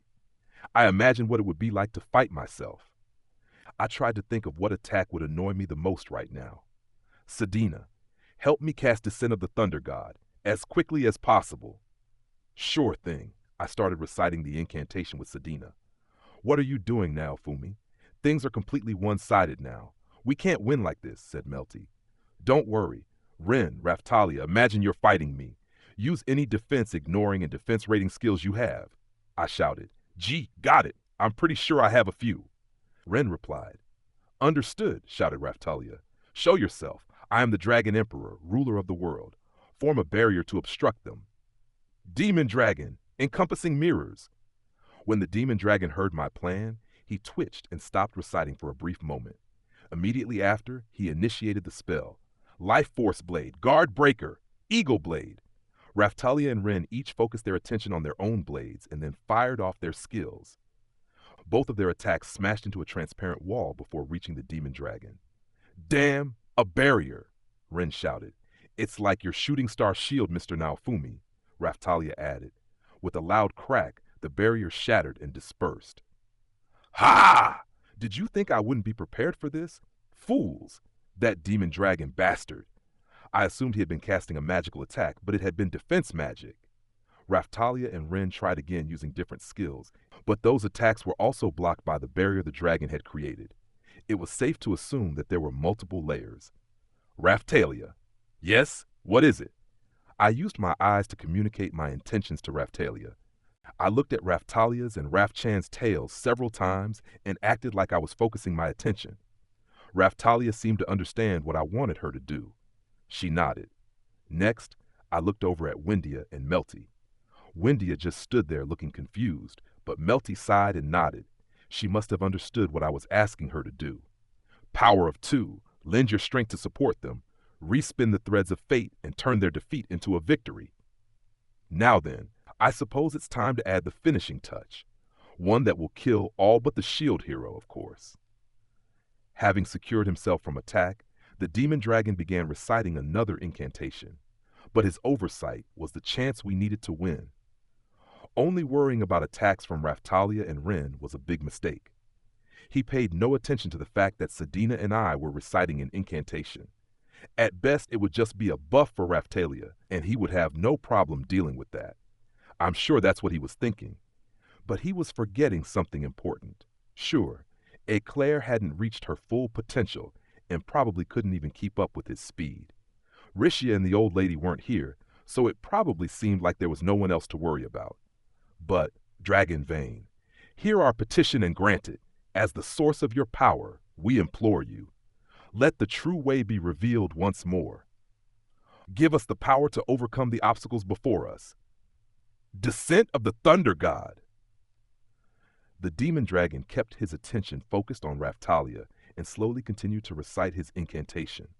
It was obvious that he considered her to be the primary threat, but had he not noticed while he was in my shield that there was someone else who could unleash a barrage of the attacks I feared most? And this whole time, she'd been focusing her mind to prepare herself. Atla! I turned to Atla and cast Descent of the Thunder God on her. With the slave maturation adjustment, Atla was level 45, but she had an inherent grasp of the essence of the Hengen Muzo style. She was a fearsome opponent that had impressed even the old lady. My time has come, lightning poured down onto Atla.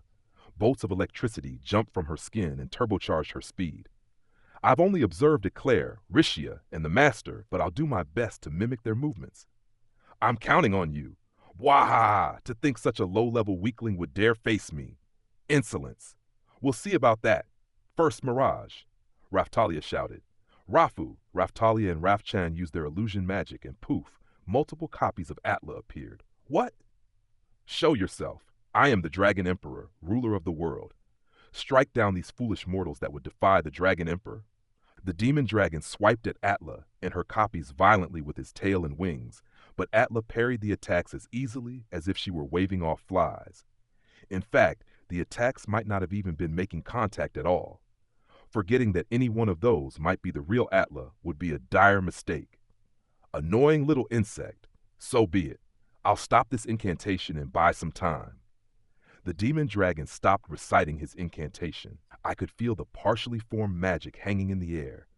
Great power in this core stone of mine. Hear my plea and show yourself. I am the Dragon Emperor, ruler of the world. He began to cast a different spell. Incredible to think he could pause one spell midway and cast another at the same time. Take this. Atla thrust at the demon dragon. There was a loud cracking sound, and his barrier shattered in an instant. I'm not finished, she shouted. I have no idea how or where she had been storing up energy, but she continued to launch a string of fierce attacks without pause. Demon dragon! Explosive assault! Explosions filled a wide area surrounding the demon dragon.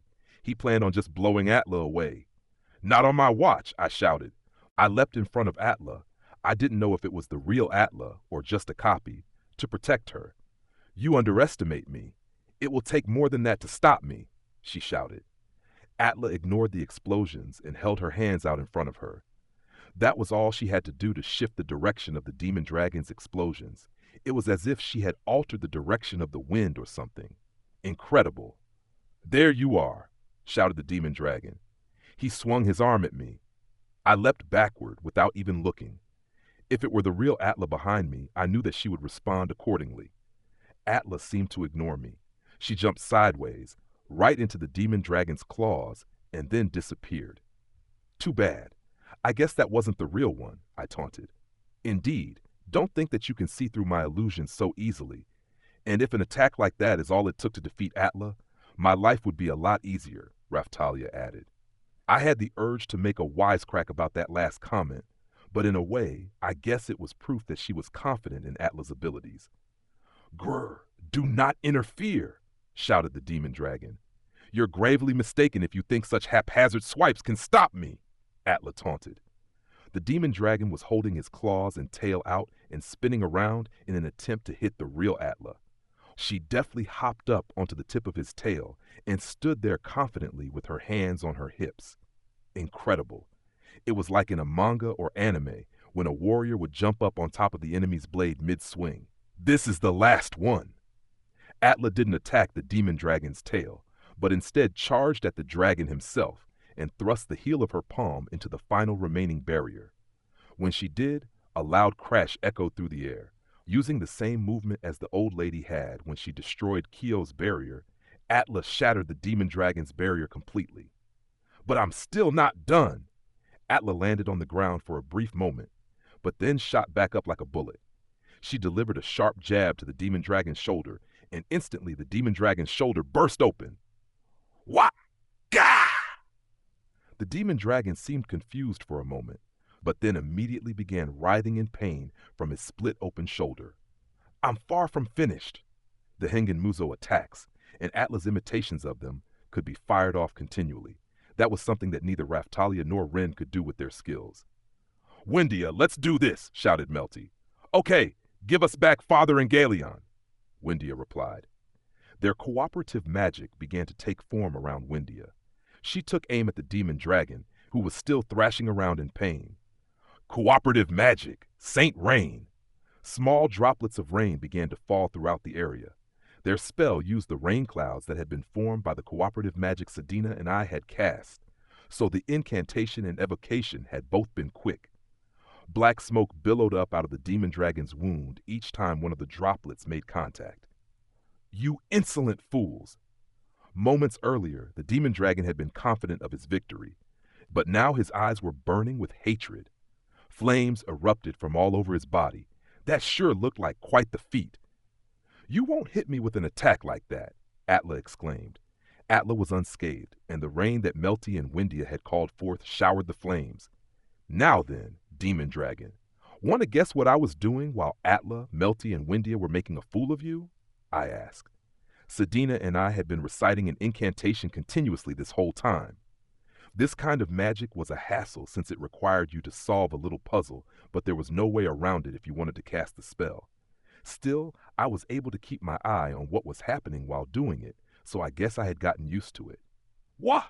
Time for the second wave. Go, Eclair! I shouted. My turn, is it? Leave it to me. Mr. Iwatani and Miss Sock, Atla, feast your eyes on the true essence of the Hengen Muzo style. Sedina and I finished casting Descent of the Thunder God on Eclair, and she charged forward. But I noticed that she had been focusing herself before springing to action.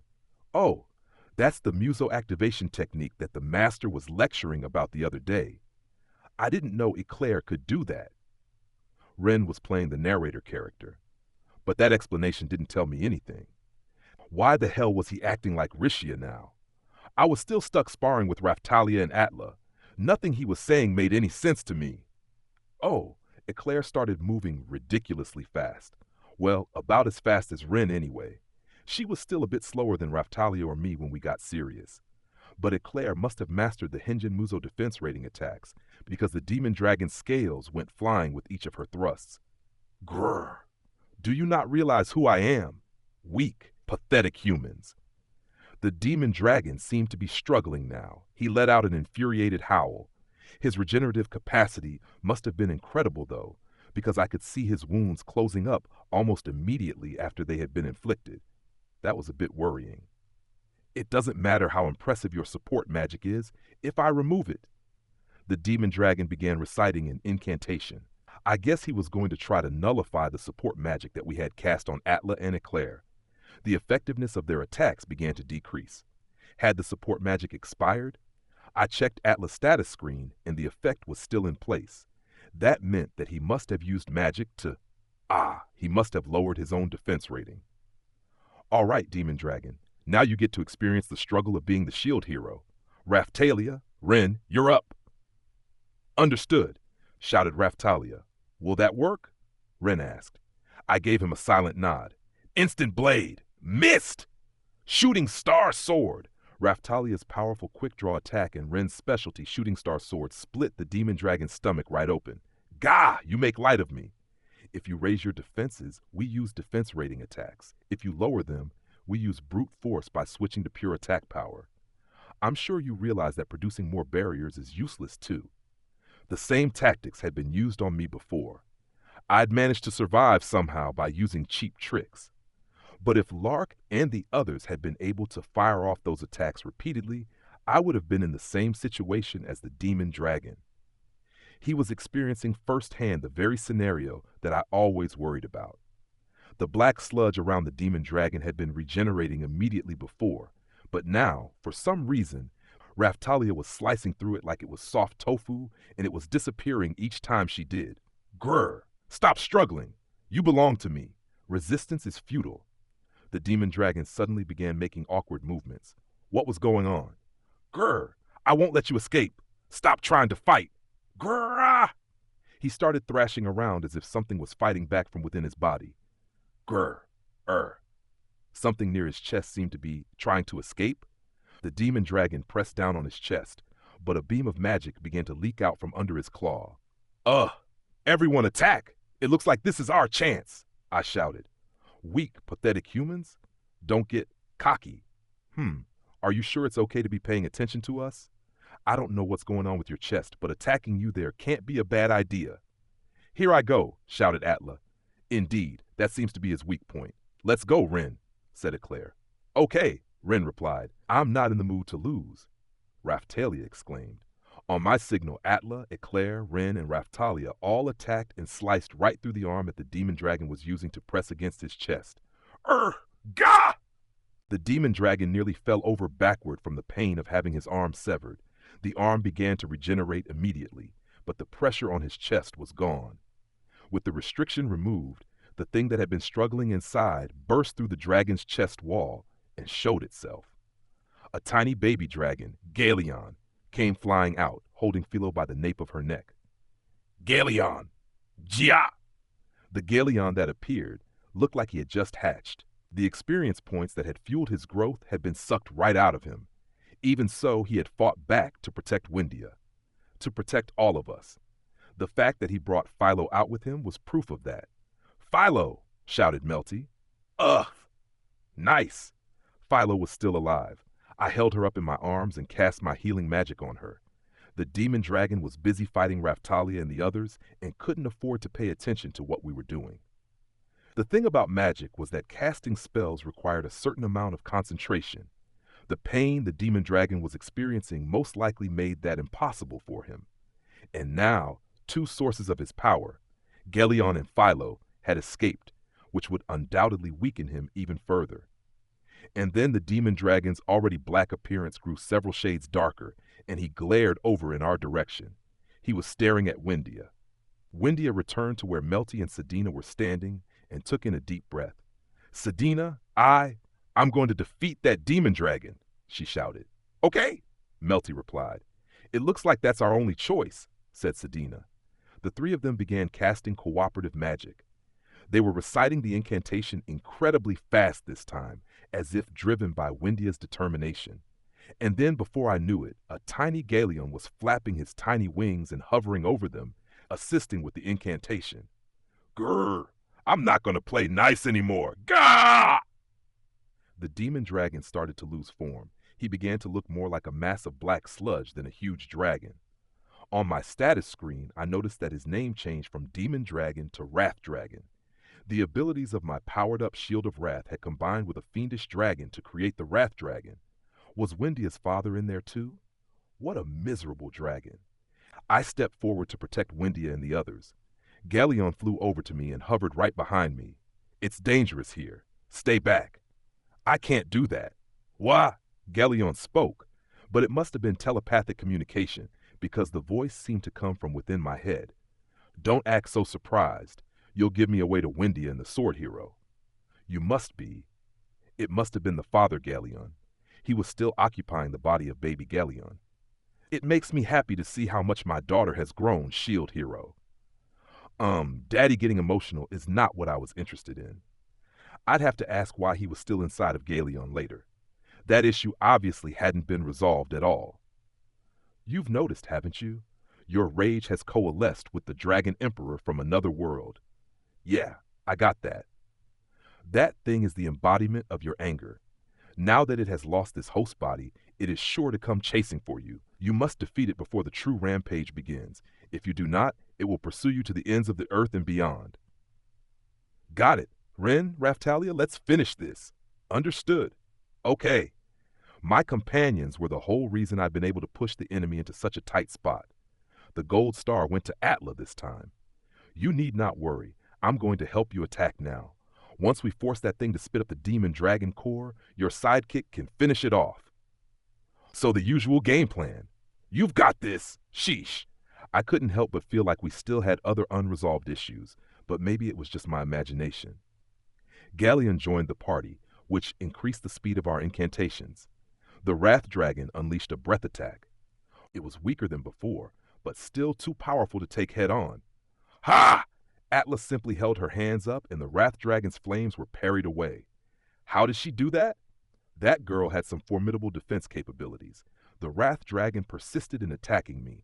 It needed a new host. There's no rule that says I can't dodge just because I have a shield, right? The Wrath Dragon came at me with an onslaught of entirely straightforward attacks. I maneuvered back and forth, dodging them. The attacks were focused solely on me, so there was no need to guard against them in an attempt to protect the others.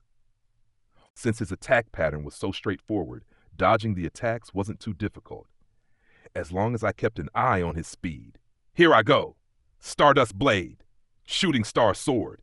Ren sure loved using Shooting Star Sword. He was always firing it off as soon as there was an opening. Find the core stone and make him spit it out. That will weaken him even further, I shouted. Like pure flowing waters, let our intentions wash away hatred, resentment, and the curse upon this land. Let our desire to save the world manifest as strength. Dragon Vein, grant us a miracle. I, Gelion, command the heavens and earth, transect the way of the universe, and rejoin it again to expel the pus from within. Power of mine, awaken the strength to sever this flow of emotions before me. Thanks to my shield, I could tell that Galion was reciting a high-level incantation. The shield sounded like it was working in overdrive as the translation appeared on the screen in front of my eyes. Sedina must have noticed something because she was looking over at Galion. A racing aqua slash! Annihilating wave of the water dragon. Galion and the three of them completed the incantation. Immense magical power began to form in front of Galion. Huh? Wendia yelped out in surprise, and Melty slumped down onto the ground, exhausted. Sedina gripped her harpoon and dashed toward the Wrath Dragon. Galion held on to the freshly formed ball of magic and took in a big breath. Little Naofumi, little rat, back me up. Okay, replied Rat. Zwaita Aura, fast power, fast magic. Rat and I both cast support magic, increasing Sedina's attack speed. Let's do this, little Galion. Jow! The real Galion would have made a qua sound. Galion took in a big breath of air and blew it into the ball of magic. A massive torrent of water erupted from the ball and shot at the Wrath Dragon. Sedina leapt into the torrent and began swimming in circles, creating a vortex. I thought Raftalia and Philo came up with flashy attacks, but these two had outdone them. It's like watching a fight between the gods, Foal mumbled. There's no place for you in this fight, brother, Atla replied. I'm going in, Foal shouted. You stay right where you are, I ordered. Foal was being left further and further behind. I had a feeling he'd be dead in no time if I let him join the fray. I couldn't have that.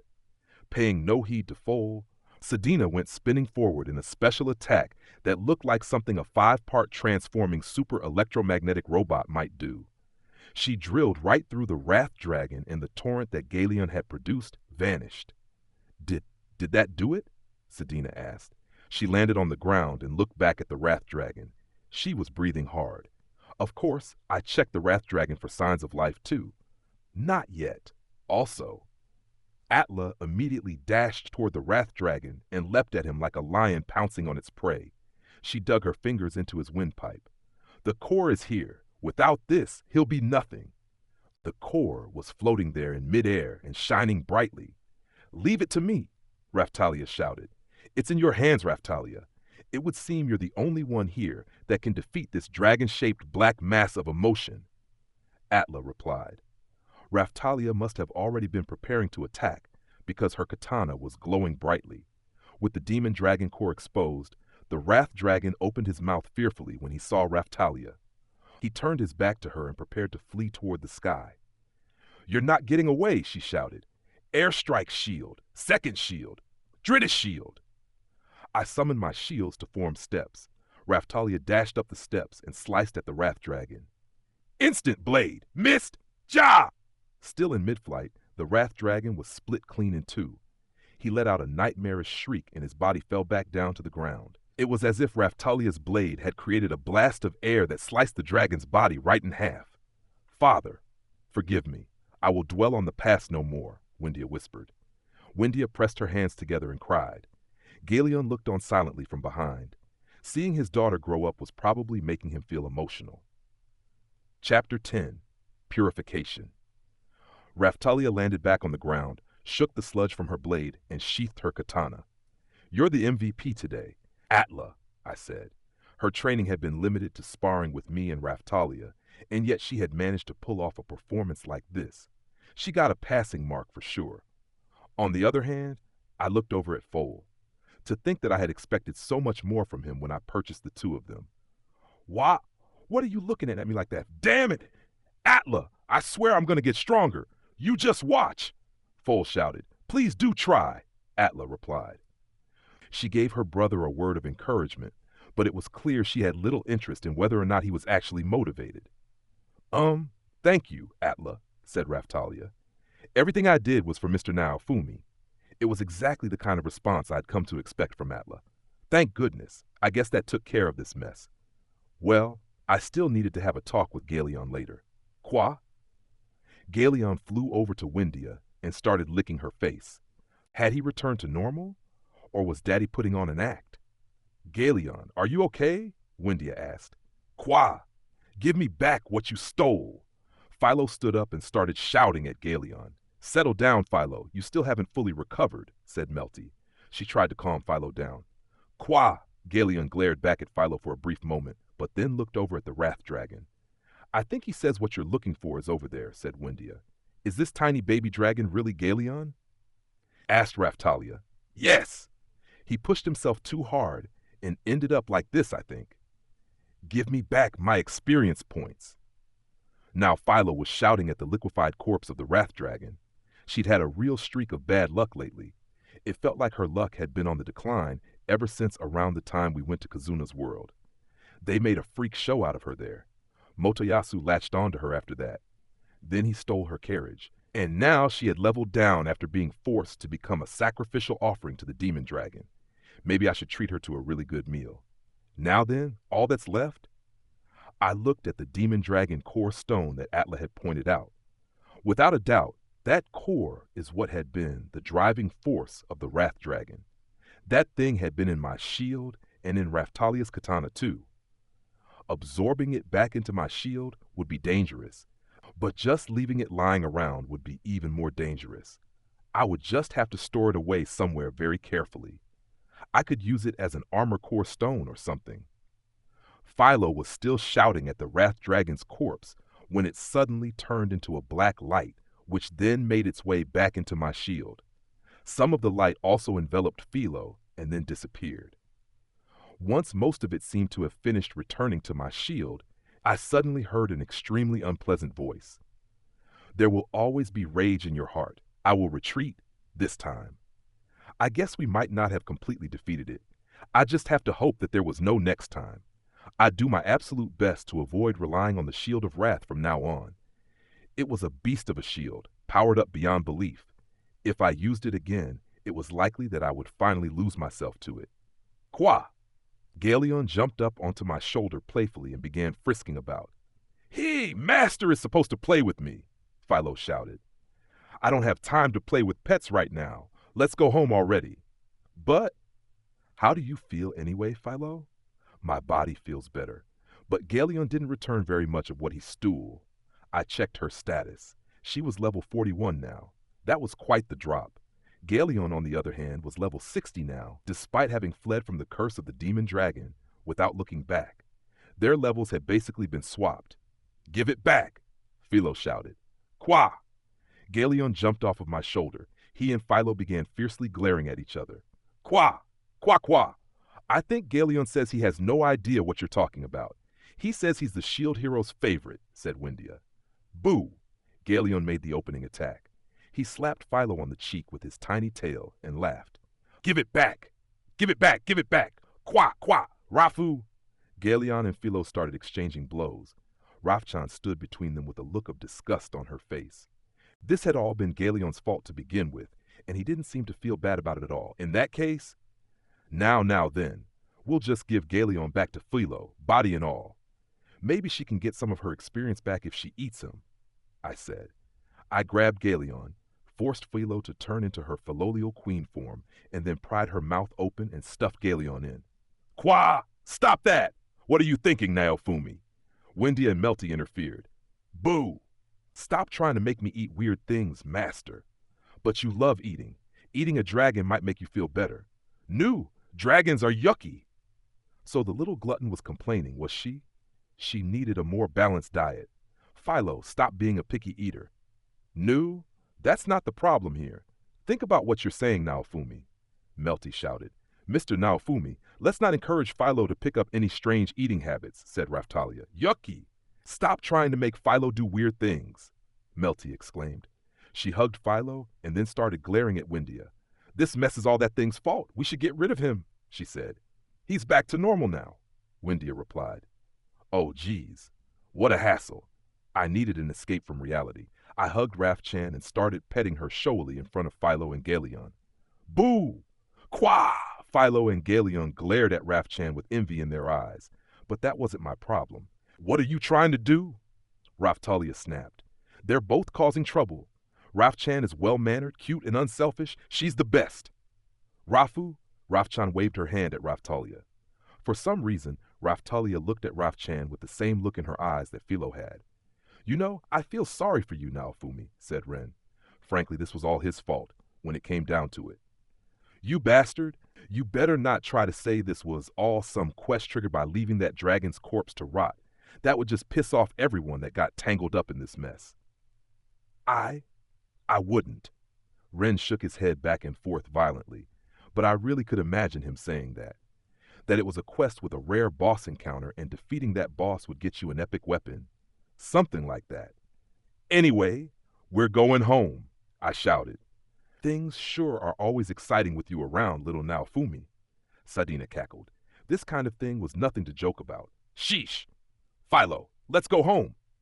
Okay, Qua! Galeon crawled between my legs. I can't walk with you there. Get out of the way. Qua! Galeon started glowing brightly and then suddenly grew to the size he had been before swallowing the demon dragon core. No, he was a bit bigger, around 4 meters long. With me already on his back, he used his tail and arms to grab onto Windia, Sadina, Rat, and Atla, and then took flight. Just before lifting off, Rafchan jumped onto his head and was hanging onto his horns. What? Boo! Philo cried out with disappointment in her voice. Mr. Naofumi.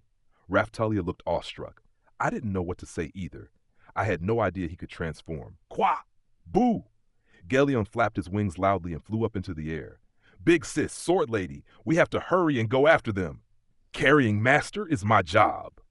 Philo wasn't going to let Galeon win. She took off running in an attempt to get the remaining party members to hurry up. You look comfortable up there. It reminds me of riding Ethnobalt's boat in the other world, said Raftalia. Atla. Foal had a look of urgency on his face.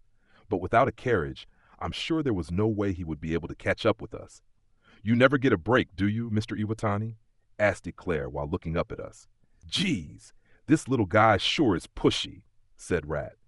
Rat, did you know that dragons could transform like this? I asked her. I've read about it happening on very rare occasions, but I've never heard of a case surpassing what filial variants can do. From up in the air above, I looked down at the area below us. I noticed that the dark color of corruption had faded away from the land. Did you notice it too, Count? Galeon was sucking up the corruption from the surrounding area while he was running amok. This seems to be the result, Rat said. So that was what happened. I wondered if this area would finally become truly peaceful. It occurred to me that I could probably use Portal Shield now. I gave it a try. Portal Shield! Nice. It seemed usable as far as I could tell. A little warning message popped up to let me know that if I registered this location, it would teleport me to the ground. I chose to continue with the teleport and focus my awareness on the surrounding area. Raftalia and the others were out of range. It probably wouldn't be a good idea to leave them behind. Leave Master here! Oh, Philo was running after us in a mad dash below.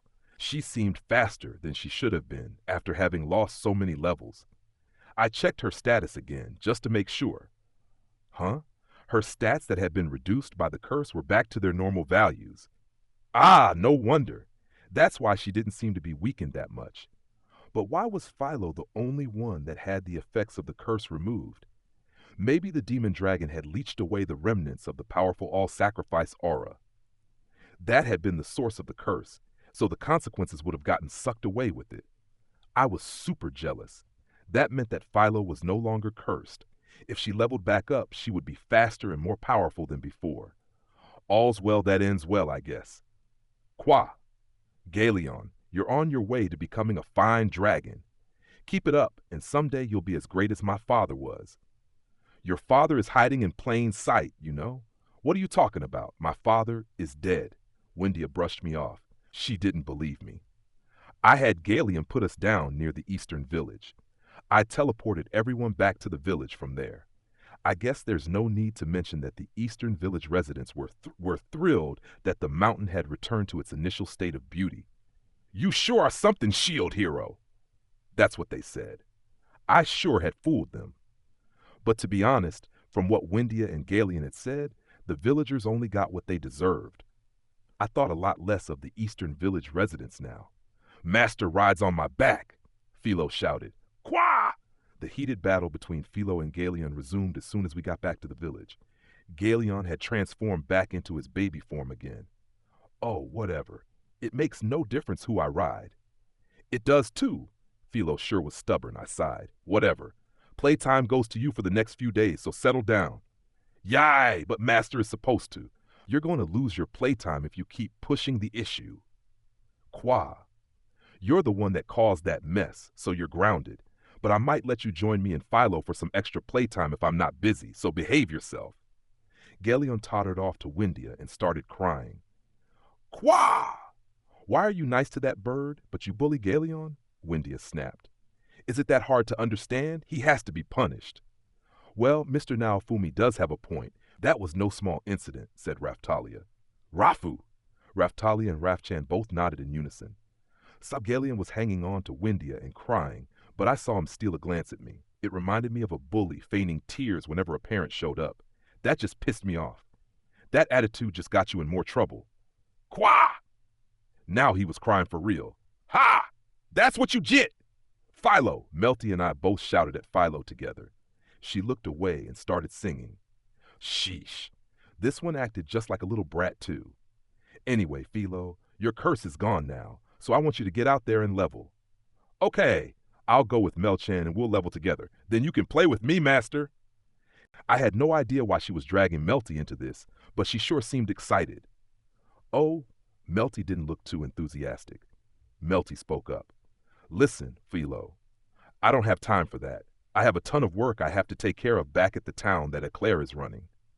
But, Melchan, you were just saying you were too weak and wanted to level up. I didn't mean right this instant.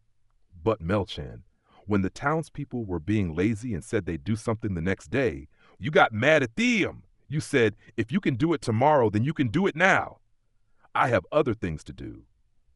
But, Melchan, before you said, you'll never get anywhere in life if you don't do the things you want to do just because you're busy. Oh, boy. Philo was in her but mode. When she got like this, the back and forth would just go on until she either got her way or the other person just refused to respond anymore. Still, who knew when Philo would get another chance to level if she didn't go now? I looked at the assistant that had come to fetch Melty and motioned him over with my eyes. We talked quietly so that Melty couldn't hear us.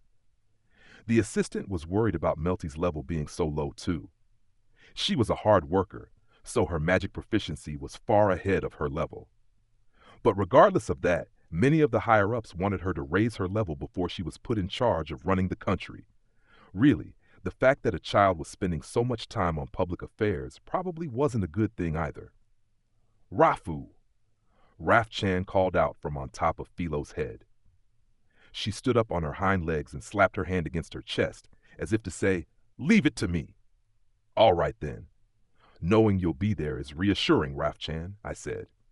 What's so reassuring about that? Raftalia snapped. I was sad to see Rafchan go, but Melty and Philo should be fine if she went with them.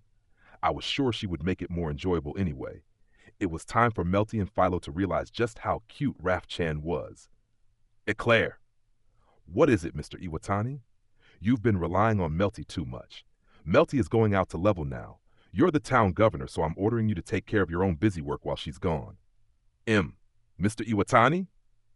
I don't want to hear any complaints from you either, Ren. Melty has been taking care of all of the tasks that Eclair has been putting off. Fine. But I can help her out a little bit, right? I guess if he really wanted to help, that was fine. Mr. Naofumi, what are you trying to do? Asked Raftalia. This is a good chance to address the issue of Melty doing all of Eclair's work for her, I replied. Raftalia sighed. Well, it's true that Melty is working much too hard for her age, she said. Melty needed to go out and play every now and then, too. Philo would watch out for her, I'm sure. It's decided. Allow me to make the proclamation. Melty, Her Royal Highness the Second Princess, has set out on a journey of personal growth with her cherished bird. What's going on, Bubba? Asked Keel. I made the announcement in front of Keel and the other villagers. Keel looked tired. She was yawning the whole time. Naofumi, what did you just call me? Melty grumbled. It's just your official title. Eclair, you tell the residents of your town the same thing. Ooh, understood. So that settles it. Philo, take Melty and go level. Yay! Wait a second, Naofumi. You can't just decide something like that on your own, Melty complained. It's okay, Melty, I replied. What's okay? I didn't decide on my own. Your assistant agreed to it too. And Eclair is going to take care of your work for you. Go play with Philo and have a little bit of fun. Stop messing around, Melty shouted. All that's left is to decide whether or not to set you up with the slave maturation bonus. I'm pretty sure the Queen would give us the go-ahead. The Queen apparently wanted me to marry Melty, so she would probably let me do anything I wanted to her. I just needed Melty to agree to it. No thanks. Oh, that's too bad. Oh well, off you go. We'll be back, Master. Wait, Philo, I never agreed to. Before Melty could finish, Philo grabbed her by the collar with her beak and threw her on her back. With Melty on her back, Philo flapped her wings and took off running while yelling, Here we go! Naofumi, I won't forget this. Melty's voice trailed off as she got further away. Melty, Her Royal Highness the Second Princess, we eagerly look forward to your development. I made an exaggerated saluting motion. In a final display of spite, Melty nonsensically tore an accessory off of her outfit and threw it at me. Of course, since she was riding on Philo's back and Philo was sprinting away, it didn't actually hit me. It just fell on the ground. That girl was always screaming so hysterically. Did I really upset her that much? All in all, she wasn't that bad though. Rafu? Raf-chan was sitting on top of Philo's head and waving to me. I was counting on her to watch those two helpless dolts. Now then, it's morning already. I'm tired. I'm sure Melty is tired too. We were still fighting just a few hours ago, Raftalia said. Philo is in good spirits, so they'll be fine. I'm sorry, but I don't have the time or energy to be worrying about those two right now. Raf-chan is a different story, of course. I decided to cancel my training for the day. I would just make breakfast for the slaves and then take a nap. I was completely exhausted. All right, everyone, once you finish eating breakfast, I want you all to get to work. And then, out of nowhere, signs suddenly appeared at the village. Did something? Oh yeah, I had totally forgotten about her.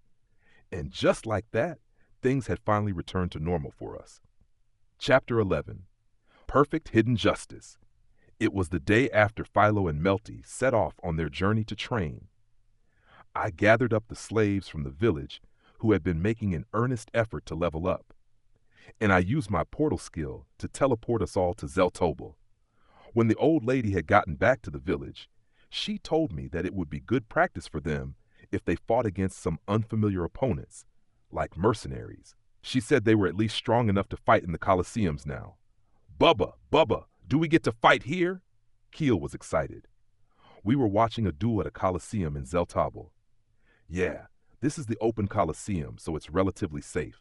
I want you all to fight hard, but do your best not to get injured too. Sure thing, Bubba. Keel, do you really understand? Asked Raftalia. Of course. I don't want to get injured and get left behind. I was glad that Keel seemed to be in her usual good spirits. Besides, with Sadina here, we'll be fine no matter what happens. Oh my! Yeah, I've heard she used to rake in the money here in Zeltobel. Speaking of which, where's Scene? I asked. Apparently, San hadn't noticed that something was happening when we were dealing with the dragon incident recently. She had been asleep or something. Sheesh. She was never around when we needed her the most. Maybe she would have come if I'd called her, though. I guess it was partially my fault for forgetting about her. She may not have even been able to teleport to that corrupted mountain in the first place. I hear little Scene is busy in the underground Colosseum, Sadina replied. Does she ever take a break? And of course, she's donating half of her profits to you, little Naofumi. Nice, keep it up, Shine. You prioritize profits too much, Mr. Naofumi, Raftalia said. An impressive attitude, Mr. Naofumi, Atla exclaimed. What part of that is impressive? Raftalia retorted. The two of them went back and forth in their usual manner. By the way, Foal had realized just how weak he was and went out to train with the old lady. On top of that, he'd apparently asked for the no-holds-barred course, and the old lady got really excited or something. The group of slaves with me now had nothing to do while the old lady was out, which is why I'd brought them to Zeltobel to fight in the Colosseum. We were at the Colosseum that the slave trader managed. The bets here were on the small side, but we still had to pull some strings to participate. Just like when we had fought Sadina, my slaves had stat adjustments. They were far stronger than their levels would imply, and their histories had to be touched up a bit too. The Luralona slave price bubble had burst, but they were still being traded on the high side. Fair! Rishia, are you still making that pathetic sound after all of your training? I can't help it.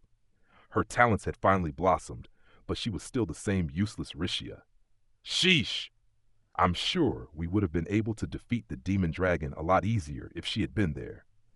Whenever faced with an opponent bent on world domination, Rishia's true powers would awaken, and she'd defeat the enemy like some kind of heroine saving the day. All right, everyone. Be careful while you're out there fighting, I told the slaves. Okay, they shouted back in unison. I left the slaves with Sadina, and the rest of us made our way to the gallery seating. The tournament that we'd entered was a short one that would only last 1 or 2 days. In general, the open Colosseum was meant to entertain guests with straightforward fights. That's why there was a greater emphasis on rules than in the underground Colosseum. There were all kinds of restrictions, like level classes and only being able to use dulled weapons. Of course, you never knew what might happen since betting was still part of it. The current tournament had level classes, and killing opponents was strictly forbidden. It felt more like a sports tournament than underground fighting. I considered having Raftalia or Sadina enter, but it was likely that someone would recognize them, so I decided to hold off on that. As for myself, this tournament was one-on-one matches only. I might have been able to win without breaking the rules, but you couldn't win by forcing the opponent out of bounds, so I decided not to enter. Even though I couldn't attack, I might be able to win by restraining the opponent, but that would be a real hassle. It made more sense to just have the slaves get some real-world fighting experience. All right, we'll be watching from the gallery. You all do your best. This way, Shield Hero, said the slave trader. He had been silently standing nearby. He led us to our seats in the gallery. On the way to our seats, I caught sight of the other contestants getting ready for their matches. The majority of them looked like degenerates. Many of them had brutish or muscle-bound appearances too. And then I saw it. I couldn't believe my eyes. Itsuki! Ha! Fe!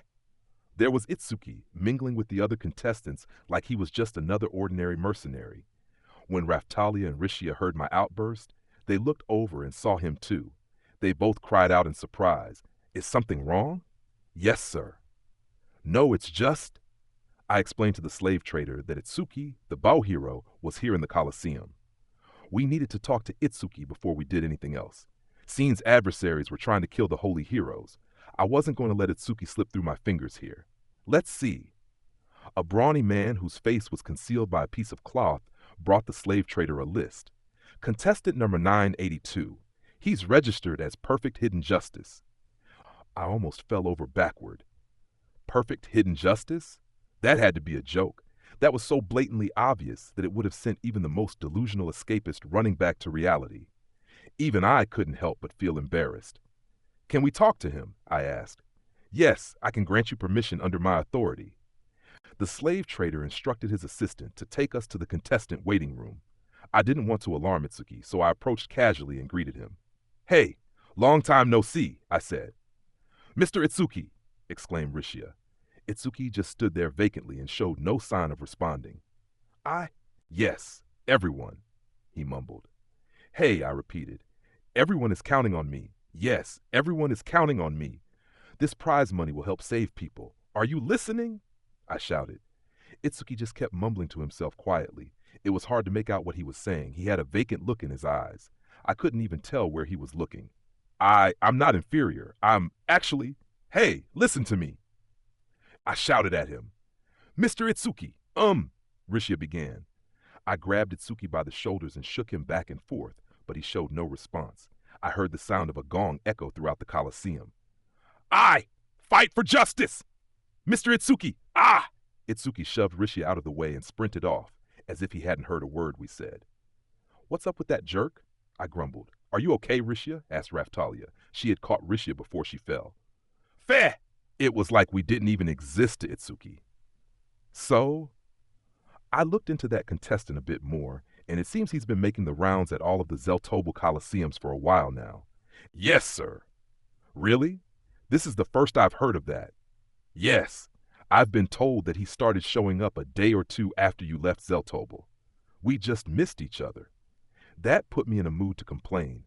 Still, I don't know what had happened to him, but something was clearly wrong with Itsuki.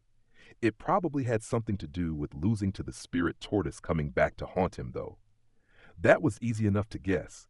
That reminded me, the Queen had mentioned receiving several eyewitness reports from when he fought the spirit tortoise. Going by those, and what Kyo had mentioned, Itsuki's party had a falling out. When the Colosseum matches began, I focused on Itsuki's match. I'd assumed that attacking from a distance would be much more advantageous for Itsuki than close combat, but the rules restricted combat to a small area. An opponent would be able to close the gap in a flash. That would make using a bow disadvantageous.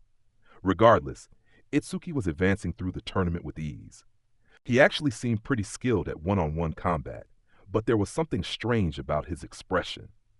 And every time the audience cheered, he threw his hands into the air and howled ecstatically. Was that really Itsuki? The Itsuki I knew was a bit more reserved. He was a hypocrite who was always trying to act like a real man of character. Feh! My slaves were fighting in a separate tournament, so I wouldn't have to worry about them getting hurt. But I still needed to figure out how to take him into custody. Also, something about the way his bow looked really bothered me. How can we take him in without letting him get away? I wondered out loud. We'd already figured out how to interfere with the portal skills. Magically generating a magnetic field in the area would cause the portal skills to malfunction. It would be possible to keep him from running if we used ceremonial magic, like Sanctuary or Judgment. Luckily for us, this was Zeltobel, the country of merchants and mercenaries. If I gave the order, I could have the slave trader arrange to obstruct portal usage in the Colosseum Itsuki was fighting in. But if we did something that went against the rules, it was likely that Itsuki would feel threatened and run away. And things could turn really bad if he took hostages from the audience and started getting violent. Just as I expected, the slave trader wasn't prepared to agree to a plan that might result in people getting injured in a Colosseum full of visitors. He said we'd have to be extremely careful and make advanced preparations if we were going to try anything.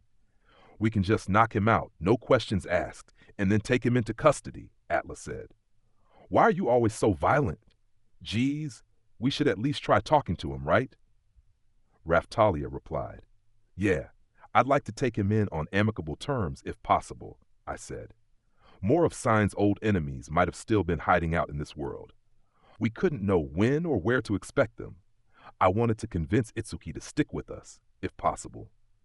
"Mr. Naofumi, perhaps we should try to find out what he's after by talking with our fists. I'm sure we would be able to get through to him that way." "What are you, Atla? Some kind of martial arts master? It was hard to believe she was a sickly little girl not too long ago. Everything she said made it sound like she only knew how to think with her fists. At least her brother had a little common sense. Mr. Itsuki. Rishia was watching Itsuki fight with a really worried look on her face. What do you think we should do, Rishia? I asked. I, Rishia put her hands together like she was praying and spoke hesitatingly. Mr. Itsuki seems very troubled. I would like to help him resolve whatever is bothering him. Even though he discarded you like a piece of trash? Incredible. Rishia must have been some kind of saint. Her devotion was unwavering. Itsuki sure was a lucky guy. Either way, it seems like Itsuki is fighting in the Colosseums to earn money. I had the slave trader do a bit more digging. He confirmed that Itsuki had been fighting day after day to earn money in Colosseums around Zeltobo, both open and underground. It was clear that he wanted money, but we still hadn't been able to figure out where he was staying. It was probably a good idea to look into why he was trying to make all that money too. Knowing Itsuki, I'm sure he was fighting to fund some kind of hypocritical scheme or something. Maybe I would tail him and see where he went after the tournament ended. Or maybe we could lure him out somehow later. Hey, perfect! I'm going to beat you this time! Itsuki's opponent spoke to Itsuki. No, the victory will be mine again. Like hell it will. I've seen all of your attacks now. Oh? It seemed like Itsuki would respond to his opponents. So the reason he had ignored us earlier is because he had been focused on the tournament. Perhaps. But I could tell that something was off by the look in his eyes, even from a distance. His bow looked strange too. It was an unnaturally pure white, and yet it had a really sinister design.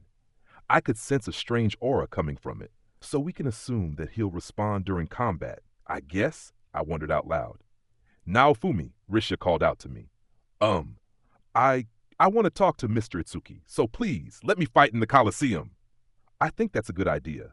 I have a bad feeling about that weapon of his, said Raftalia. She nodded in agreement with Rishia's proposition. Isn't that pretty much the same as Atla's idea? Then again, it did work for Ren.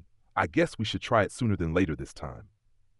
In that case, I have a suggestion, Shield Hero. The slave traders seem to have a plan. What's that? There's an underground fight arena that isn't being used tonight. You could lure the bow hero there and then capture him. Yes, sir. I could give him a written invitation when I present him with the tournament prize money. Something seemed off. I couldn't help but feel like there was some kind of ulterior motive at play here. Let me guess, the queen is offering a reward to anyone who assists with the capture of a hero or something, right? Impressive. You understand our true intentions well. My hat's off to you. Yes, sir. There's nothing impressive about it. His intentions were painfully straightforward. You better not try to turn this into a hero deathmatch spectacle or something. I can't guarantee anyone in the audience will make it out alive. Of course, I will ensure that no guests are invited. The real problem would be if he had unlocked a curse series. Eclair had been able to get through to Ren, but there was no guarantee the same thing would work for Itsuki. Is it possible Itsuki might think the invitation seems too good to be true and not come?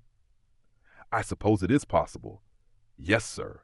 Still, it would be a good way to get him to talk. If he did show up, we could just make it look like a real match and then ask him what was going on. Right? What about the rules? The bow hero seems to prefer one-on-one matches. Yes, sir. There have been exceptions, though. I've been told that he has fought alone in team battle tournaments when the prize was large enough. In that case, inviting him to a one-on-one fight in the underground Colosseum would be our best bet. If we made it a team battle tournament with a huge prize, it was possible that he would get suspicious. That would be risky. It would be completely pointless if he didn't show up. All right. Since you say you want to talk to him, Rishia, you'll fight him in the first match. Then it's our turn. I'll take care of filling out the audience with fake onlookers. I just use the village slaves. We could put Sedina or Scene in the lineup of fighters, and that would make it all the more appealing. Understood. Thank you. Rishia thanked me. I gave her a small wave to say it was nothing. I hope you're able to talk some sense into him and convince him to come with us. I said. Me too, she replied. What would you like us to do? Raftalia and Atla asked, looking at me questioningly. If Rishia happens to lose, you can go fight next and just pretend like it's a coincidence. Understood, Atla exclaimed. Not you, Atla. You stay in the gallery, I replied. I was afraid she might end up killing Itsuki. We went about setting up a fake tournament to lure Itsuki out into the underground coliseum. Itsuki was given a flyer along with his prize money, and we had someone follow him back to his place. That was a partial failure, though, because his tail lost him in a crowd on the way.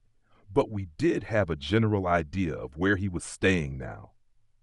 The underground coliseum that the slave trader prepared for us was a cozy little arena in the basement of a small tavern. It felt like the kind of place where you might expect to see underground wrestling or something. There was nothing there but a barely adequate waiting room and a slightly cramped arena. The slave trader had arranged for several magic users to cast a ceremonial magic spell called Sanctuary on the arena. That would make it impossible for Itsuki to flee using his portal skill. The invitation that Itsuki was given clearly specified that would be the case. If he noticed anything strange going on, he was likely to run. We needed to be extra careful about not making him suspicious. Itsuki had showed up earlier that day, completely unsuspecting, and registered himself as a fighter. He was standing by in the waiting room now. Luring him there really had been so simple that it was almost disappointing.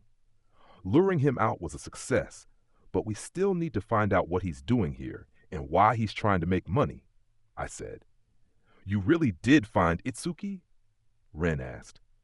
I'd returned to the village earlier and brought Ren back to Zeltoba with me. I figured there was a chance Itsuki would listen to Ren, even if he refused to listen to me. The two of them had been fairly close and talked with each other frequently before, apparently. Ren agreed to come without hesitation, too. Yeah. Rishia is going to fight him in the first match. After that, I want you to go out there and try to talk to him, Ren. Got it. I'm sure that Itsuki is suffering just like I was. Ren was eager to do as I told him. I guess Itsuki was in the same type of situation he'd been in, after all. He probably wanted to do whatever he could to help out. You've got this, Rishia. Raftalia was trying to encourage Rishia, who nodded enthusiastically in response. Right. This time I really will do my best. There she went with that annoying cutesy pronunciation. I would have thought she'd be taking things seriously now, of all times, but maybe that's just what made Rishia who she was. Rishia, go show Itsuki how strong you've become. Show him that you're more than strong enough now. I will. Rishia responded enthusiastically to my encouragement. It was true. She was more than strong enough now. She'd really blossomed, both stats-wise and skill-wise. From joining our party at the Kalmira Islands to training with the old Hengen Muzo lady, and even taking on Kyo in her awakened state during the Spirit Tortoise incident, she had never given up on fighting.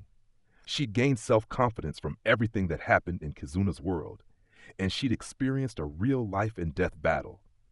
Rishia had changed. She wasn't the same person that Itsuki had used as an errand girl. Now was her chance to show him that. The gong sounded, and Rishia started walking to the arena. After seeing her off, Raftalia, Atla, and I headed to some ringside seats with a good view.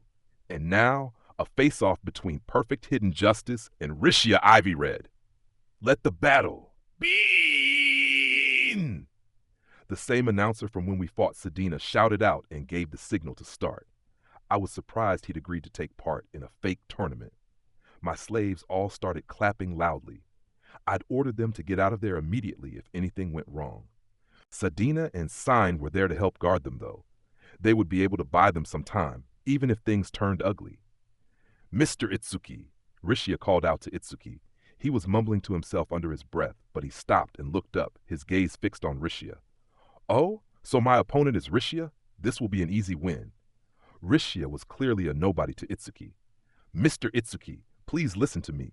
The situation is extremely serious. Your life is in danger. Please listen to what Naofumi and Ren have to say.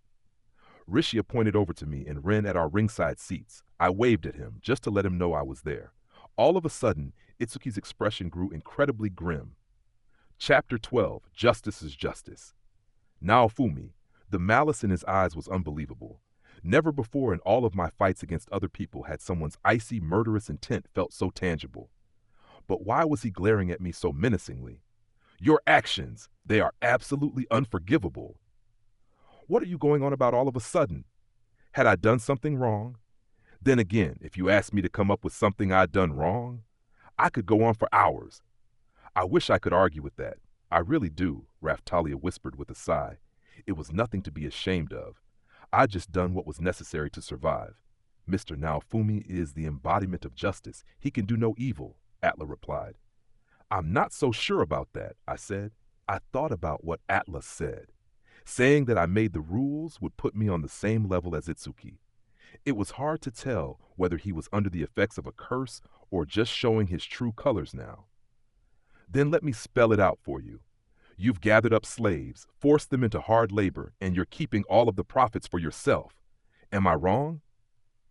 Isn't that the whole point? That's what slaves were for, right?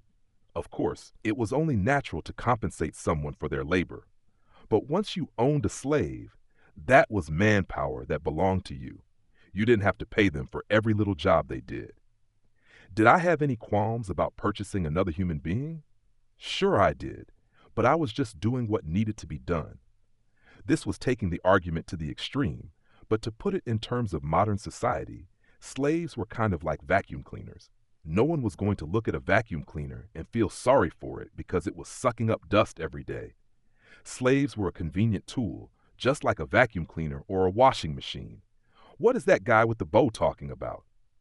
Hard labor? Has Bubba Shield ever made us work that hard?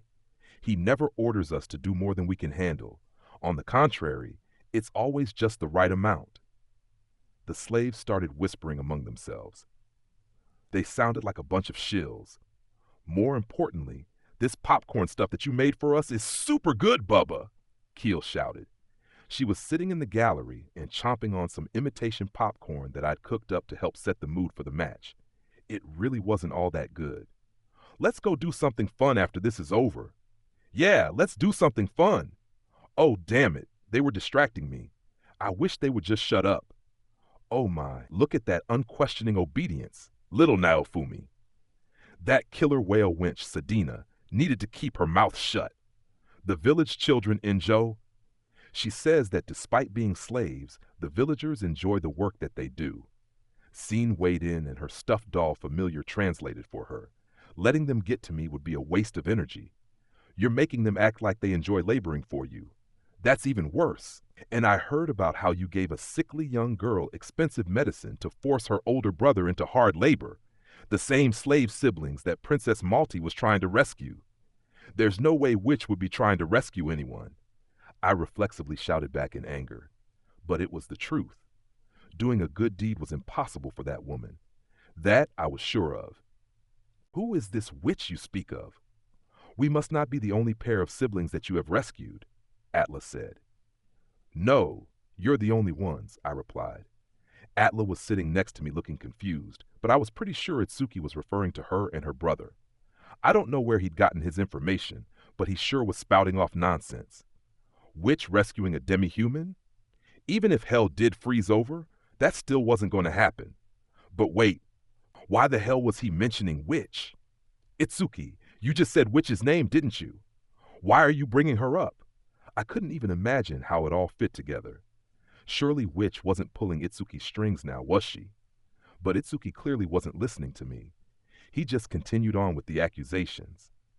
I also heard that you sold your medicines to rich nobles but did nothing for the poor. Was he talking about my peddling operations? Or did he mean before? When I was traveling around Melromark as the supposed saint of the bird god? I'm no saint.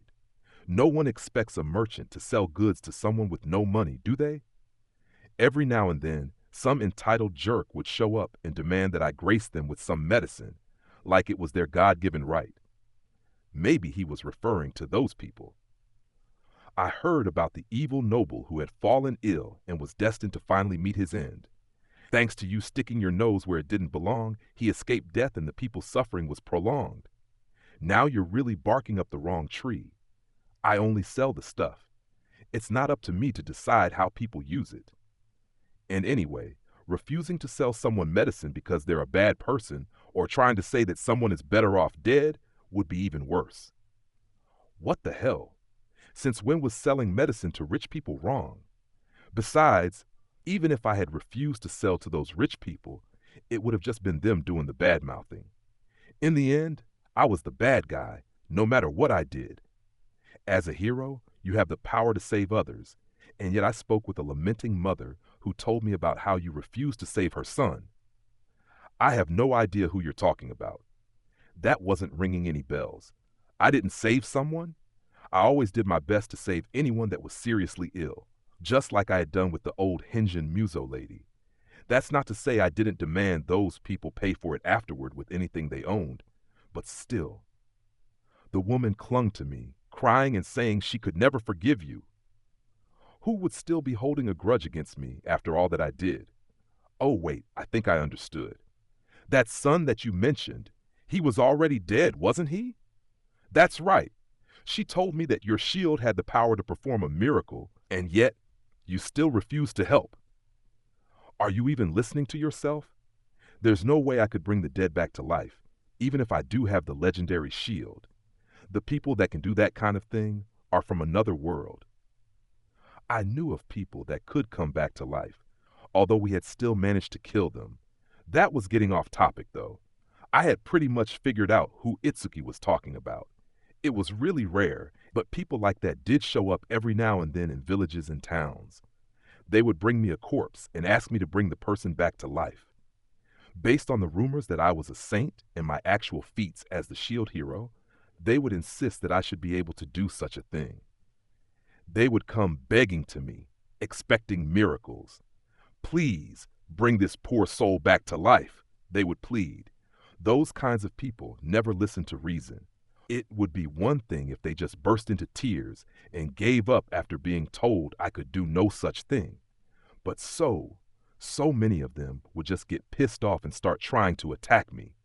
That's why I started putting up signs at the entrances of the towns and villages that said I couldn't bring people back to life. It seems like you're just going out in search of unjustified resentment based on misunderstandings and then using that to condemn me as evil. Instead of wasting your time doing that, why don't you just fix all of those problems yourself? You're a hero too, right? No, Princess Malty told me that these were special powers that only your shield possesses. I guess that witch bitch really was telling Itsuki what he wanted to hear now.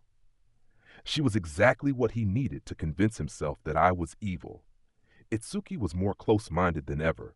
He clearly wasn't going to listen to me, no matter what I said. But seriously, was it really necessary for Witch to go and deceive every single one of the heroes? It had been the same with Rin. She must have swooped down on Itsuki when he was in a bad place. Now I really wanted to capture Itsuki. We needed to make him tell us where Witch was. Actually, there was a good possibility she was lying low at the same place Itsuki had been hiding out. I just have to hope that the slave trader's protégés could figure out where that was. Itsuki. That makes no sense. Naofumi and I spent some time comparing the abilities of our weapons. Some of the effects are different, but the type of skills they possess are basically the same. If Naofumi's shield had such an ability, I'm sure that my sword would have an equivalent ability. Or are you claiming that your bow has some kind of unique ability that our weapons don't? Rin interjected with a sound argument. Indeed, my shield was meant for defense, and Rin's sword was meant to attack. So there were fundamental differences. But in general, the weapon skills all worked the same. It was just as Rin had said. Well, I couldn't deny that some kind of resurrection skill might exist, but we still hadn't confirmed the details. If one of the legendary weapons did possess such a skill, it probably would be the shield. But if I did have that kind of ability, you can bet I'd be using it. Hell, I'd be making a killing by charging people ridiculous prices to bring other people back from the dead. Actually, if I could resurrect people, I'd bring Ost back to fight on our side in a heartbeat. Waves or otherwise, I'm sure we could overcome pretty much any problem with the almighty spirit tortoise fighting for us. He has committed countless other crimes. I cannot forgive you, Naofumi, Itsuki shouted. Nonsense. On the contrary, what about all the people you couldn't save because you were too weak to defeat the spirit tortoise? I asked. He completely ignored his own failures and preached to me about justice. What a joke. That's beside the point. If you're not willing to repent, then I won't go easy on you. Itsuki readied his bow. This is my new bow. It's a truly superb piece of equipment. It's called the Justice Bow, and now I'm going to use it to defeat you. Itsuki fired a barrage of arrows into the gallery. Was attacking innocent bystanders his idea of justice? Like hell you will! Airstrike shield, second shield, Drita shield, shooting star shield. I summoned my float shield as well, and made sure none of the slaves in the gallery were harmed. We won't let you, said Scene. Let's do this, Sedina shouted. The two of them used their skills in magic to knock the magic arrows out of the air. Itsuki! Stop this, shouted Ren. He was batting the arrows away with his sword to protect the slaves. Raftalia and Atla sprang into action too. Fortunately, none of the slaves were injured, but that announcer who always shouted so passionately had been hit by one of the arrows.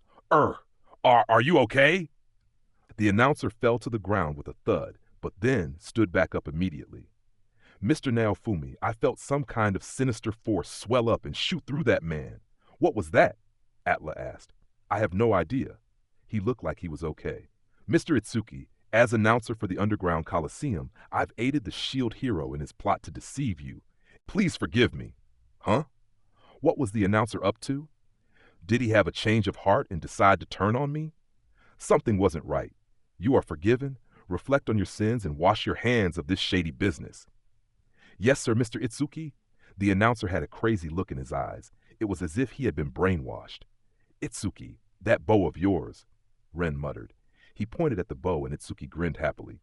It's amazing, isn't it? By unlocking the power of this bow and shooting an opponent, I can liberate them from brainwashing so that they can finally understand me.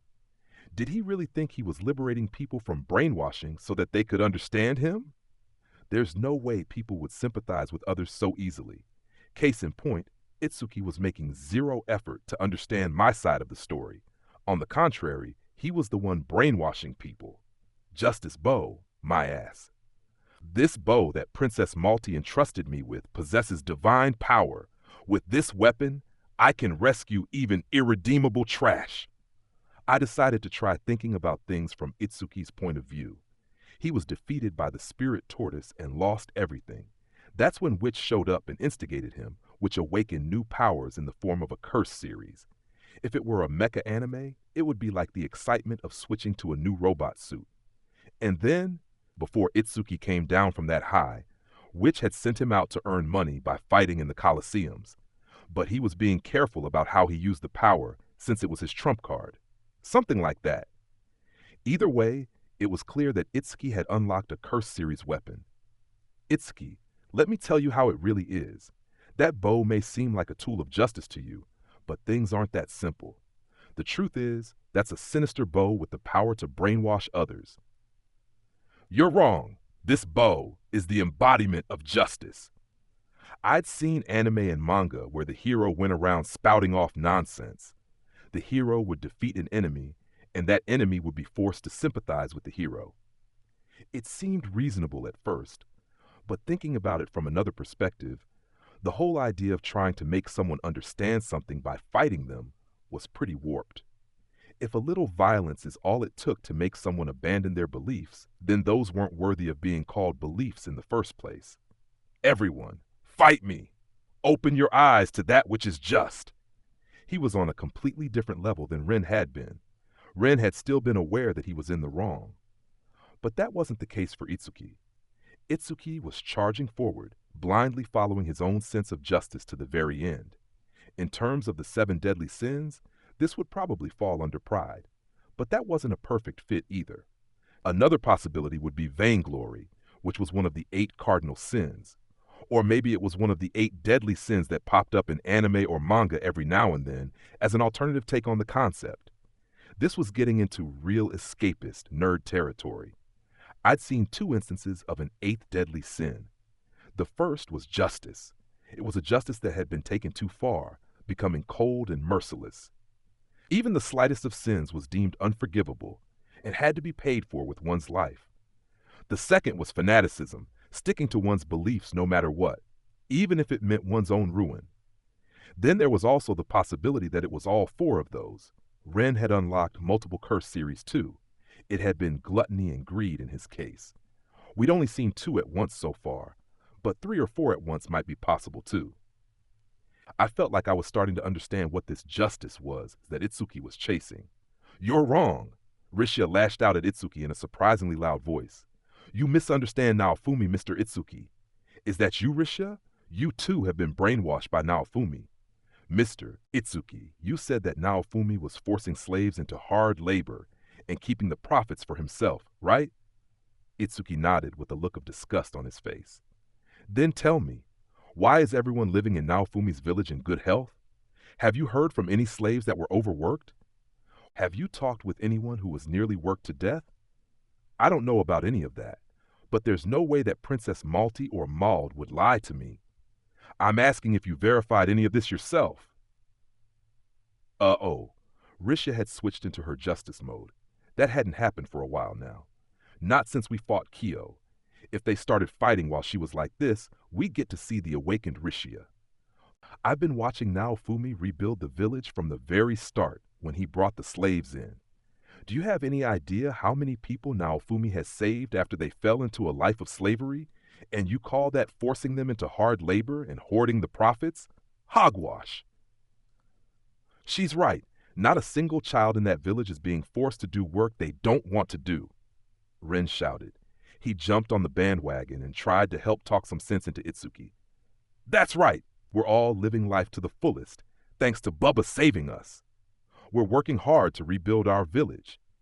The slaves all started to speak up in opposition to Itsuki. "Despite what you all might say, Naofumi has openly confessed to his crimes. There is no denying it." "Confessed? Are you talking about when I said I work my slaves like horses? Sure, I confessed to doing that. Mr. Naofumi, that's not helping your case at all. Besides, you went through all of that trouble to buy up the Luralona slaves when the prices were skyrocketing, so there are no profits to speak of. You're still in the red," said Raftalia. She let out a deep sigh. "But I did work the slaves like horses. There was nothing wrong with that. The children in Naofumi's village aren't normal slaves.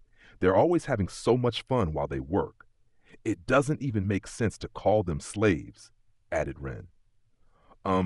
I was pretty sure they would be categorized as slaves from a social status perspective and considering that they all had slave curses. On the contrary, you would think that Naofumi was the villager's slave if you saw how hard he works for them," Risha shouted. "What? Yeah! He stays up late every night and spends every last minute doing all that he can for the village and the neighboring town. And he still trains to better himself on top of that. He doesn't even have time to level. Which of those sounds like a slave to you?" Ren added. "What the hell? What are you trying to say, you bastards?" I shouted. I was on the verge of activating Rishia's slave curse to punish her. "Naofumi is the village foster parent," Ren went on. "Oh my, I guess he is. Little Naofumi is the village mommy," Sadina interjected. "Not even close. I'm not a mommy." These bastards had it all wrong, especially Sadina. Neither Ren nor Rishia were making any sense anymore. "You're absolutely wrong," I shouted. "Mr. Naofumi, I believe in you," Atlas said. What the hell did that mean? Bastards, all of them. I was going to chew the whole village out later. Despite what you may say, the truth speaks for itself. Naofumi is evil, and that's that. Itsuki wasn't budging, but Risha continued on.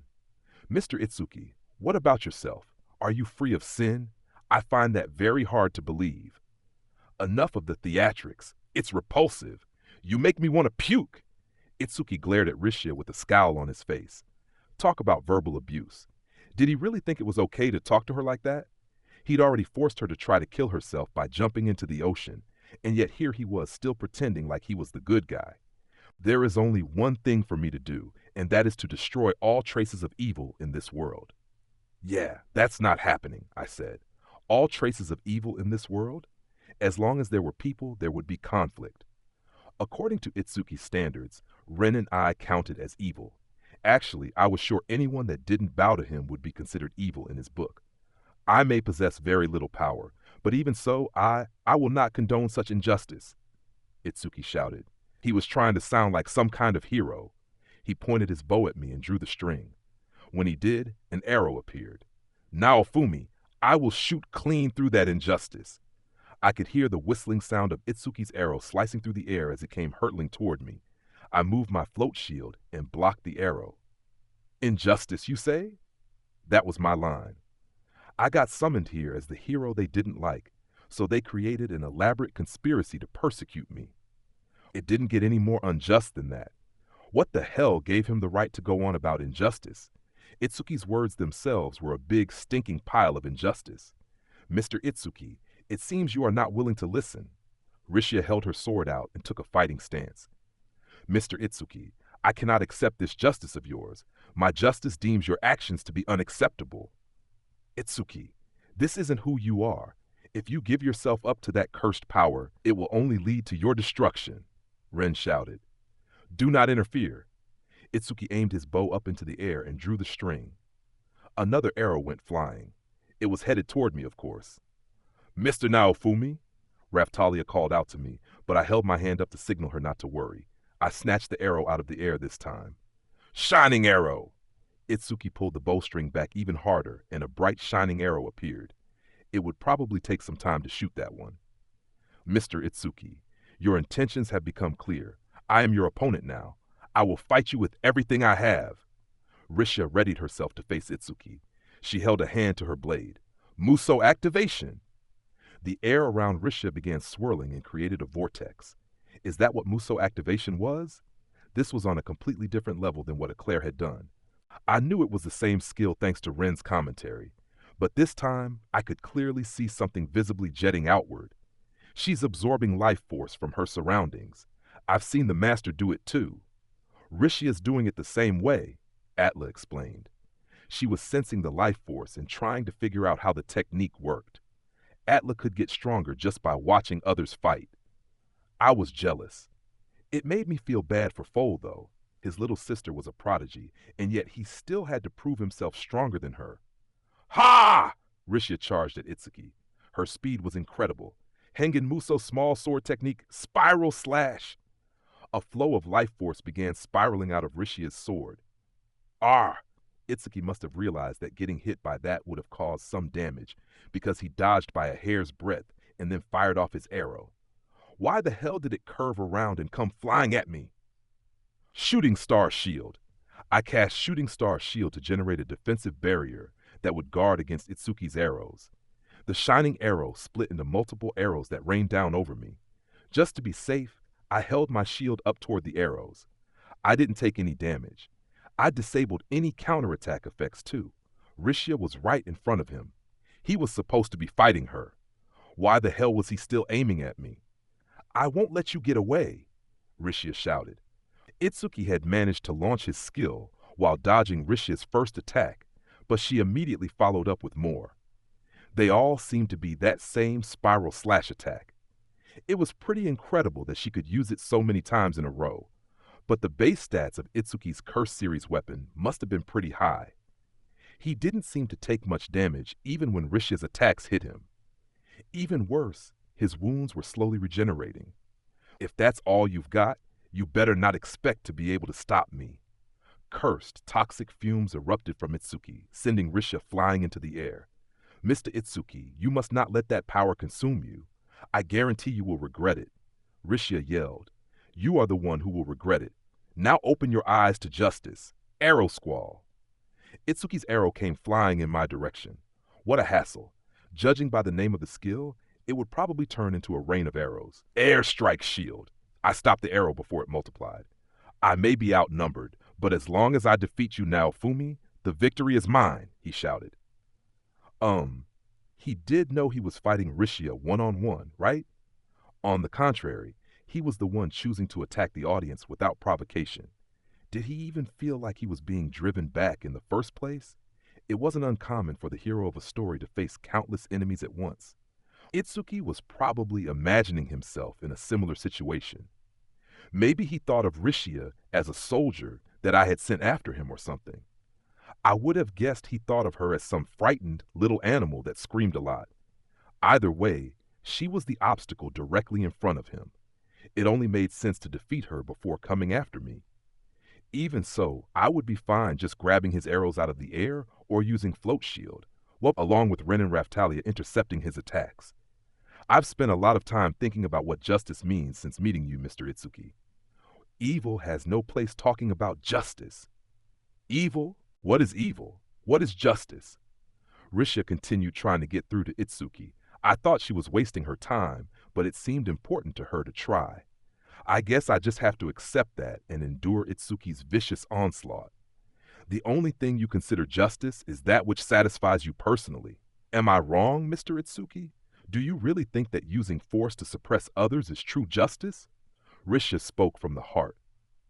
Her words moved Ren to join the conversation. I'm sure you've heard the saying, justice without power is empty, but power without justice is merely violence. Itsuki, you've always aspired to fight for justice, right? You never really talked about yourself much, and I never really cared to ask before. But I want to get to know you better now.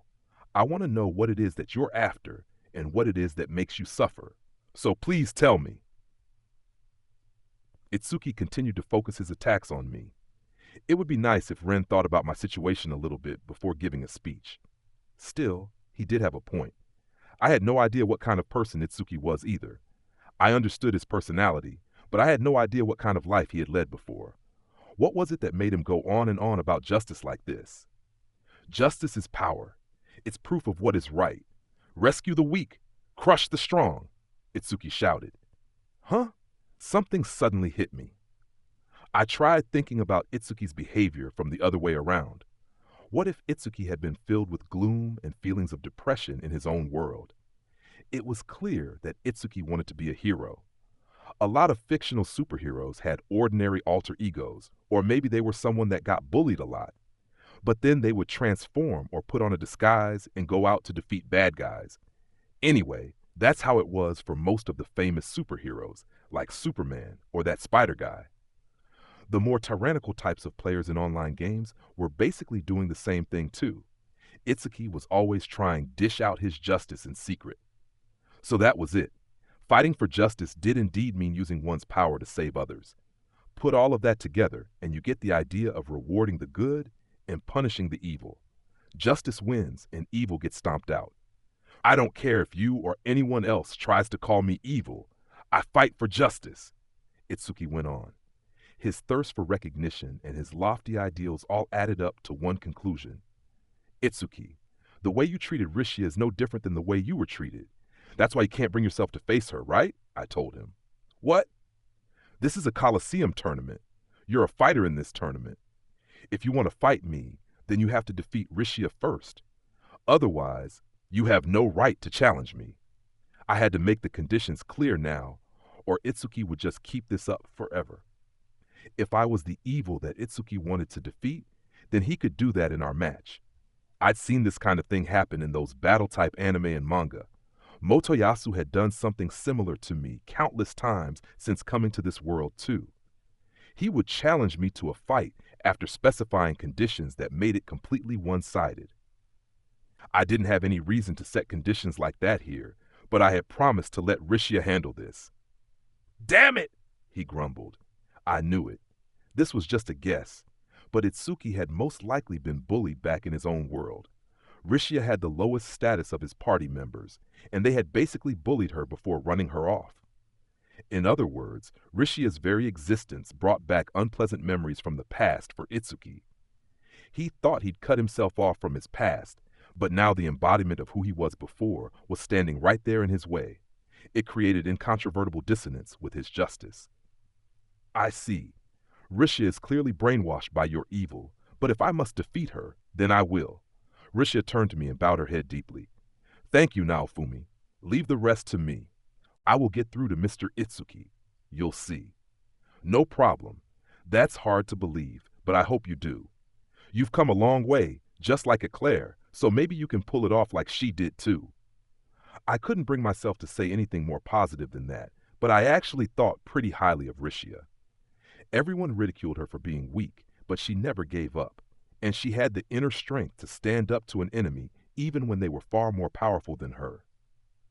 Either way, it looked like Itsuki was finally prepared to accept Rishia as his opponent.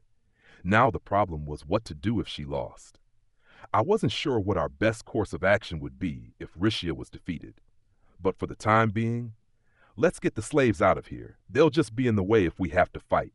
Sedina, Scene, and Atla, I'm leaving the evacuation to you three. Sure thing, little Naofumi. Okay, leave it to us. I gave the order and had all of my shills removed. Itsuki, Rishia, Raftalia, Ren, and I were the only ones left in the Colosseum. But geez, Rishia was hopeless. Did she really love Itsuki that much? Here I come! Ha! Rishia closed in on Itsuki rapidly. Saint Arrow Rain, spread strafing! Itsuki backstepped away from Rishia and shot several arrows at her. He carefully timed it so that the arrows he'd already shot up into the air came raining down toward her just as he shot another straight at her. It would be difficult to dodge them all. Hungen Muso small sword technique. Circle!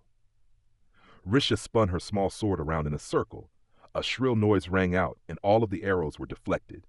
Both of them seemed to be holding back, but Rishia was holding her own, despite the fact that Itsuki was a hero. Was this the true power of the Hungen Muso style? Eclair mentioned that Rishia had mastered even more difficult techniques than she had. Rishia was definitely a force to be reckoned with now. Seeing all of his arrows knocked out of the air, Itsuki glared at Rishia with an annoyed look on his face. Mr. Itsuki, I am your opponent right now. You're getting distracted. Itsuki kept glancing over at me every now and then. He considered Rishia to be nothing more than a checkpoint he had to pass to fight me. But he wouldn't be able to defeat her with that mindset. Rishia was one of my top fighters, whether we were talking about stats, technique, or resolve. You've become quite brash, haven't you, Rishia? But do you really think I've been fighting seriously? A sinister aura radiated from Itsuki as he raised his bow. Law fanatic! I felt some kind of barrier develop around Itsuki abruptly. He let out a wild howl, and his eyes began to glow an eerie red. The sinister aura condensed around him and transformed into a full suit of armor. At first glance, it looked like a holy set of armor meant to resemble a winged angel. But I could also see decorative elements of the design that looked like horns and demons in several places. The skill boosted his own stats. There was no doubt about that. On top of that, it formed some kind of pseudo-armor. It was a full suit of battle armor like you'd see in Power Rangers or Kamen Rider. Rishia just stood there silently, waiting for Itsuki to attack. Her expression couldn't have been more serious. If anyone tried to interfere, I was sure Rishia would never forgive them. Ren was fidgeting and edging forward like he wanted to give her a hand, so I held my hand out to stop him.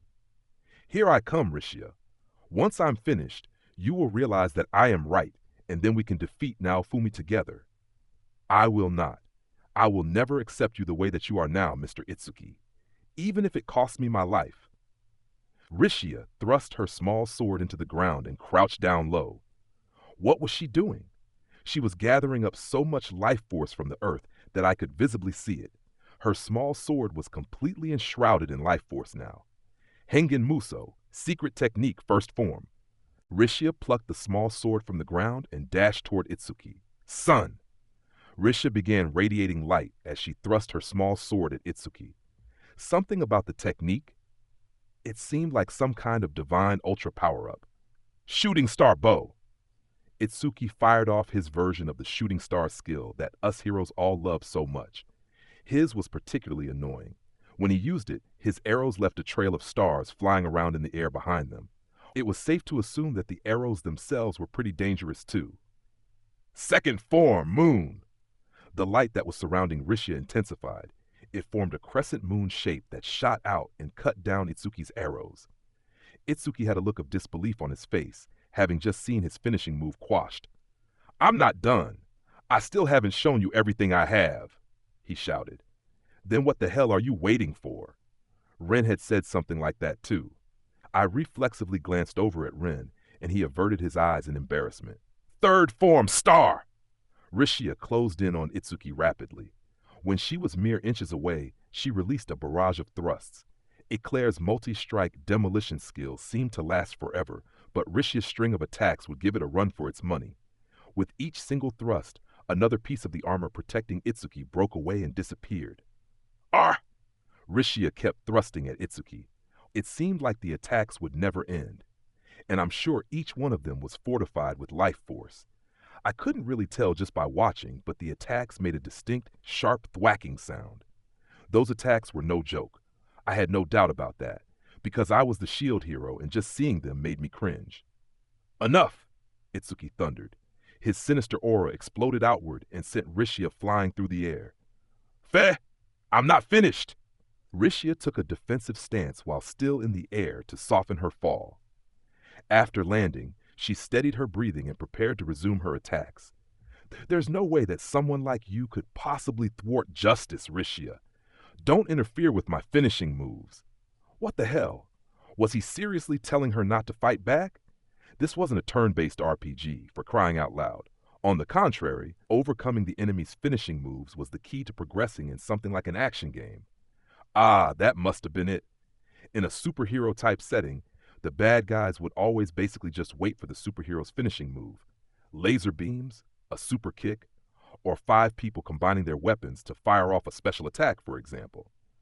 Mr. Itsuki, stop this already. Your justice is flawed. Please, relinquish that power before it's too late. Rishia sounded emotional as she forcefully admonished Itsuki. The battle did seem to be pretty one-sided in Rishia's favor. It wasn't like when Eclair fought Ren. Itsuki was actually taking damage. You're wrong. We'll use this new power to save the world. Itsuki's bow began to change shape. I could see the sinister aura around him change color in response. He'd most likely unlocked another curse series, just like Ren and Motoyasu had done. Even Rishia might be at a disadvantage against Itsuki if he'd powered up his weapon and unlocked multiple curse series. From the looks of it, it didn't seem like he'd implemented all of the power-up methods like Motoyasu had, but I couldn't say for sure. Are you going to be okay, Rishia? I asked. Yes, I don't need assistance. All right, whatever works for you. Depending on the situation, I might have to step in. But if Rishia said she was fine, then I'd just keep watching for now. We were all on the edge of our seats as we watched the situation unfold. The thing was, it seemed unlikely that Itsuki would pass out like Ren had. No matter how pathetic he had become, he was still a hero, I guess. But Rishia still lacked a decisive blow that could end the battle, just like Eclair had. Take this! Shadow Bind! Itsuki aimed at Rishia's feet and shot his arrow. The name of the skill gave me a really bad feeling. Rishia, the arrow didn't hit her. It landed behind her. My body! Before I could warn Rishia, she had been paralyzed, just as I expected. If the arrow landed on an opponent's shadow, the skill would restrict their movement. Bind arrow! Rishia already couldn't move, but Itsuki shot another binding skill at her. When the arrow reached her, it stitched her body to the ground. I still haven't lost! Wrong, you're finished. Let this foolish sinner pay for her transgressions with her being roasted to death in a brazen bull. Let her writhe in pain as her dying screams are converted into the cries of a raging bull. Bull of Phalaris! It reminded me of my Iron Maiden. A bull-shaped statue appeared, and its belly opened up and closed around Rishia, trapping her inside. Then the belly was engulfed in raging flames.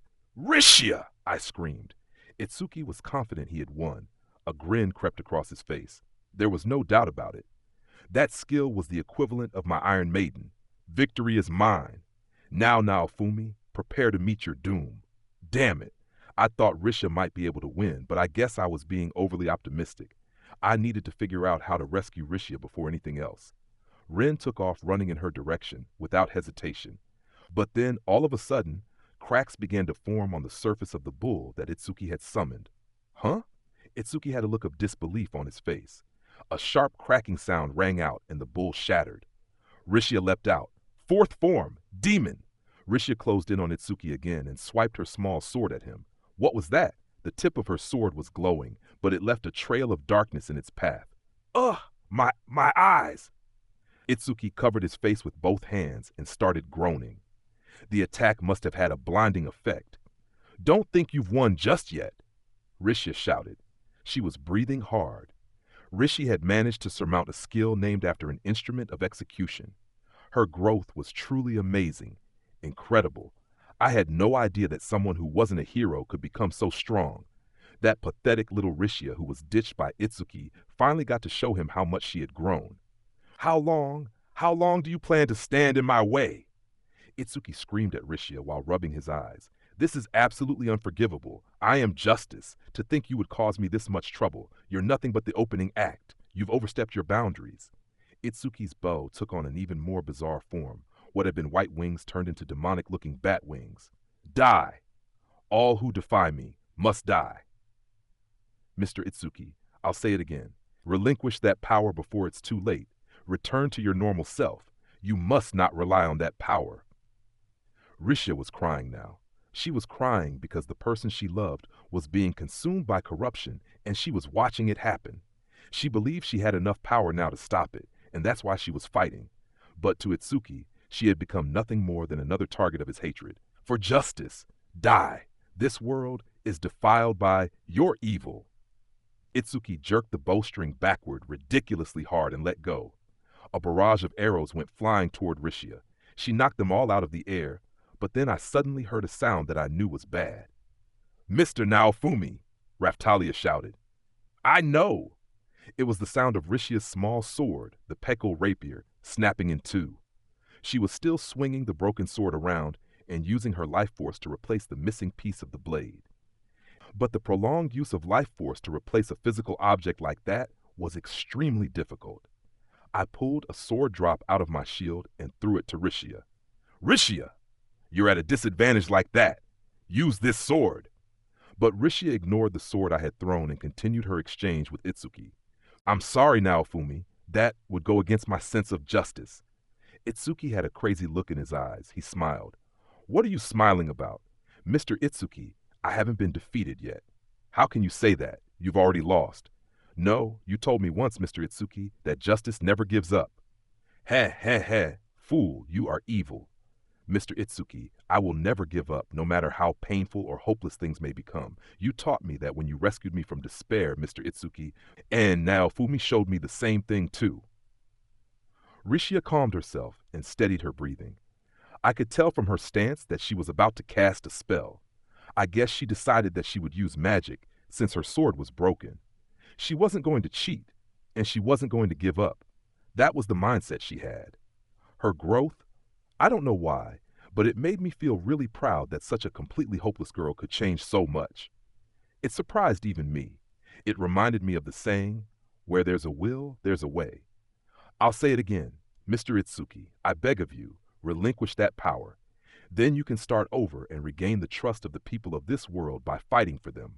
Why should I relinquish this power? I will use this power to save the world. Mr. Itsuki, I can say with certainty that your justice is flawed.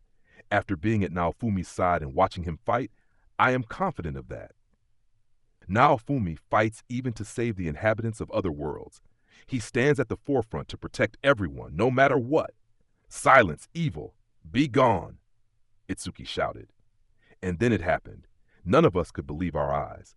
This was on a totally different level than anything like Rishia's growth, strength, or Hengen Muso techniques. Itsuki's bow began to glow intensely. The brightness forced even Itsuki to close his eyes. I could see all of this because I was watching from a distance. And then the light sprang forward from the bow and flew at Rishia. It had happened too quickly for her to dodge. The light hit her, but she was completely uninjured. The light from Itsuki's bow had leapt into the palm of Rishia's hand. And then, for whatever reason, Rishia's slave curse icon shattered and disappeared from my status screen. What was that? I muttered. Mr. Naofumi. Oh, hey Atla, is the evacuation complete? Yes, but more importantly, Mr. Naofumi. Atla was gazing in Itsuki's direction. Inside of that sinister aura was a bright, pure flow of power that leapt toward Rishia. Pure? Do the legendary weapons have some kind of power that we still don't know about? It was clear that some kind of power had jumped from the bow to Rishia. I guess that meant we could assume that Itsuki's bow had lent Rishia its power. Rishia? Ren called out to Rishia. This is... I couldn't believe my eyes. Rishia was holding a knife in her hand. It was shaped like an ordinary knife, but it had a flashy jewel set in the handle. It was semi-transparent, and its form seemed to waver. Was it some kind of magically formed, unstable weapon? What was it? Rishia held her other hand to the blade of the knife, and it transformed into one of those kunai weapons that ninjas used. Then it turned into a boomerang. So it could change shape like the legendary weapons. What in the world was it? Wah! What in the world is happening? Itsuki shouted. Even he had no idea what was going on. At the very least, Itsuki didn't seem to be behind whatever had happened. I see now. I understand. A look of realization came across Rishia's face. She pointed the boomerang at Itsuki and spoke confidently. Mr. Itsuki, even the legendary bow can no longer accept your justice. It has lent me its power so that I may stop you. Lies, that can't be. My bow would never betray me. I will use this power to stop you. Stop screwing around. The sinister aura overflowing from Itsuki's bow intensified. He drew the bowstring backward powerfully, and an inordinate number of arrows launched toward Rishia. The fletchings of the arrows were shaped like angel and demon wings. The mass of arrows transformed into the shape of a bear as they shot through the air toward Rishia. Hengen Muso throwing technique, rolling spin. Rishia channeled her life force into the weapon and then threw it at Itsuki. Why? I am absolute justice. Why do you still persist in defying me? Gah! The boomerang spun around Itsuki and sliced at him. You're wrong, Mr. Itsuki. You're wrong, and your bow is trying to correct that. Rishia held her right hand up into the air and the boomerang returned to her. Then she transformed it into a chakram. She blinked slowly, and it looked like her eyes changed color ever so slightly. She was drawing life force into her eyes. I can see everything clearly now. I see the flow of power that is tightening around you, Mr. Itsuki. I see the parasitic power leeching off of your bow, and now that I can see it, Rishia threw the weapon at Itsuki. Airstrike throw, second throw, Dritta throw. Airstrike? I was pretty sure only the legendary weapons had skills that used that name. Did that mean she was using a legendary weapon? Or maybe it was a 7-star hero weapon. Rishia had thrown a different weapon for each of her 3 skills. There was a knife, a hatchet, and a short spear.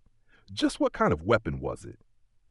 Even assuming it was a 7-star hero weapon, the spear belonged to Motoyasu. None of the 3 weapons she threw even belonged to the same category. Or maybe she'd thrown them all, so maybe it was a throwing weapon. Tornado? Throw! The 3 weapons started spinning around Itsuki. They created a vortex that was blowing the sinister aura away from him. Gah! The chakram appeared back in Rishia's hand and she launched it at Itsuki's bow. Mr. Itsuki, this proves that you are not justice. Now please, let's start over and do things the right way. The chakram smashed into Itsuki's bow and a loud cracking sound rang out.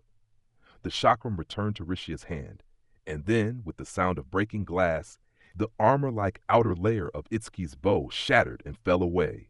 When it did, the announcer that had been brainwashed by Itsuki crumpled to the ground, like a marionette whose strings had been cut. Gah! My new power, the power of salvation. I'll say it again. You're mistaken. Mr. Itsuki, please try to understand. There is no one justice. There are as many justices as there are people. The opposite of justice is not evil, it's justice. The losing side is simply branded as evil. That is all. No, I'm not evil. There's no way I could be evil. It's everyone else. It's them.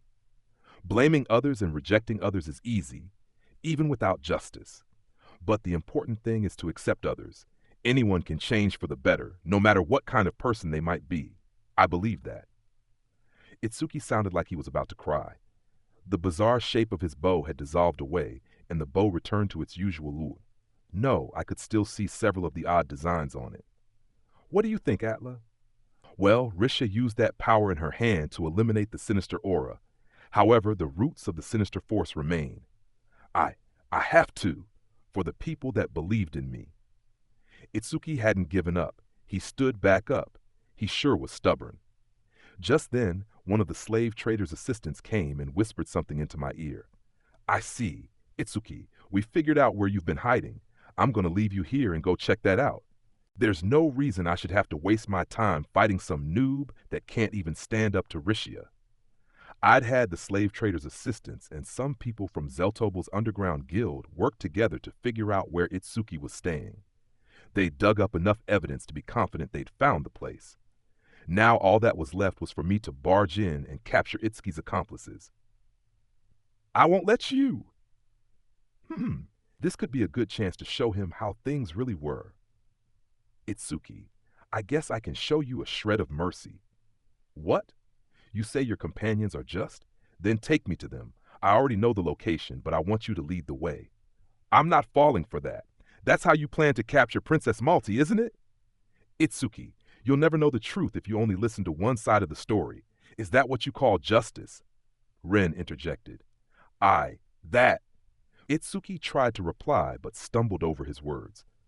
I'm sure he was in a state of emotional shock after losing to Rishia. Think about the games you played back in your world. I'm sure there was some kind of event where you had to decide which side was right and which was wrong, right? I was showing him that I was sincere.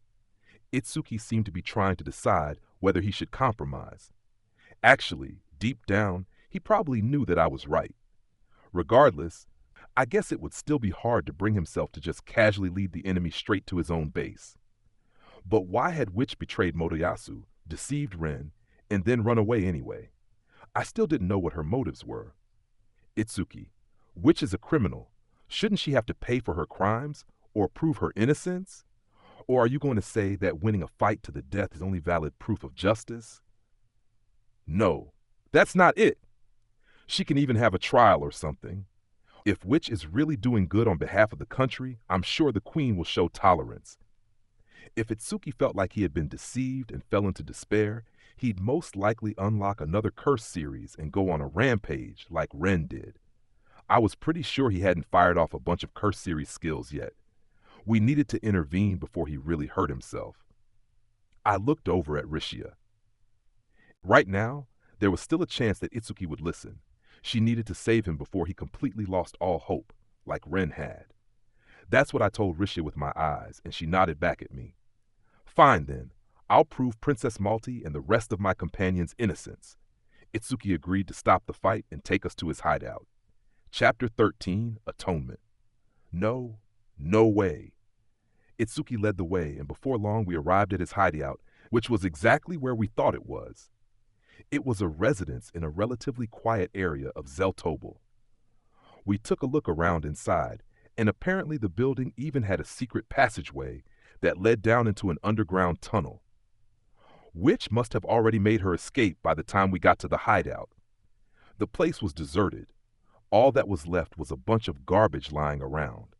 It looked like they had been getting drunk and partying every night or something. What a mess, and it stunk of alcohol too. I'm sure they're just out at the moment. They probably sensed you were coming and made a run for it. Are you really going to keep trying to ignore the truth? What's this? There's something on the desk here. Oh boy. This was the same penmanship I'd seen in Ren's letter. I had a really bad feeling about this. Beneath the letter was a rather thick bundle of papers. I really did not want to read this. Itsuki, can you read the writing of this world? The letter was written in the official language of Melromark. Every time I saw Witch's writing, I couldn't help but think how messy it was. She had a characteristic way of shaping her letters that was just plain ugly. The Queen and Melty both had really nice writing, so why was that bitch's writing so damned crude? No, I can't, because you refuse to tell me where to get the skill to understand the languages of other worlds. Not that again. Here, Ren, you read it, or Rishia. I don't care. And get Rishia to teach you to read already, Itsuki. That girl is a beast when it comes to learning stuff. It would put any hero to shame. Feh! Rishia let out a pathetic squeal when I called her a beast. It was hard to believe she had been fighting a fierce and heroic battle only moments earlier.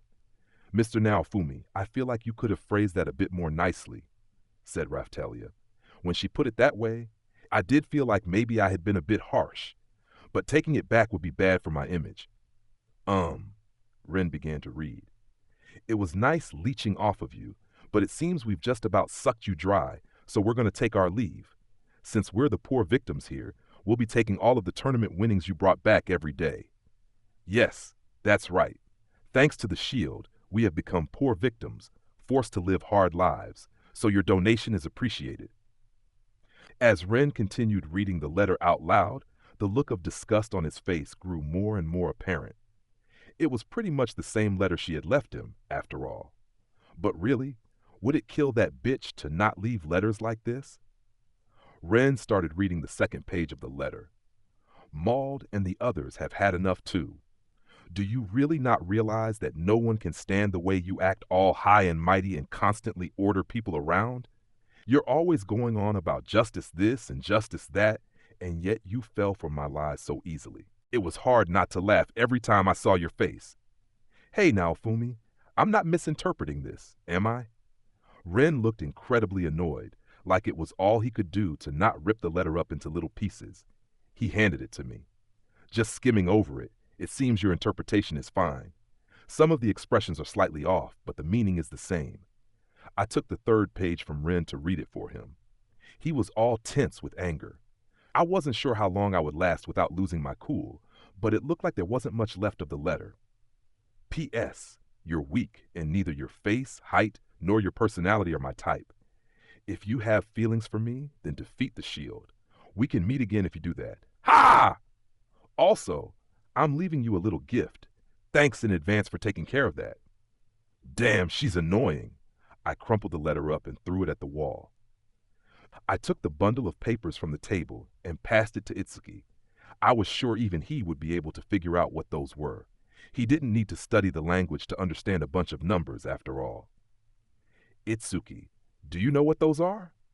Wu, what are these? I'm sure you can tell just by looking. They're promissory notes, and it looks like they're all stamped with your seal. I'd asked the slave trader later how many merchants had lent money out based on these credentials. There were a bunch of the notes, and the totals were substantial too. Itsuki was red as could be. Financially speaking, that is.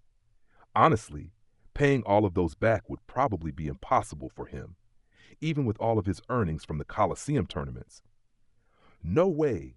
Maud, Princess Malty, and the others all said they wanted to help rescue people.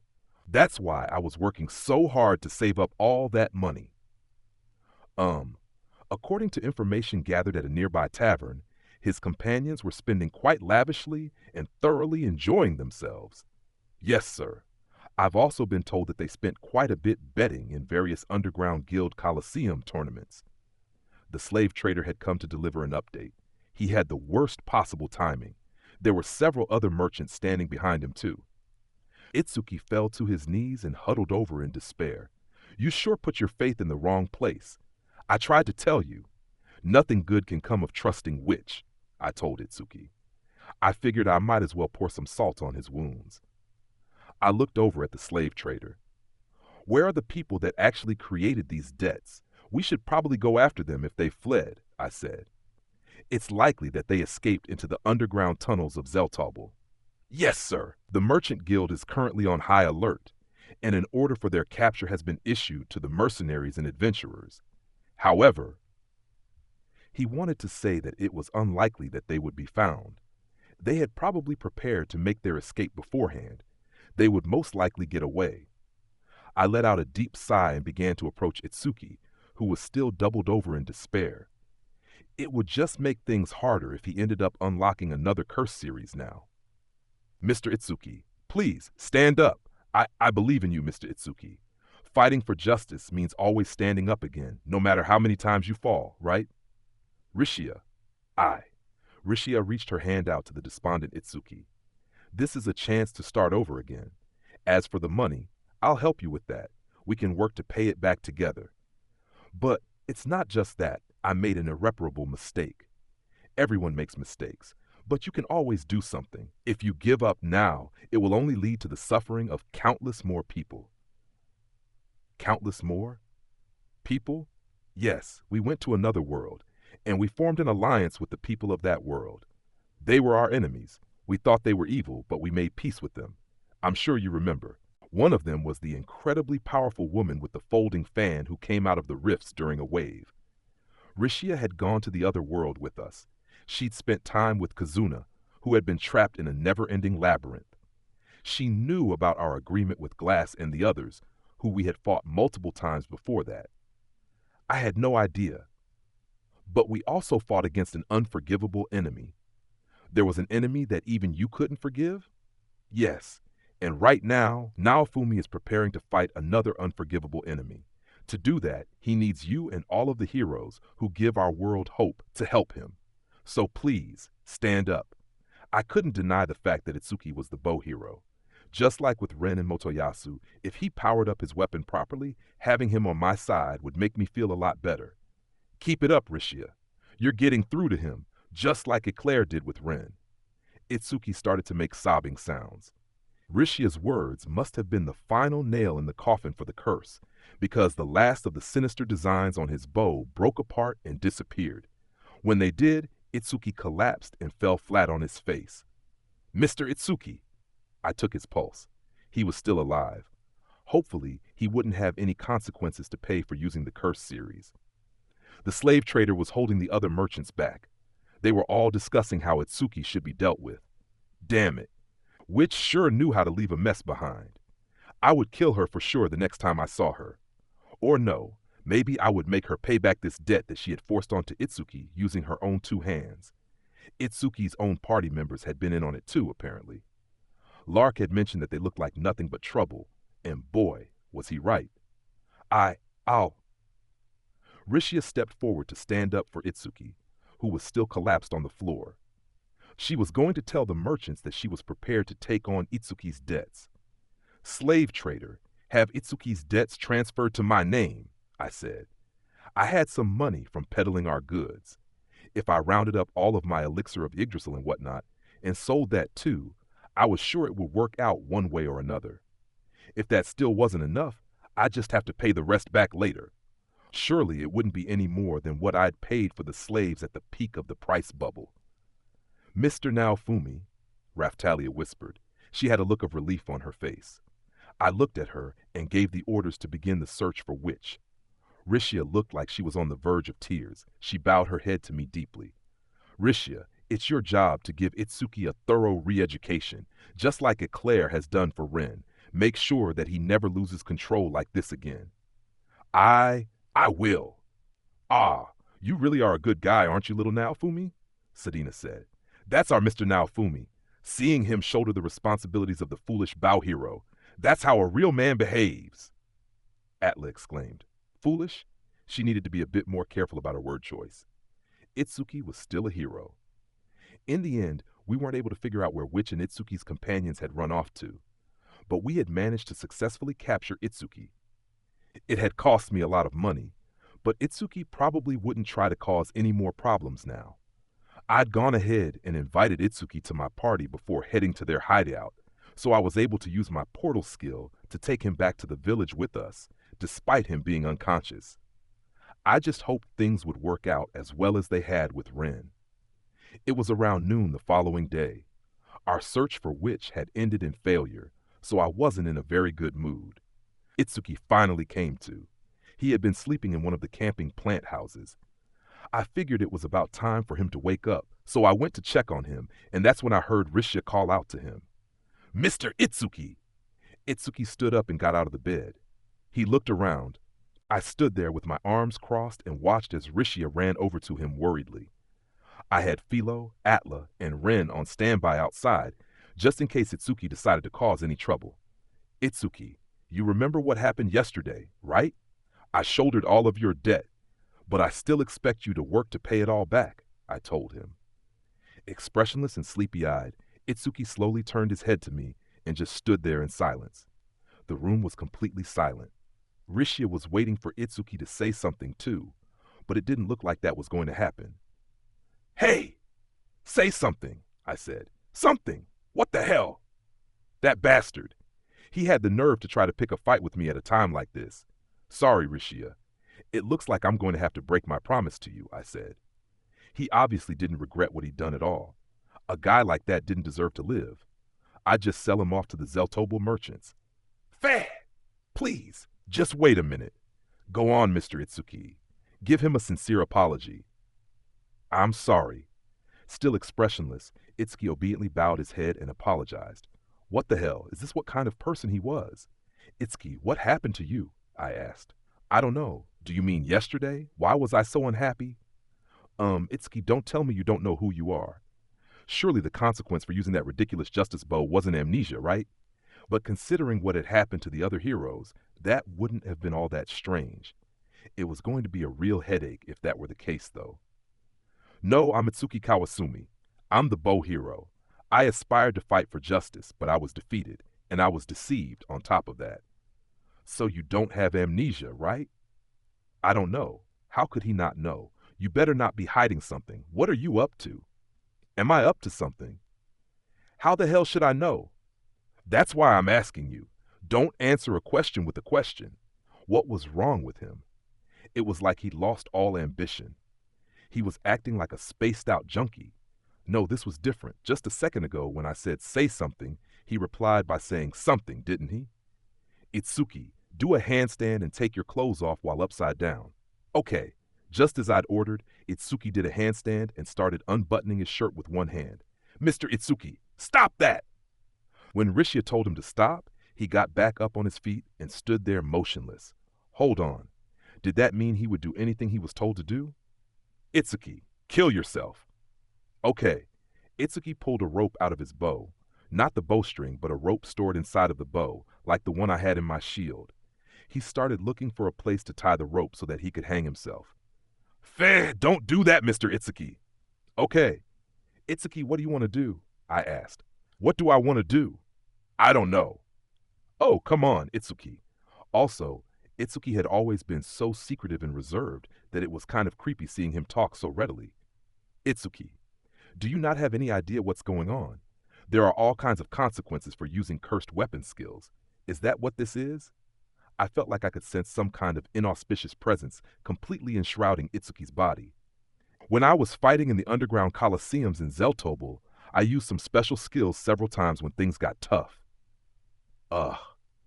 So now that Itsuki had been freed from the cursed weapon, the consequences had come crashing down on top of him, I guess. He was in bad shape. Well, Rishi is going to take care of you, so just take it easy for now. Understood, he replied. Itsuki gazed at Rishia for several moments and then looked back at me. Should I be doing something? Is there something you want to do? I guess I should do something, or maybe I should just stay still. If I move. Yeah, he had obviously become indecisive. The consequence of his curse was probably a loss of volition or something like that. Sheesh. Why did all of the heroes that showed up at my doorstep have to be under the effects of a curse? Motoyasu wasn't here, but he had been pretty messed up too. Itsuki, spend some time thinking about what it is you want to do, and pay off your debts. Understood. I'll work to pay off my debts. Mr. Itsuki, I'll help you fight to atone for your mistakes, Rishia said. Itsuki nodded at her docilely. Good. She could work and help Itsuki pay off his debts too. Thank you, Rishia. I'll do my best. Itsuki shook Rishia's hand and a single tear rolled down his cheek. Mr. Itsuki? Huh? Why am I crying? Rishia, I'm sorry for everything, Itsuki whispered, and then he returned to being completely expressionless, as if he had finished letting out all of the feelings he had pent up inside. It's okay. It's okay, Mr. Itsuki. Rishia was crying. Of course she was. The guy sitting in front of us was a completely different person who only looked like Itsuki.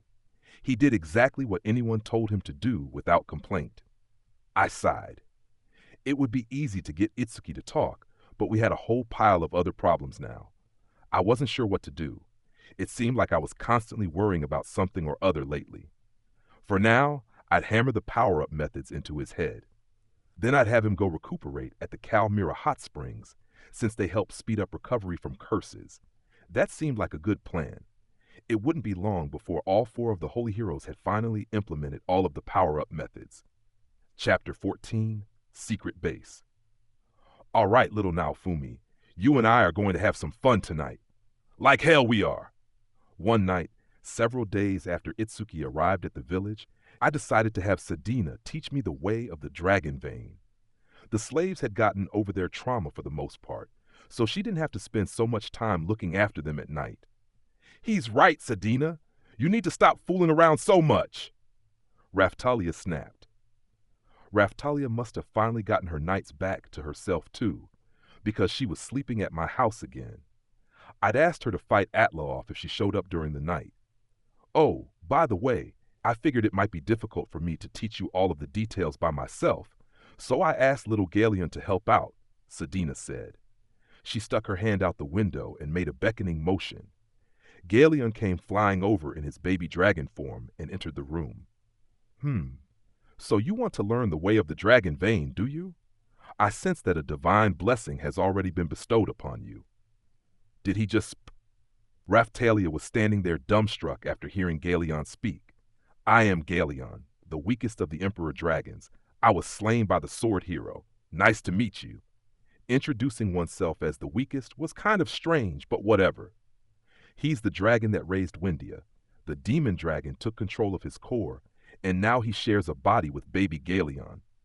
I didn't have time to explain before now, I added. Normally I would have introduced myself right away, but I've had my hands full keeping my presence hidden from Windia, since she's always around. Little Galeon can use the way of the dragon vein too. With him helping out, you should be able to get the hang of it in no time. That would be nice. I'd been studying a bit on my own, but it wasn't going very well. Rin and Itsuki, those two still couldn't even use normal magic without relying on crystal balls or something. I was rushing them to master normal magic while also trying to work on the way of the dragon vein in my own time. Then again, now that I had Sedina and Galeon with me, couldn't they just fire off powerful support magic non-stop? I guess it would still be good for me to learn too. Mr. Naofumi. Huh, brother? Atla, I'm not letting you get away tonight. The consequence of his curse was probably a loss of volition or something like that. Sheesh. Why did all of the heroes that showed up at my doorstep have to be under the effects of a curse? Motoyasu wasn't here, but he had been pretty messed up too. Itsuki, spend some time thinking about what it is you want to do, and pay off your debts. Understood. I'll work to pay off my debts. Mr. Itsuki, I'll help you fight to atone for your mistakes, Rishia said. Itsuki nodded at her docilely. Good. She could work and help Itsuki pay off his debts too. Thank you, Rishia. I'll do my best. Itsuki shook Rishia's hand and a single tear rolled down his cheek. Mr. Itsuki? Huh? Why am I crying? Rishia, I'm sorry for everything, Itsuki whispered. And then he returned to being completely expressionless, as if he had finished letting out all of the feelings he had pent up inside. It's okay. It's okay, Mr. Itsuki. Rishia was crying. Of course she was. The guy sitting in front of us was a completely different person who only looked like Itsuki. He did exactly what anyone told him to do without complaint. I sighed. It would be easy to get Itsuki to talk, but we had a whole pile of other problems now. I wasn't sure what to do. It seemed like I was constantly worrying about something or other lately. For now, I'd hammer the power-up methods into his head. Then I'd have him go recuperate at the Calmira hot springs since they help speed up recovery from curses. That seemed like a good plan. It wouldn't be long before all 4 of the holy heroes had finally implemented all of the power-up methods. Chapter 14, Secret Base. All right, little Naofumi, you and I are going to have some fun tonight. Like hell we are. One night, several days after Itsuki arrived at the village, I decided to have Sedina teach me the way of the dragon vein. The slaves had gotten over their trauma for the most part, so she didn't have to spend so much time looking after them at night. He's right, Sedina. You need to stop fooling around so much. Raphtalia snapped. Raphtalia must have finally gotten her nights back to herself too, because she was sleeping at my house again. I'd asked her to fight Atla off if she showed up during the night. Oh, by the way, I figured it might be difficult for me to teach you all of the details by myself, so I asked little Galeon to help out, Sedina said. She stuck her hand out the window and made a beckoning motion. Galeon came flying over in his baby dragon form and entered the room. So you want to learn the way of the dragon vein, do you? I sense that a divine blessing has already been bestowed upon you. Did he just... Raphtalia was standing there dumbstruck after hearing Galeon speak. I am Galeon, the weakest of the Emperor Dragons. I was slain by the sword hero. Nice to meet you.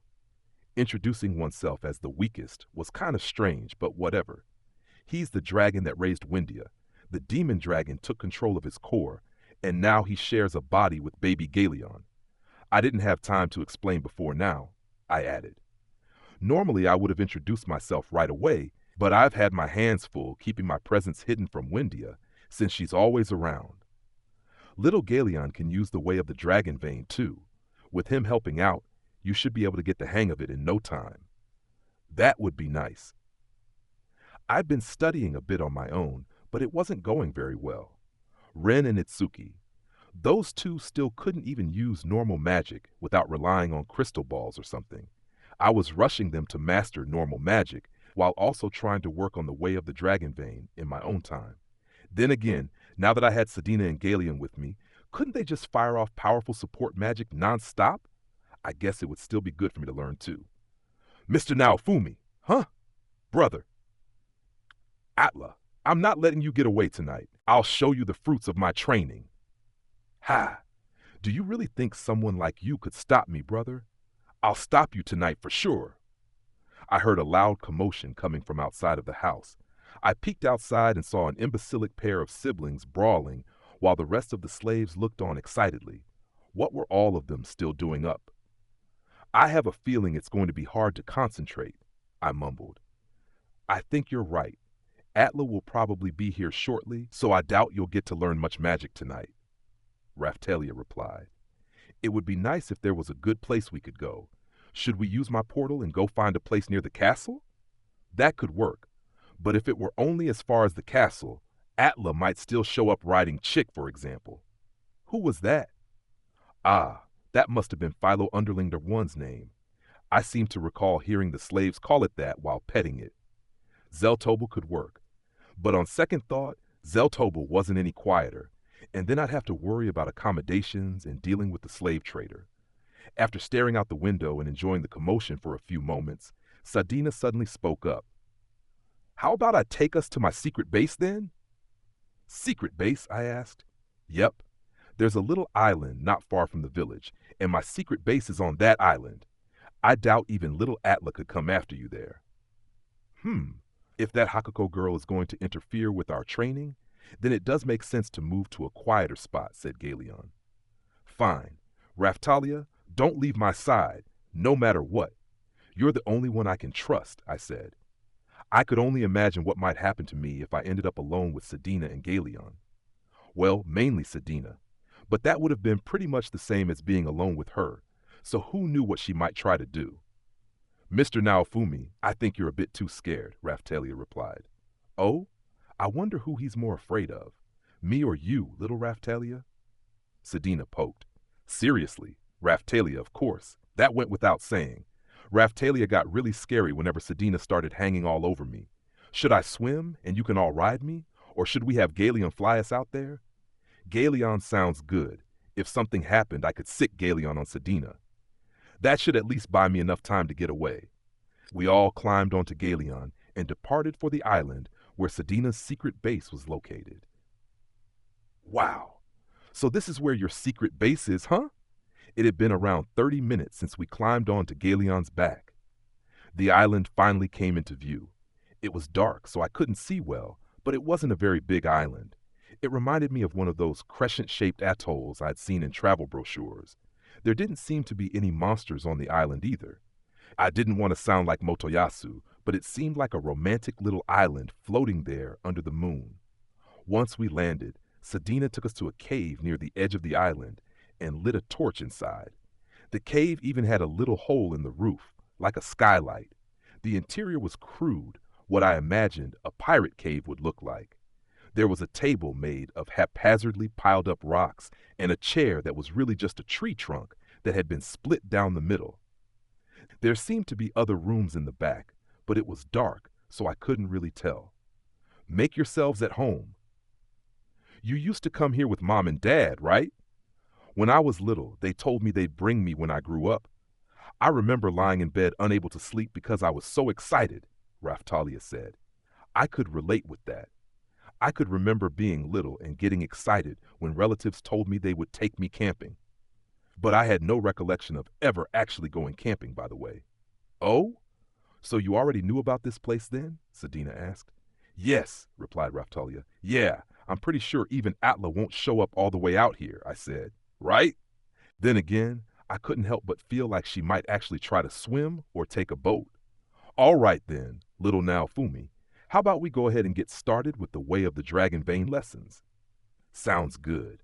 Laugh. This isn't the kind of thing you can learn without having a certain amount of aptitude, right? I'd like to be able to use it too, if possible, said Raphtalia. It should be possible if I bestow my blessing upon you, Galeon replied. In that case, you should join us, Raftalia. If we can learn it together, then that's even better. Surely that would be a good thing if Raftalia could use it too. But Sedina stared at Raftalia for a moment and then groaned. Teaching little Raftalia could be problematic. She can't learn? I asked. Gellion placed his hand above Raftalia's head. Ah, I see. She already has some kind of blessing bestowed on her. It seems to be far too powerful for me to remove in my current state, he said. Really? Raftalia asked. Does it have to do with the vassal weapon or something? I asked. I guess this was a downside to having a vassal weapon from Kazuna's world. How annoying. That reminded me, I'd forgotten to ask Kazuna and the others about what kind of magic they used in their world. I seem to remember there being something about that in the manuscripts they gave us, but deciphering that stuff was such a hassle. I guess I just have Rishia figure it out. Then again, Rishia had been working on deciphering a different manuscript already and was having a hard time.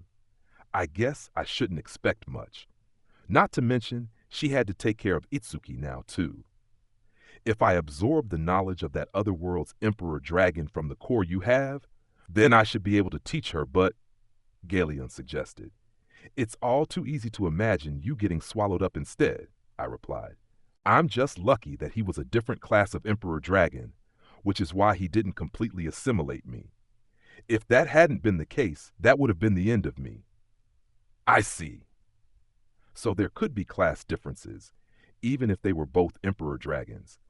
I guess that meant he could read some kind of basic information from the core stone, but there were fundamental incompatibilities at a deeper level.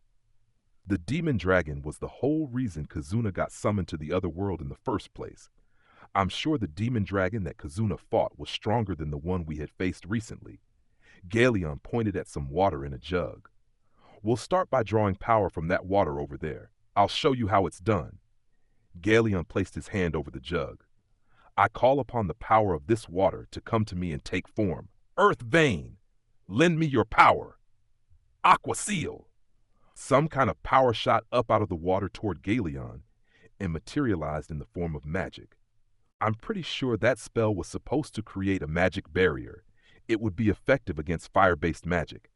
That would come in handy at the scene of a fire. So there are no magical tomes or anything, I guess?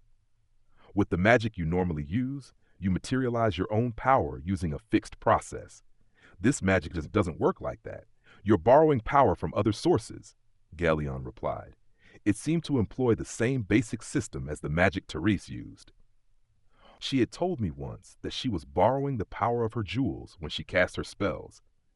Dragons can call upon their own power to conjure the magic, but humans should stick to borrowing power from other sources, he continued. Why is that? I asked. We're talking about your own life force otherwise. If you overdo it, you'll end up drawing out every last bit of your own power. You would die, he replied. Whoa, that was a risk I didn't want to take. On the contrary, when it comes to materializing magic using your own inner resources, the magic you normally use is more than enough, he said. That was true. So normal magic drew from your own power, and the way of the dragon vein borrowed power from other sources. I just remember it that way. I'm sure you realize this, little Naofumi, but once you are able to use the way of the dragon vein, it'll be easy to use counter magic too. You're reading the opponent's power in order to interfere with their casting, Sedina said. Oh, so that's why the way of the dragon vein made things like interference possible. Ceremonial magic and cooperative magic were difficult because you had to attune your power to that of others. This would simplify that process. I think that's what she was saying. Galeon and Sedina continued to give me pointers, and I spent the next 2 hours or so practicing using the way of the dragon vein. I told you to stop injecting magic power. I can tell there's some kind of strange magic power going into the water just by watching, Galeon lectured. You can see that? I asked.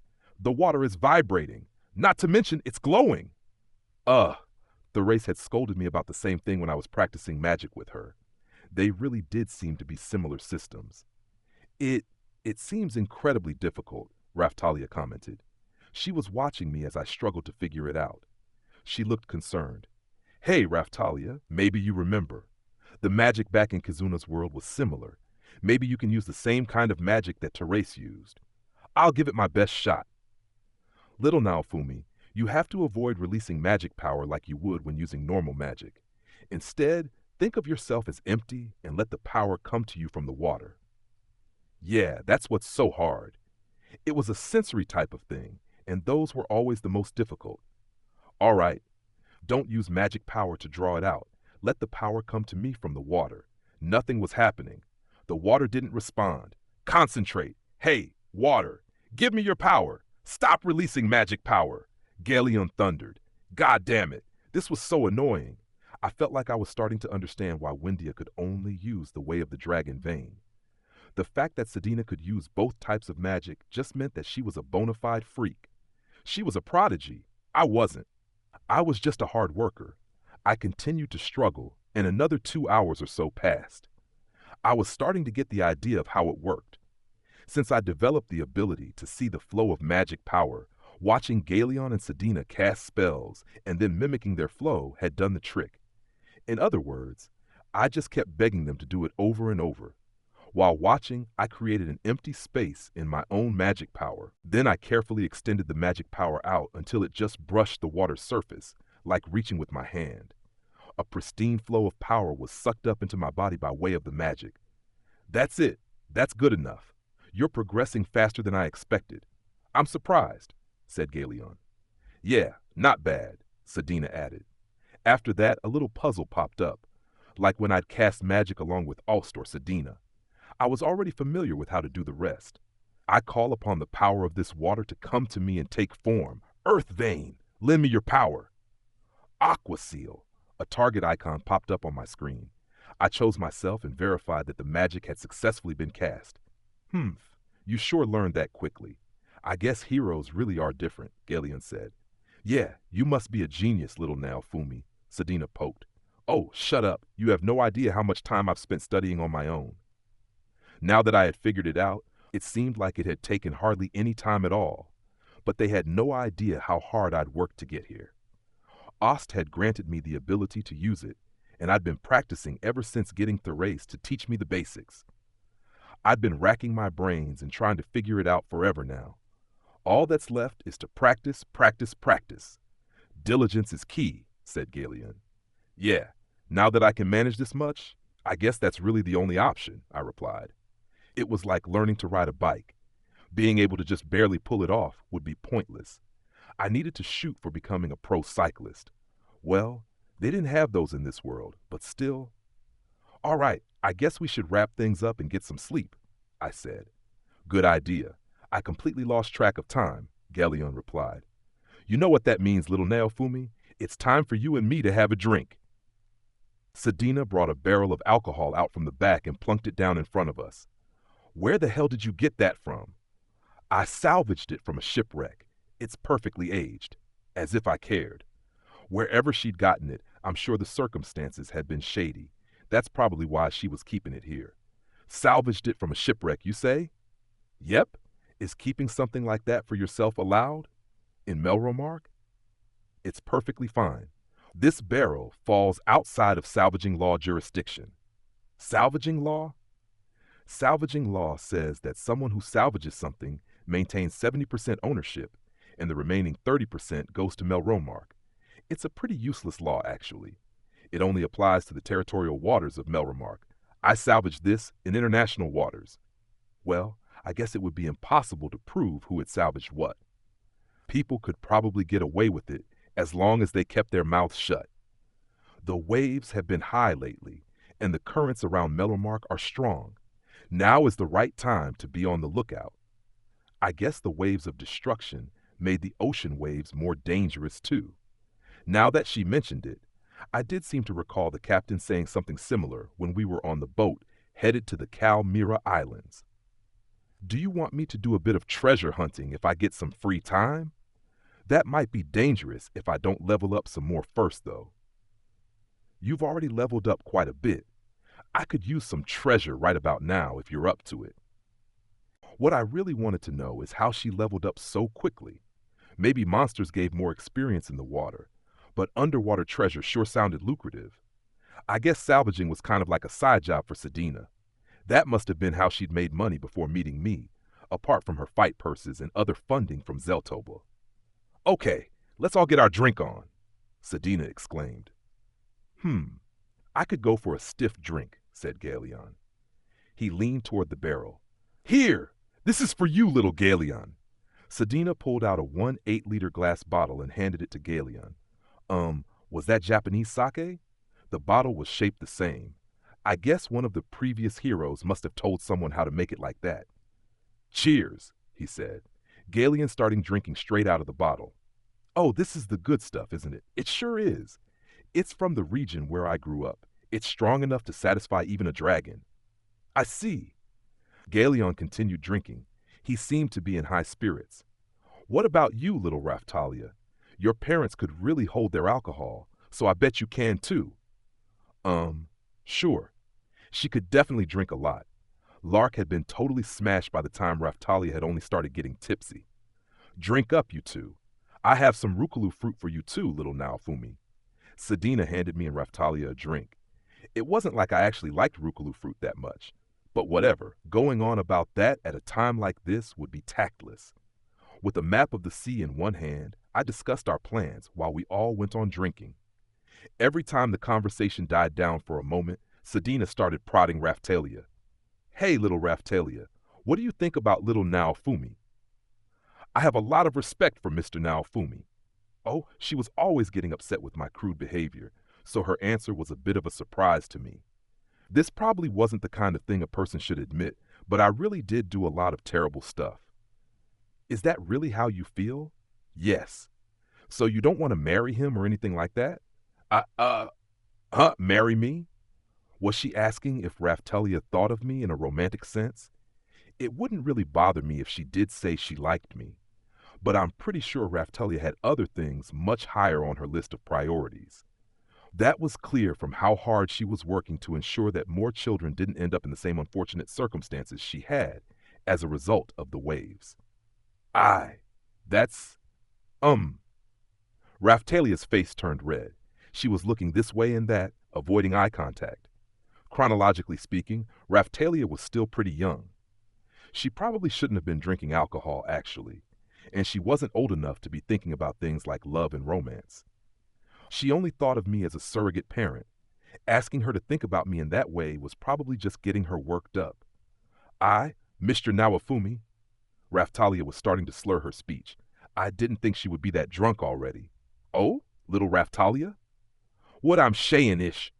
Raftalia's face fell smack dab into the table with a loud thud. I too am feeling a bit. Galeon shook his head back and forth and then lay down on his back. Raftalia was no lightweight, and she was passed out drunk. Meanwhile, Sedina and I were completely unfazed. Something about that was kind of depressing. I always felt out of place when I went out drinking with a group of people. That's why I didn't really like drinking very much. I just felt more and more alone as everyone else happily drunk themselves further into oblivion. I had no idea what it felt like to be drunk. I'd never even gotten motion sickness, which was supposed to have symptoms similar to being hungover at least. I guess the closest I had ever come to being drunk was experiencing a state of euphoria. Well, that was an exaggeration, but I'd felt carefree while just having fun before. I guess I'd been drunk with success before, but that was obviously not the same thing. I don't remember who it was, but someone once told me I drank like a mutant fish. Mutant? Really? Well, look at that. Dragon Killer and Tanuki are both famous drinks where I come from, and it looks like they live up to their names. I guess they were a bit much for little Galeon and little Raftalia. What? What was Sedina implying? This was your plan, wasn't it? This was bad. Sedina had obviously intentionally chosen drinks that would be too much for Raftalia and Galeon, and now there was a chance that she would make a move on me. Worst case scenario, I could use Shield Prison and then flee using my portal, maybe. Now then, let's have another drink. No thanks, I'm going home. Oh, come on. If you go home, what will happen to little Raftalia and little Galeon? I'll take them with me when I use my portal. I'm sure you will, but I want to talk with you a bit before you do that. Talk? Aren't you planning some kind of rampant debauchery? No, that's not it. Sedina cheerfully chugged the remainder of her drink, and then her demeanor changed instantaneously. Little now, Fumi, I want to know what your true intentions are toward little Raftalia. Sadina completely dropped her usual playful attitude and changed into her demi-human form. She had a dead serious look in her eyes when she asked, "You got Raftalia and Galeon completely smashed just to ask me that?" What did Raftalia really mean to Sadina anyway? I didn't know what the deal was, but asking Sadina about it always felt like crossing some kind of line. She never gave me a straightforward answer. This was something that happened not too long ago. We were right in the middle of getting the village set up and rebuilding the neighboring town. Having gotten wind of the fact that my most trusted assistant was a raccoon-type demi-human, a whole bunch of demi-humans, raccoon-type demi-humans, showed up at the territory. Shield Hero, since your most trusted assistant is a raccoon-type demi-human, that makes us practically family. We rallied together and came as quickly as possible to help you with the reconstruction. When I saw the other raccoon types, I couldn't believe how different they were from Raftalia. I'm not sure if portly was the right word. Basically, they struck me as a bunch of pudgy country bumpkins. They didn't seem very driven. It was more like they figured they could come latch on to me and live an easy life, so I wasn't too keen on the idea of taking them in. But seeing as they were raccoon types, I also found it really hard to refuse. Anytime I met eyes with one of them, they started explaining all the details of how they were related by blood, probably in an attempt to pressure me. That really started getting on my nerves, and I was contemplating just telling them to leave. That's when Sadina stepped forward. Unlike her usual cheerful self, she was seething with anger. She pointed her harpoon at them. "I'm sorry, but any blood ties you might have with little Naofumi's most trusted assistant are so far separated that you're as good as complete strangers. Don't try to use that as an excuse to win his favor. Understood?" Sensing her anger, the whole bunch of them were scared stiff. "Well, if you really want to help out, then I guess you can give us a hand with the reconstruction over at the neighboring town. I'll think about making you an official part of the team later," I told them. After wrapping up the discussion, I sent them to help with the town's reconstruction. But not long after, yeah, now I remember. I'm pretty sure almost all of them had fled during the night by the time 3 or so days had passed. That wasn't the only time Sadina had acted strangely. Every now and then I would catch her glaring at something in the village, but there was never anybody there. She'd have a wary look in her eyes, as if there was someone hiding or something. But if someone were using concealment magic, I'm sure Raftalia would have noticed. She never actually mentioned anything, so it was most likely just her imagination. Seriously, what's the nature of your relationship with Raftalia anyway? I don't know, but even I'd been able to work out that finding Raftalia had been Sedina's true motivation for buying up the slaves in Zeltobel. Of course, judging by how she interacted with the villagers, securing the slaves was still a big part of it, I'm sure. Little Naofumi, little Raftalia and her parents were what gave my life meaning. Gave your life meaning? What was her connection to them? That just made things even more confusing. Back in my world, cultural concepts like chivalry or the way of the samurai had existed in the past. Maybe it was something like that. When the first wave occurred here in this world, I wasn't able to protect little Raftalia's parents. Well, the truth is, I had been somewhere far away when it happened, and I couldn't make it back in time. It was carelessness on my part. There was a hint of regret in Sedina's whispers. She took another drink. Judging from her demeanor, she definitely didn't seem to be joking. Raftalia was still out cold. Sedina tucked her into a simple bed in the cave and then continued where she left off. Sedina seemed to be serious, so there was no reason for me to be hard on her, even if it was just the two of us. But when I finally made it back to the village several days after the wave occurred, nobody was there, she continued. I searched and searched. I was sure that they had survived. But I'm a demi-human, so I had to stay away from the shadier side of things in Melromark. Zeltobel specializes in the slave trade, so I went there and continued my search as a combat slave. I had some big-name connections there, so I figured things would work out if I could save up some money. You took quite the detour, huh? In reality, Raftalia had been a dirt cheap slave. Sedina may have searched really hard, but she sure ended up a long way off target. Searching specifically for a slave named Raftalia that looked like a raccoon was just taking too much time. I did manage to find some of the other village children, though. Yeah, you were protecting the village slaves, right? Yes. And then when I did finally come across little Raftalia, I couldn't believe my eyes. I never expected her to be fighting by your side, little Naofumi. Talk about a life full of ups and downs. Raftalia's, that is. If possible, I wanted Raftalia to live a comfortable, quiet life once this world had found peace. She'd believed in me, so I wanted her to be happy. That wasn't going to change. Sometimes I just wanted this world to go up in flames, but as long as Raftalia lived here, I had no qualms about doing my best to make it a peaceful place. You said, look like a raccoon. Is Raftalia not a raccoon type? It's kind of like how I get mistaken for an orca. She's not exactly a raccoon, but she's something close. I see. Well, Raftalia is Raftalia, regardless of her type. There were lots of animals that were similar, yet different species, kind of like native and non-native species of the same animal. That's what's nice about you. Hey, little Naofumi, if you're not ready to commit to sticking by little Raftalia until the very end, I'd prefer if you just settle for me instead. Huh? I'm asking you to be prepared to commit before getting into a relationship with little Raftalia. If you're not prepared to commit, but you still feel the need to get intimate, then I'd rather you use me to get that out of your system. Well, I wasn't expecting that. Do you think I'm some kind of savage or something? Well, I guess I did act like a savage. But I'd rather die than get intimate with a woman. I mean, I trusted Raftalia. If you asked whether I liked her or not, yeah, I liked her. I was certain about that much. If you told me to tell that to Raftalia's face, I could, although I prefer not to.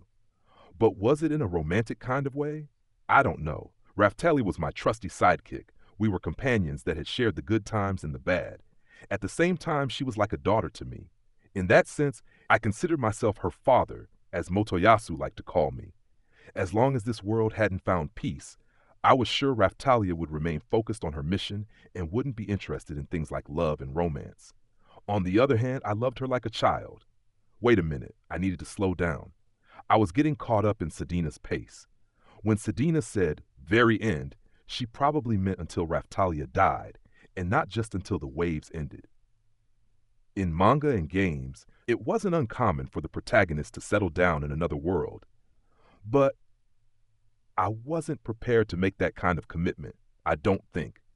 I intended to return to my own world once this one had become peaceful. Sedina was probably worried I would try something with Raftalia, and knowing my personality, that's why she had been teasing me. Her advances seemed like harassment, but by keeping that up, she probably figured it would keep me away from Raftalia. Sedina was always messing around, but the truth was, she had a knack for calmly observing people's behavior and leading them to act in a certain way. She was the type that would be a real headache if you made an enemy out of her. She was trying to sound playful, but her eyes were dead serious. You must have a good reason to keep pushing the issue. I wasn't planning on doing anything with Raftalia, but I wanted to get a better idea of what Sedina was thinking. Oh, all right. I guess I can fill you in just a bit. Sedina ran her hands through Raftalia's hair gently and then began her explanation. You might have suspected something like this, but little Raftalia's father belonged to an important family with a long lineage. I was a Miko priestess that served that family. Oh? Was this in Siltveld or Schildfrieden? Nope. I can't tell you exactly where. I'm already telling you way more than I should. So, it wasn't a demi-human country. And what kind of position was a Miko priestess, anyway? Little Raftalia's father didn't want to take over as the head of the family. He eloped with little Raftalia's mother. I went with them, and we left the country. So Raftalia's parents had been selfish, or not, depending on how you looked at it. I wondered if there was some special reason they had come to Melromark, seeing as how the country heavily discriminated against demi-humans. I lost a lot by leaving, but I gained even more. I don't regret the decision. Between her father's lineage and the heroes, which would rank higher? Raphtalia's father would have been more important in the region we came from. More than the holy heroes? The legend of the heroes doesn't exist there, although there are records of heroes visiting the region. But personally, I think they were just referred to by a different name. What kind of region was it? And referred to by a different name? Like holders of the holy weapons. Maybe. Either way, I had a feeling I was starting to understand what kind of family Raphtalia had come from. She was the descendant of a family line that was worshipped in some country because it was thought to trace back to the gods or something. I decided to see if I could reason it out using what I already knew. There was the name and characteristics of the special finishing move that Raphtalia had created herself. And then there was the way Sedina's demi-human form looked. Both of those had a Japanese feel to them. That reminded me of what the old guy at the weapon shop had said about some place to the east. Does the country Raphtalia's father was born in have a policy of isolation? Japan was like that a long time ago. It wasn't like that made me special or anything, but being Japanese would make it easier to understand how a country might develop differently due to the effects of such a policy. Also, I'd heard that the country where the spirit tortoise had been sealed away had also been closed off. Perhaps there were more isolationist countries than I would have thought. Wow, you really are impressive, little Naofumi. That's exactly right. It's been that way since ancient times. There are a lot of countries like that, but ours is one of the most exclusionary of them. Are you worried about the country trying something? It was an isolationist country in the East, so it was a country kind of like Japan, and Raphtalia was a descendant of an ancient and dignified bloodline there. If they found out about her, they might send someone to try to take her back or something. Maybe that was it. That's part of it, but it wouldn't really be an issue if that's all it was. I guess you could say that Raphtalia's happiness is what really concerns me. Ugh, Raphtalia moaned. Sedina wet a piece of cloth with cool water and placed it on Raphtalia's forehead. She'll be waking up soon. Is there anything else you wanted to ask? Why don't you tell Raphtalia any of this? Her father didn't want her to know. The last thing I wanted was to get dragged into some kind of family feud with Raphtalia's relatives. People could waste time on that kind of thing once the world was at peace. The same went for the whole Church of the Three Heroes mess and the trouble with the nobility. That power struggle stuff was a real pain in the ass. Is this going to be a problem? Probably not. They'll probably stay away as long as we don't do anything to upset them. Something like you and little Raphtalia getting intimate. Do you mean because that would cause internal family issues? Sedina nodded silently.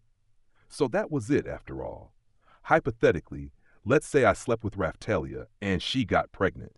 I was worshipped as a god in another country, and Raphtalia would be pregnant with my child. Those relatives might suspect that Raphtalia was trying to take control of the family, which could prompt them to take action. And Sedina was worried about that possibility. If you decide that you really want to have a child with little Raphtalia, do it after you crush that country and quash those family issues. Promise me. Aren't you a bit too worried? I couldn't imagine that the country knew everything that was going on. Of course, it never hurt to be careful, but still.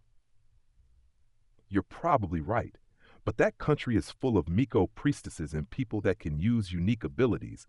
You shouldn't underestimate them. Just imagine a bunch of people like me coming to try to kill little Raphtalia. A country full of Sedinas. Why didn't we just have them save the world? Still, Raphtalia was incredibly strong, so it wouldn't be easy to kill her. That didn't mean I was going to do anything irresponsible, of course. The truth is, it's really up to you, little Naofumi. I just don't want you to do anything that would make a little girl cry. But I'm an adult and not a little girl, so I can handle it. After all of those excuses, you go there? Oh, stop it! You're making me blush. Of course, lineage and all of that was probably an issue too, but Sedina really just wanted to ask about my feelings for Raphtalia. That was clear now. Mr. Naofumi? Raphtalia regained consciousness and sat up. You okay? Yes, I feel oddly refreshed. I demanded a lot of her. She might have been stressed about things too. In that respect, Drinking might not actually be a bad way to blow off some steam. That's good, Sedina said. Did anything happen while I was passed out? Raftalia asked. Nah, I replied. I was sure Sedina would rather I didn't tell the truth. There was no need to stir up any trouble. I'd just pretend I hadn't heard any of it. Not really. I was just telling Sedina about how you're like a daughter to me. What? Raftalia shouted out in surprise, and her voice cracked. We went back and forth for a bit and she forgot about her initial question. So I should be prepared to commit if I wanted to pursue a serious relationship with Raftalia, huh? What a bunch of trouble. I wasn't going to settle down in this world. I didn't intend to, at least. All right then, that's enough drinking. Let's head back and get some sleep, I said. Ah, he's right, Sedina. You've had more than enough. Did I fall asleep? Galeon finally woke up. Fill me up, he said. Oh, I like that attitude, little Galeon. How about you and I have a drinking contest? That's not a bad idea. Were these two going to be drinking buddies now? Galeon was hungover the next day. I guess I just have to warn him not to drink too much next time. Chapter 15. Form is Emptiness. It had been 2 days since my talk with Sedina. I had finished breakfast and was in the middle of training when I heard the clunking sounds of a carriage. A completely unexpected visitor rolled up into the village. Oh, hey, I called out. The old guy from the weapon shop was sitting in the carriage. It looked like he'd grabbed a ride on a carriage transporting ore and other materials. Yo, I came to take a look at this village you've been building, kid. The old guy was looking around at the village. You sure have given the place a unique feel, haven't you?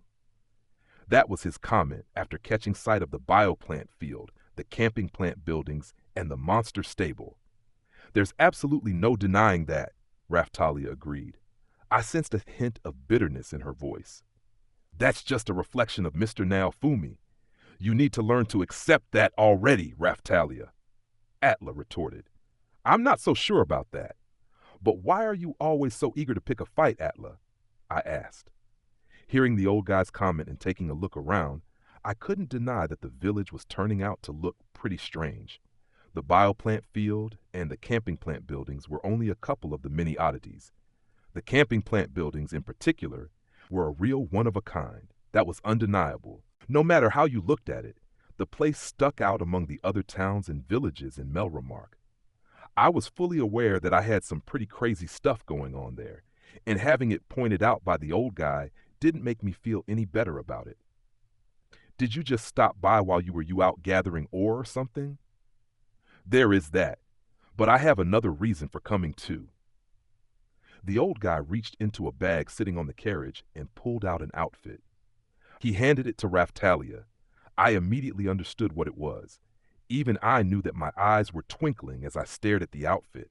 Why do you look so excited? Raftalia snapped. She was standing there holding the clothes with an annoyed look on her face. Oh? I checked the stats on the Miko outfit in Raftalia's hands. White Tiger Miko outfit, crude, defense up, impact resistance small, power of the 4 holy beasts, magic defense processing, crude? What was that all about? But actually, I hadn't even been able to use my appraisal skill on the outfit before now. The stats seem a bit low, Raftalia said. Really? Yes. Sorry about that. This was the best I could manage, said the old guy. Not at all. I think you did a good job, actually, I replied. I'm perfectly happy with more normal armor, Raftalia said. The old guy had humored my request and supposedly went through a lot of trial and error to make the outfit. There weren't very many people in this world looking into how to raise the defenses of cloth, unlike in Kazuna's world. The old guy had incorporated some exotic techniques and managed to pull it off to a certain degree, I guess. There's a girl in your village that's good with sewing equipment, right? She gave me a hand, and that made a big difference. Did he mean Scene? I didn't recall introducing her to the old guy, but then I remembered she was keeping an eye on me. Her vassal weapon was basically a sewing set. She probably shared some techniques from other worlds that helped the old guy out too. I see. All right, Raftalia, make sure you wear that from now on, starting today. I don't know why you feel so strongly about these clothes. A big grin crept across my face. Because they look so good on you. I'm sure the villagers will agree when they see you in them. I didn't want to hear that. Oh, whatever. The stats aren't much different than those of the armor I'm wearing now, so it's not like I'm against wearing them. I'm prepared to give my full support to any ongoing research in this area, you know. Is there anything else you might need? I nudged the old guy to continue with his Miko outfit research and development. Mr. Naofumi, are you listening to me? Raftalia tried to protest. She still had the Miko outfit in her hands. I hear you. Anyway, go put that on and show the villagers. You don't have to sound so pushy. I sure wish Mr. Naofumi would buy me clothes. I'm jealous, Atla exclaimed. I could feel some kind of intense aura of envy slowly emanating from her body. I'll take those if you don't want them, she continued. They wouldn't even fit you. Raftalia snapped. That doesn't matter. I'll wear them anyway and steal Mr. Naofumi's heart. What the hell are you even saying? Sometimes Atla's enthusiasm was just a bit too much. Fine. Understood. I'll go put it on. Raftalia gave up and went to change into the outfit. Several minutes later, she returned with the Miko outfit on. Oh. The old guy and all of the villagers were staring at her. She was looking down at the ground and holding her katana sheath in her hands, clearly embarrassed. Now that's really something. I see what you mean, kid. Wow, Raftalia. You look even cooler than usual, Keel exclaimed. She was staring at Raftalia too. Right? I knew it. Raftalia really did look best in a Miko outfit. Cool? She means cute, I'm sure, but wow. Everyone was staring at Raftalia in awe, and her face just kept getting redder. Was she really embarrassed? She didn't seem bothered at all when she wore the outfit back in Kazuna's world. Now that is a sight for sore eyes, I said. I felt like a father seeing his precious young daughter all dressed up in nice clothes for the first time. Okay, maybe that was going a bit too far, but Raftalia really did look amazingly good in a Miko outfit. I'd also seen her in a kimono and a hakama while we were in Kazuna's world, but nothing could beat the Miko outfit. It was uncanny. It's like the clothes were made for her. They fit together like pieces of a puzzle. It made the more European-style leather armor she usually wore just look strange on her. Well, that settles that. We're sticking with the Miko outfit for you, Raftalia. I don't get why you're so set on having it that way, but fine. Understood. Raftalia sighed faintly when she replied. What else do you have planned today? If you came to ask for the Lumos' help, I'd be happy to send them along with you, I told the old guy. Oh, yeah. In that case, I guess I'll take you up on your offer, he replied. And so, with Raftalia wearing her new Miko outfit, we got back to training and taking care of our business for the day. Other than that, Eclair started moaning about her duties as governor and requested my help, so I went over and spent some time in the neighboring town to give her a hand. The old guy decided to stay the night in the village and agreed to do some maintenance work on the armor that the slaves had been using while he was there. He really was a generous guy. I could never thank him enough. The sun set and it was almost time for dinner. Little Naofumi, I'm back. Sadina had just gotten back to the village. I'd asked her to go do some salvaging in the nearby ocean, along with some fishing to help reinforce our food supplies. She must have made quite the catch, because the basket on her back was packed full of fish. I brought you your fish. We're going to have a feast tonight. Yeah, fine, whatever. For now, I'll just grill. I started talking to myself about how I should prepare the fish that Sadina had caught. Oh, hey, Sadina. Welcome, Ba. Before Raftalia could finish her sentence, Sadina dropped the basket of fish on the ground with a loud thud. Hey, don't drop that there. Sadina completely ignored me and stumbled over to Raftalia. She reached out and started trying to pull Raftalia's clothes off. What are you doing, Sadina? What's the idea, you drunkard? Little Naofumi, we have to get these clothes off of her immediately. Stop screwing around. Why would she need to get undressed? I'd had that Miko outfit made specially just for her. Why did she need to take it off now? Raftalia and Sadina were struggling with each other and the slaves started making a commotion. Naofumi, is everything okay? Should we stop them? Ren asked. He looked alarmed. I guess so. We can't have this screwball undressing Raftalia in front of everyone. We'll just have to put her down. I was starting to get angry when I noticed the look of urgency on Sadina's face. Hey, what are you so flustered about? Explain yourself. Little Naofumi, Don't you remember what I said? About being prepared? Huh? The night before last, Sadina had told me I should be prepared to commit if I wanted to marry Raftalia, how it would likely cause some kind of family feud or something. What about it? It's related to that. We need to get these clothes off of her now. What are you two talking about? Raftalia asked. She'd been passed out drunk at the time. It made sense that she wouldn't know. But what did Raftalia wearing a Miko outfit have to do with any of that? Okay, fine. Raftalia, go change your clothes. This drunkard is going to keep trying to undress you otherwise. Ooh, understood. Raftalia went to change again. After that, Sadina finally calmed down. She was staring at the house that Raftalia had gone inside of to change. Seriously, what's going on?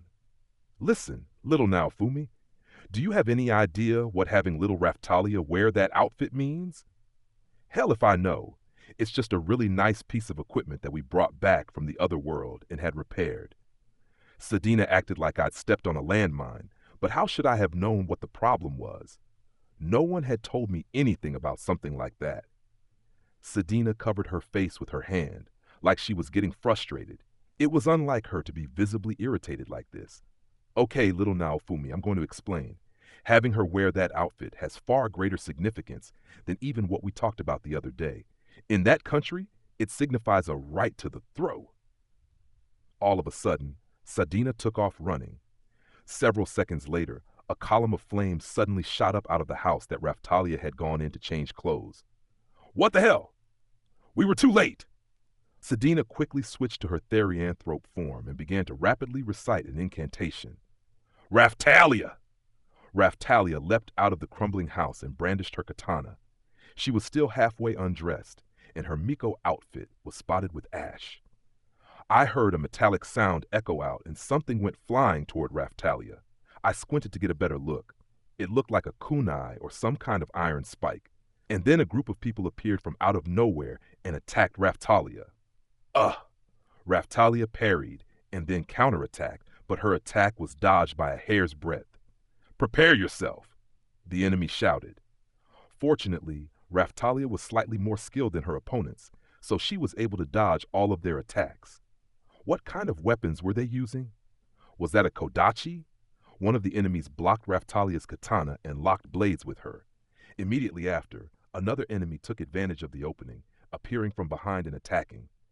But Raftalia swiftly drew her other katana and blocked the attack.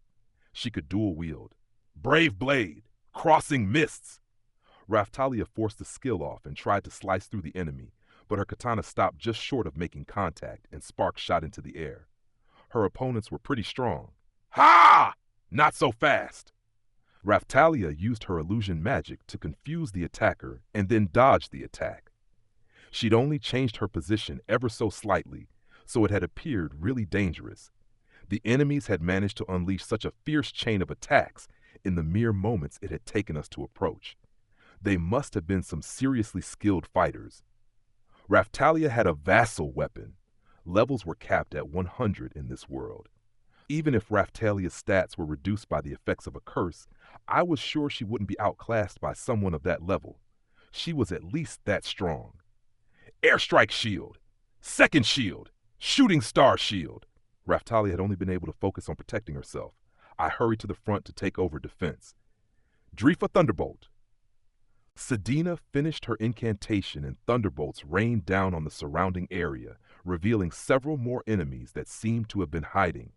What was this? They appeared to be killer whale therianthropes and a rabbit therianthropes. They were wearing what looked like ninja outfits, and they had me, Raftalia, and Sadina surrounded. Who the hell are these people? I asked. Did that mean demi-humans and therianthropes had attacked Raftalia? Siltveld and Shieldfrieden were the demi-human countries. But if they'd been from there, I wouldn't have expected them to be this hostile once I showed up. Are those enemies? Oh no, the house is on fire. We restored that house with Bubba. Kwa, Ren, Keel, the other slaves, and even the monsters all started to make a lot of noise. Feh, Mr. Itsuki, let's join the fight. Okay, Rishia and Itsuki showed up too, of course. What's going on? What in the world happened here? Even Foal and Atla were surprised by the unexpected state of affairs. The enemy showed no sign of retreating, despite our rapid increase in numbers. They were exchanging glances silently. Daughter of the one who abandoned his inheritance of the seat of the heavenly emperor, you have made your intentions clear to us. We will do everything in our power to thwart your claim to the seat. Prepare yourself. What? What was that supposed to mean? I looked over at Raftalia. What are you talking about? I have absolutely no idea, she exclaimed. Little Naofumi, little Raftalia, it's too late. They won't listen to us. Sadina narrowed her eyes. She was radiating an aura of murderous intent as she pointed her harpoon at the group of ninja-looking enemies that had suddenly appeared. What was going on? There were several killer whale therianthropes that looked a lot like Sadina mixed in among them. I suddenly remembered what Sadina had said recently. I got a really bad feeling in the pit of my stomach. What do you mean? I asked her. Listen, little Naofumi, those clothes that you had little Raftalia put on, that you keep calling a Miko outfit, are primarily what caused this. You understand, right? I had a pretty good idea of what Sadina was getting at, judging from how she was reacting. I had no idea how in the world that outfit would lead to getting ambushed, but going by what she had told me, I assumed it had something to do with Raftalia's birth. Those clothes have special meaning in little Raftalia's case. I can tell that much. I want to know the reason why. Is that a holder of a spirit implement? Permission to draw weapons of judgment granted. And you, take care of the water dragon's former Miko priestess, shouted one of the enemies.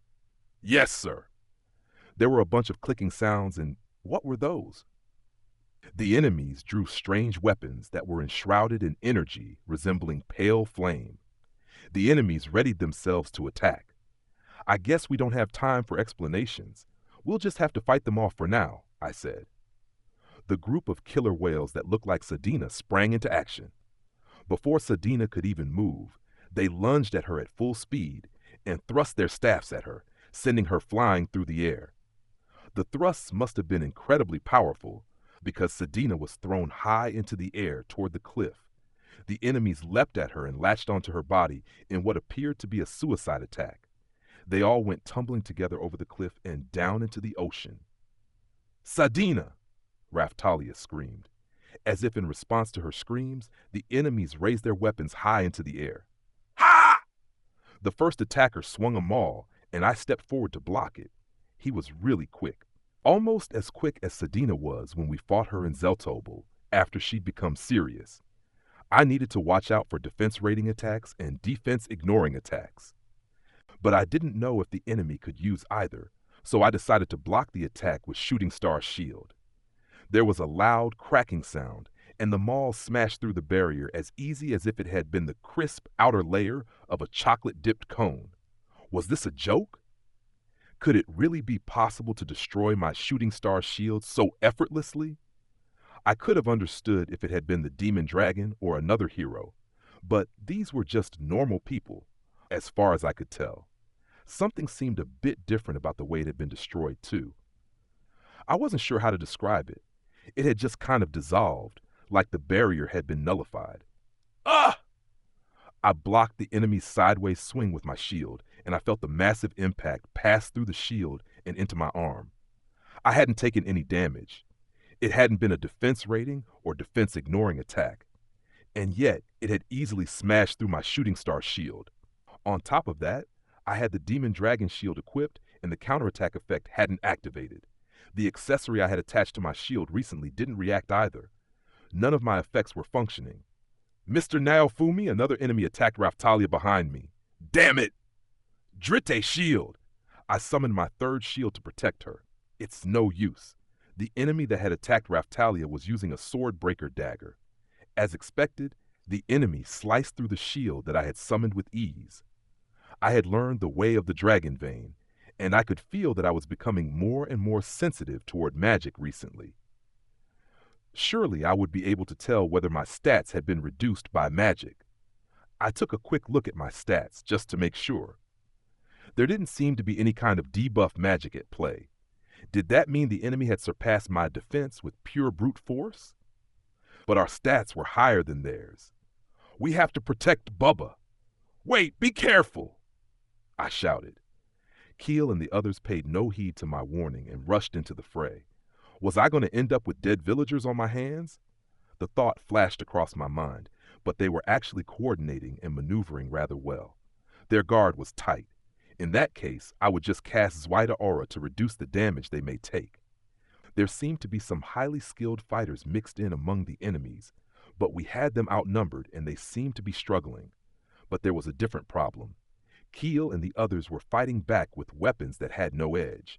Naofumi, Ren, Risha, and Itsuki tried to join us, but the enemies blocked their path. Ren, or Itsuki, give us some backup. Understood. Naofumi, do your best to withstand this. Ren and Itsuki both fired off their skills. 100 swords. Arrow rain. When they did, I shoved the enemies away and held my shield up into the air. Shooting star shield. I generated a barrier and buckled down to protect Raftalia and the others from Ren's and Itsuki's backup attacks. Ugh. The enemies that had been surrounding me groaned, and then went on to bat Ren's and Itsuki's skills out of the air with their weapons. Just what the hell were those weapons? What was with these enemies? Bastards! Why are you attacking us? Ren screamed angrily. He was slicing at the enemies, but his attacks were too weak. No, his stats were clearly higher because he did seem to be overpowering them slightly, but it was like the enemies were wearing chainmail or something. Even if Ren's sword made contact, it was like he couldn't surpass their defense. What's with these guys? Lee, spider net! Sign suddenly appeared and cast her spiderweb of thread over the area.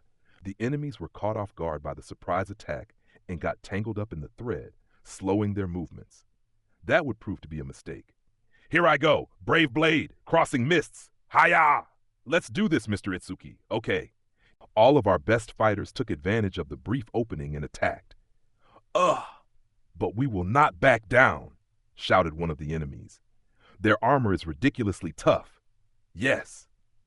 Raftalia, Ren, and Itsuki just barely managed to cut through the enemy's armor and chainmail, but none of them had even come close to causing a fatal wound. The enemy's skilled coordination and polished movements seemed almost supernatural, and they were what made their attacks so efficient. Our stats might have been higher than theirs, but they outdid us when it came to technique. Request for permission to employ the Sakura Stones of Destiny, yelled one of the fighters. We didn't bring any for this operation. Be prepared to die an honorable death if you must, replied another. Yes, sir.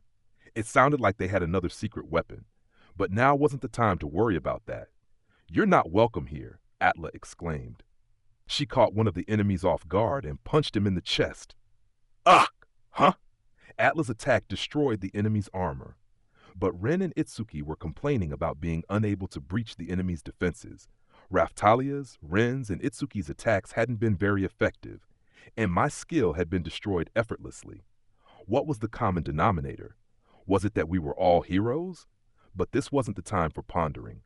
We needed to do something, and we needed to do it quick. Our enemies were incredibly skillful. Sign's web of threads had already been cut to pieces and rendered ineffective. Was there no way to finish this quickly? Raftalia! It was sink or swim. I looked at Raftalia and signaled with my eyes for her to begin focusing her mind. She nodded. I turned my back to her and began to recite an incantation while continuing to guard against the attacks of the enemies in front of us. We just have to play it by ear and hope this worked. We were going to use illusion magic, Raftalia's specialty, to try to confuse the enemies. The puzzle pieces appeared, floating in front of my eyes. Can you do this, Raftalia? I'll try my best. The spell I'd cast as the base for our magic wasn't an aura spell. It was a guard spell. It was a type of support magic that I'd learned a long time ago, but I stopped using it once I learned the aura spells. Being that it was her first time casting cooperative magic, Raftalia seemed slightly unsure of herself. But she must have caught on faster than I had, because it was going pretty well for a couple of amateurs. Power of 2. Lend your strength to confuse the enemy with an illusion, respin the threads of fate, and turn their defeat into a victory. Nice! The incantation was going well. There was something about it. It felt like we were able to combine our power more quickly than when I cast cooperative magic with Sedina. Of course, the fact that I'd cast such a low-level spell probably had something to do with it. Whatever, we had to try. I continued blocking the enemy's attacks while we were reciting the incantation. All of the training I had done with Atla and Raftalia lately was paying off now. Atla's vicious attacks were driven by instinct. These enemies were skilled, but their movements were formulaic, which made them easy to deal with. We finished fitting the puzzle pieces together to form the magic. Dragon Vein, hear our petition and grant it. As the source of your power, we implore you. Let the true way be revealed once more. Show our enemies an illusion to confuse them. Form is emptiness. The target icon popped up on my screen. The spell was set to cast on everyone that I recognized as an enemy. Without hesitation, I finalized the incantation and cast the spell. There was a loud pop, and the magic that Raftalia and I had cast took its effect on every single enemy there. Ha!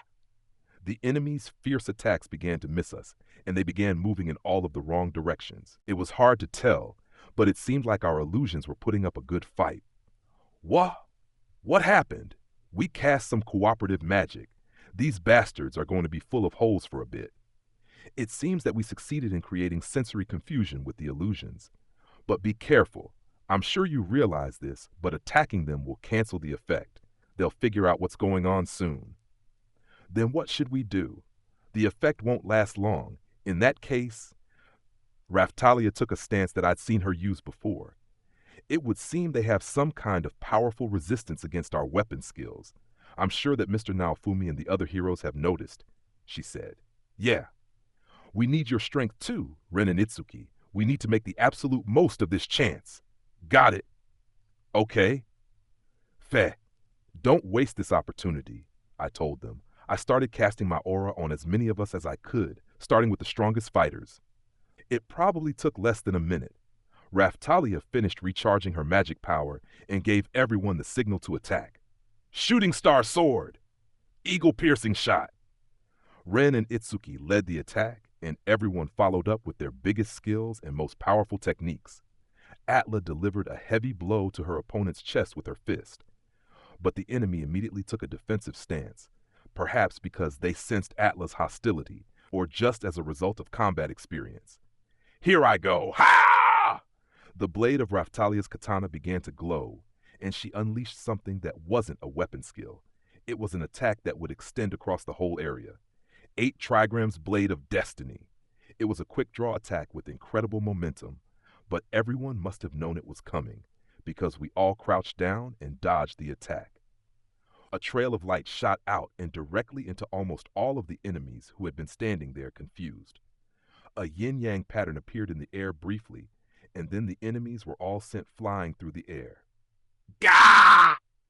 The surprise attack incapacitated all of the enemies at once. An attack that combines magic power and life force, I see. As to be expected of the one that calls herself Mr. Naofumi's sword. But I won't lose to you. After adding her commentary, Atla climbed up onto one of the fallen enemies and threw her arms into the air to signal our victory. It must have been around that same time. Several massive lightning bolts rained down near the shore, and Sadina burst up out of the water. Now, if you think that's all it takes to stop me, you're gravely mistaken. These people were super strong. Keel was poking one of the fallen enemies excitedly with the sheath of her short sword. Oh, did you protect everyone, little Naofumi? I guess you could say that. Actually, it was Raftalia that finished them off. Yeah, that was amazing. Yes, by the way, our weapons and skills seemed rather ineffective against these people. Are they useless? Asked Itsuki. He was still behaving as indecisively as ever. It'd be nice if we could get one of them to talk, I said. I kicked one of the fallen enemies over onto his back. His eyes snapped open and he started to get up, but I stomped him back down to the ground and pinned him there with my foot. You realize the fight is over, right? Now it's time to make you talk. Ha! We won't tell you anything. As soon as he finished speaking, light began to leak out of his body and the bodies of all of the other surrounding enemies. Daughter of the one who abandoned his inheritance of the seat of the heavenly emperor, we have noted your declaration of war. Messengers have already been sent to inform our people. Our assassins will never stop coming for you. Your days of peace and quiet are over. Ha! Little Naofumi, everyone, get back. Glory to the heavenly emperor. I gave the order and we all moved away from the fallen enemies. As we did, the enemies' bodies exploded and went flying into the air. They blow themselves up as soon as they lose? What the hell? And talk about grotesque. There were corpses all over the place and it reeked of blood. It smelled like blasting powder too. Who the hell was going to clean this up? Damn it! And to top it all off, now some of our buildings were on fire. Anyway, hurry up and put out those fires. Do what you can to minimize the damage. The battle was over. We went about putting out the fires and then regrouped later. Fortunately, we'd managed to put out all of the fires quickly. After all, the camping plant was a plant, and it didn't burn very well. Even if the camping plant buildings were destroyed, replacing them would be simple. I was thinking about how great the plants were when, this weapon is... The old guy from the weapon shop was at a loss for words. He was looking at one of the weapons that the enemies had been using. It had been broken by the suicide bomb blast. What is it? Never mind. It's nothing. You sure? He was acting strange, but he wasn't going to talk, so I didn't push the issue. Sorry you got caught up in a mess like this on the night you finally came to see the village. The old guy had put up a good fight of his own, a short distance from where we had been. But he deserved an apology more than my gratitude. No worries. By the way, kid, you mind if I hold on to this weapon and do some poking around? Huh? Oh, sure. Those weapons had some strange abilities, so it'd be great if you could find anything out. They had been uncannily effective against us heroes. It'd be great if the old guy could study the weapon and figure out why. I couldn't help but get my hopes up. Okay, Sedina, will you explain now? I guess I should. We got interrupted when I tried to explain earlier. It doesn't look like I'm going to be able to keep it a secret anymore either. Sedina was back in her demi-human form now. She shrugged with resignation and began to explain. I was keeping this secret until now, little Raftalia, but in a certain country, you are the equivalent of what would be royal family in Melromark. Huh? Raftalia pointed at herself with a look of surprise on her face. Is that right? And she's one of Naofumi's party members, Ren mumbled. What a surprise. It's a surprise, right, Rishia? Itsuki asked. Yes, it is, Mr. Itsuki. Everyone around us started whispering among themselves. It's nothing to be surprised about, Atlas said. What does she mean? Had she sensed some kind of hint of nobility in Raftalia or something? Raftalia is an obstacle keeping me from having Mr. Naofumi all to myself. Nothing about that has changed. Several people shook their heads in disbelief. I did the same. You're unshakable, I said. Now that I thought about it, Foal and Atla were related to Trash, and they had blood ties to the former leader of Siltveld. They were basically royalty, too. Back to what we were talking about. So what does a Miko outfit have to do with any of that? I asked. Sedina had a troubled look on her face. She was staring at Raftalia, who was still wearing the Miko outfit. After several moments, she ran her fingers through her hair and looked over at me. Well, those people we just fought mentioned the Heavenly Emperor, right? Think of him as the king. Okay, got it. Those clothes that you call a Miko outfit in the country Raftalia's parents were from, Quinlo. That's an outfit that only the Heavenly Empress is allowed to wear.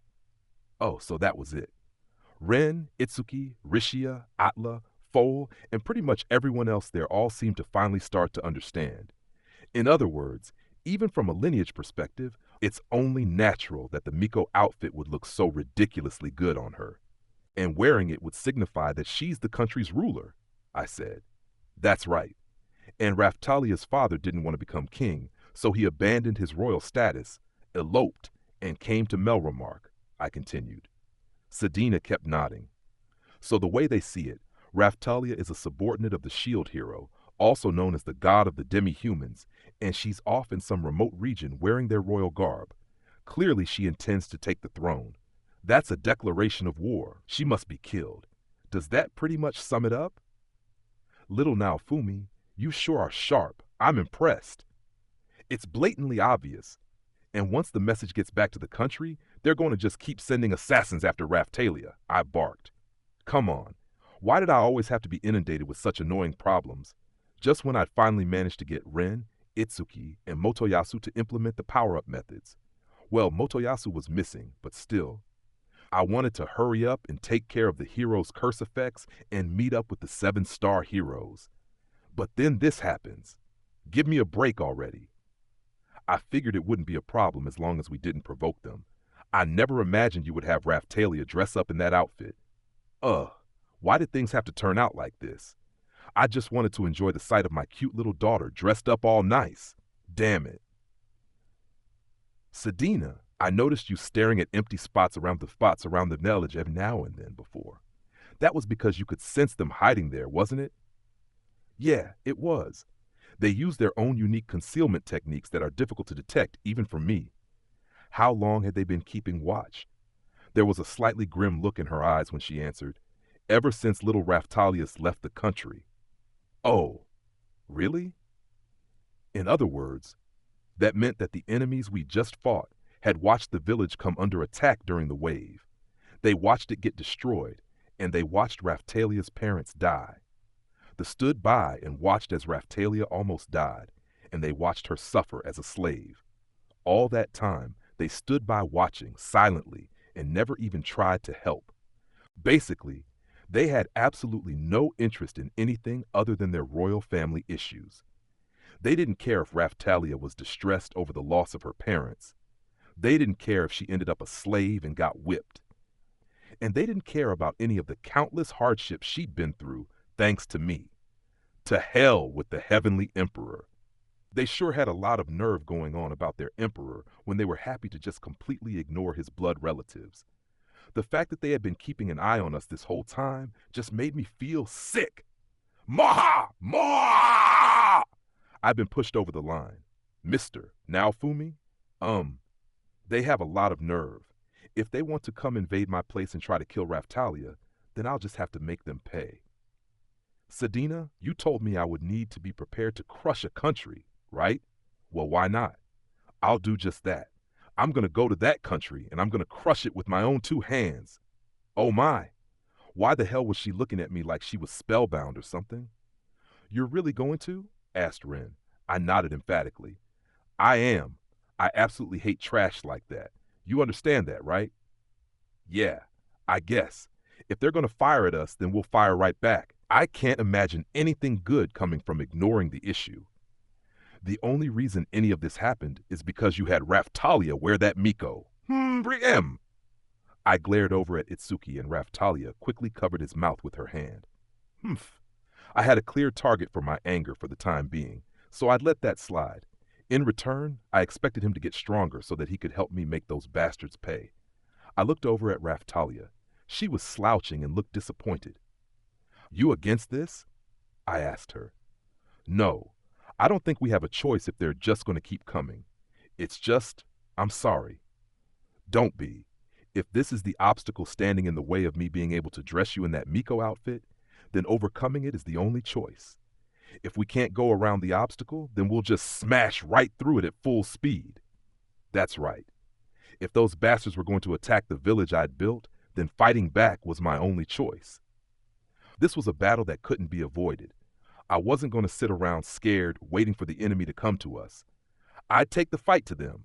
No, fight wouldn't do it justice. This was going to be all-out nuclear warfare. Now that that's decided, let's get straight to work. Sedina, tell us the enemy's location. Sure thing. And so I made up my mind to invade Kutin Lo, the isolationist country with ties to Raphtalia's birth.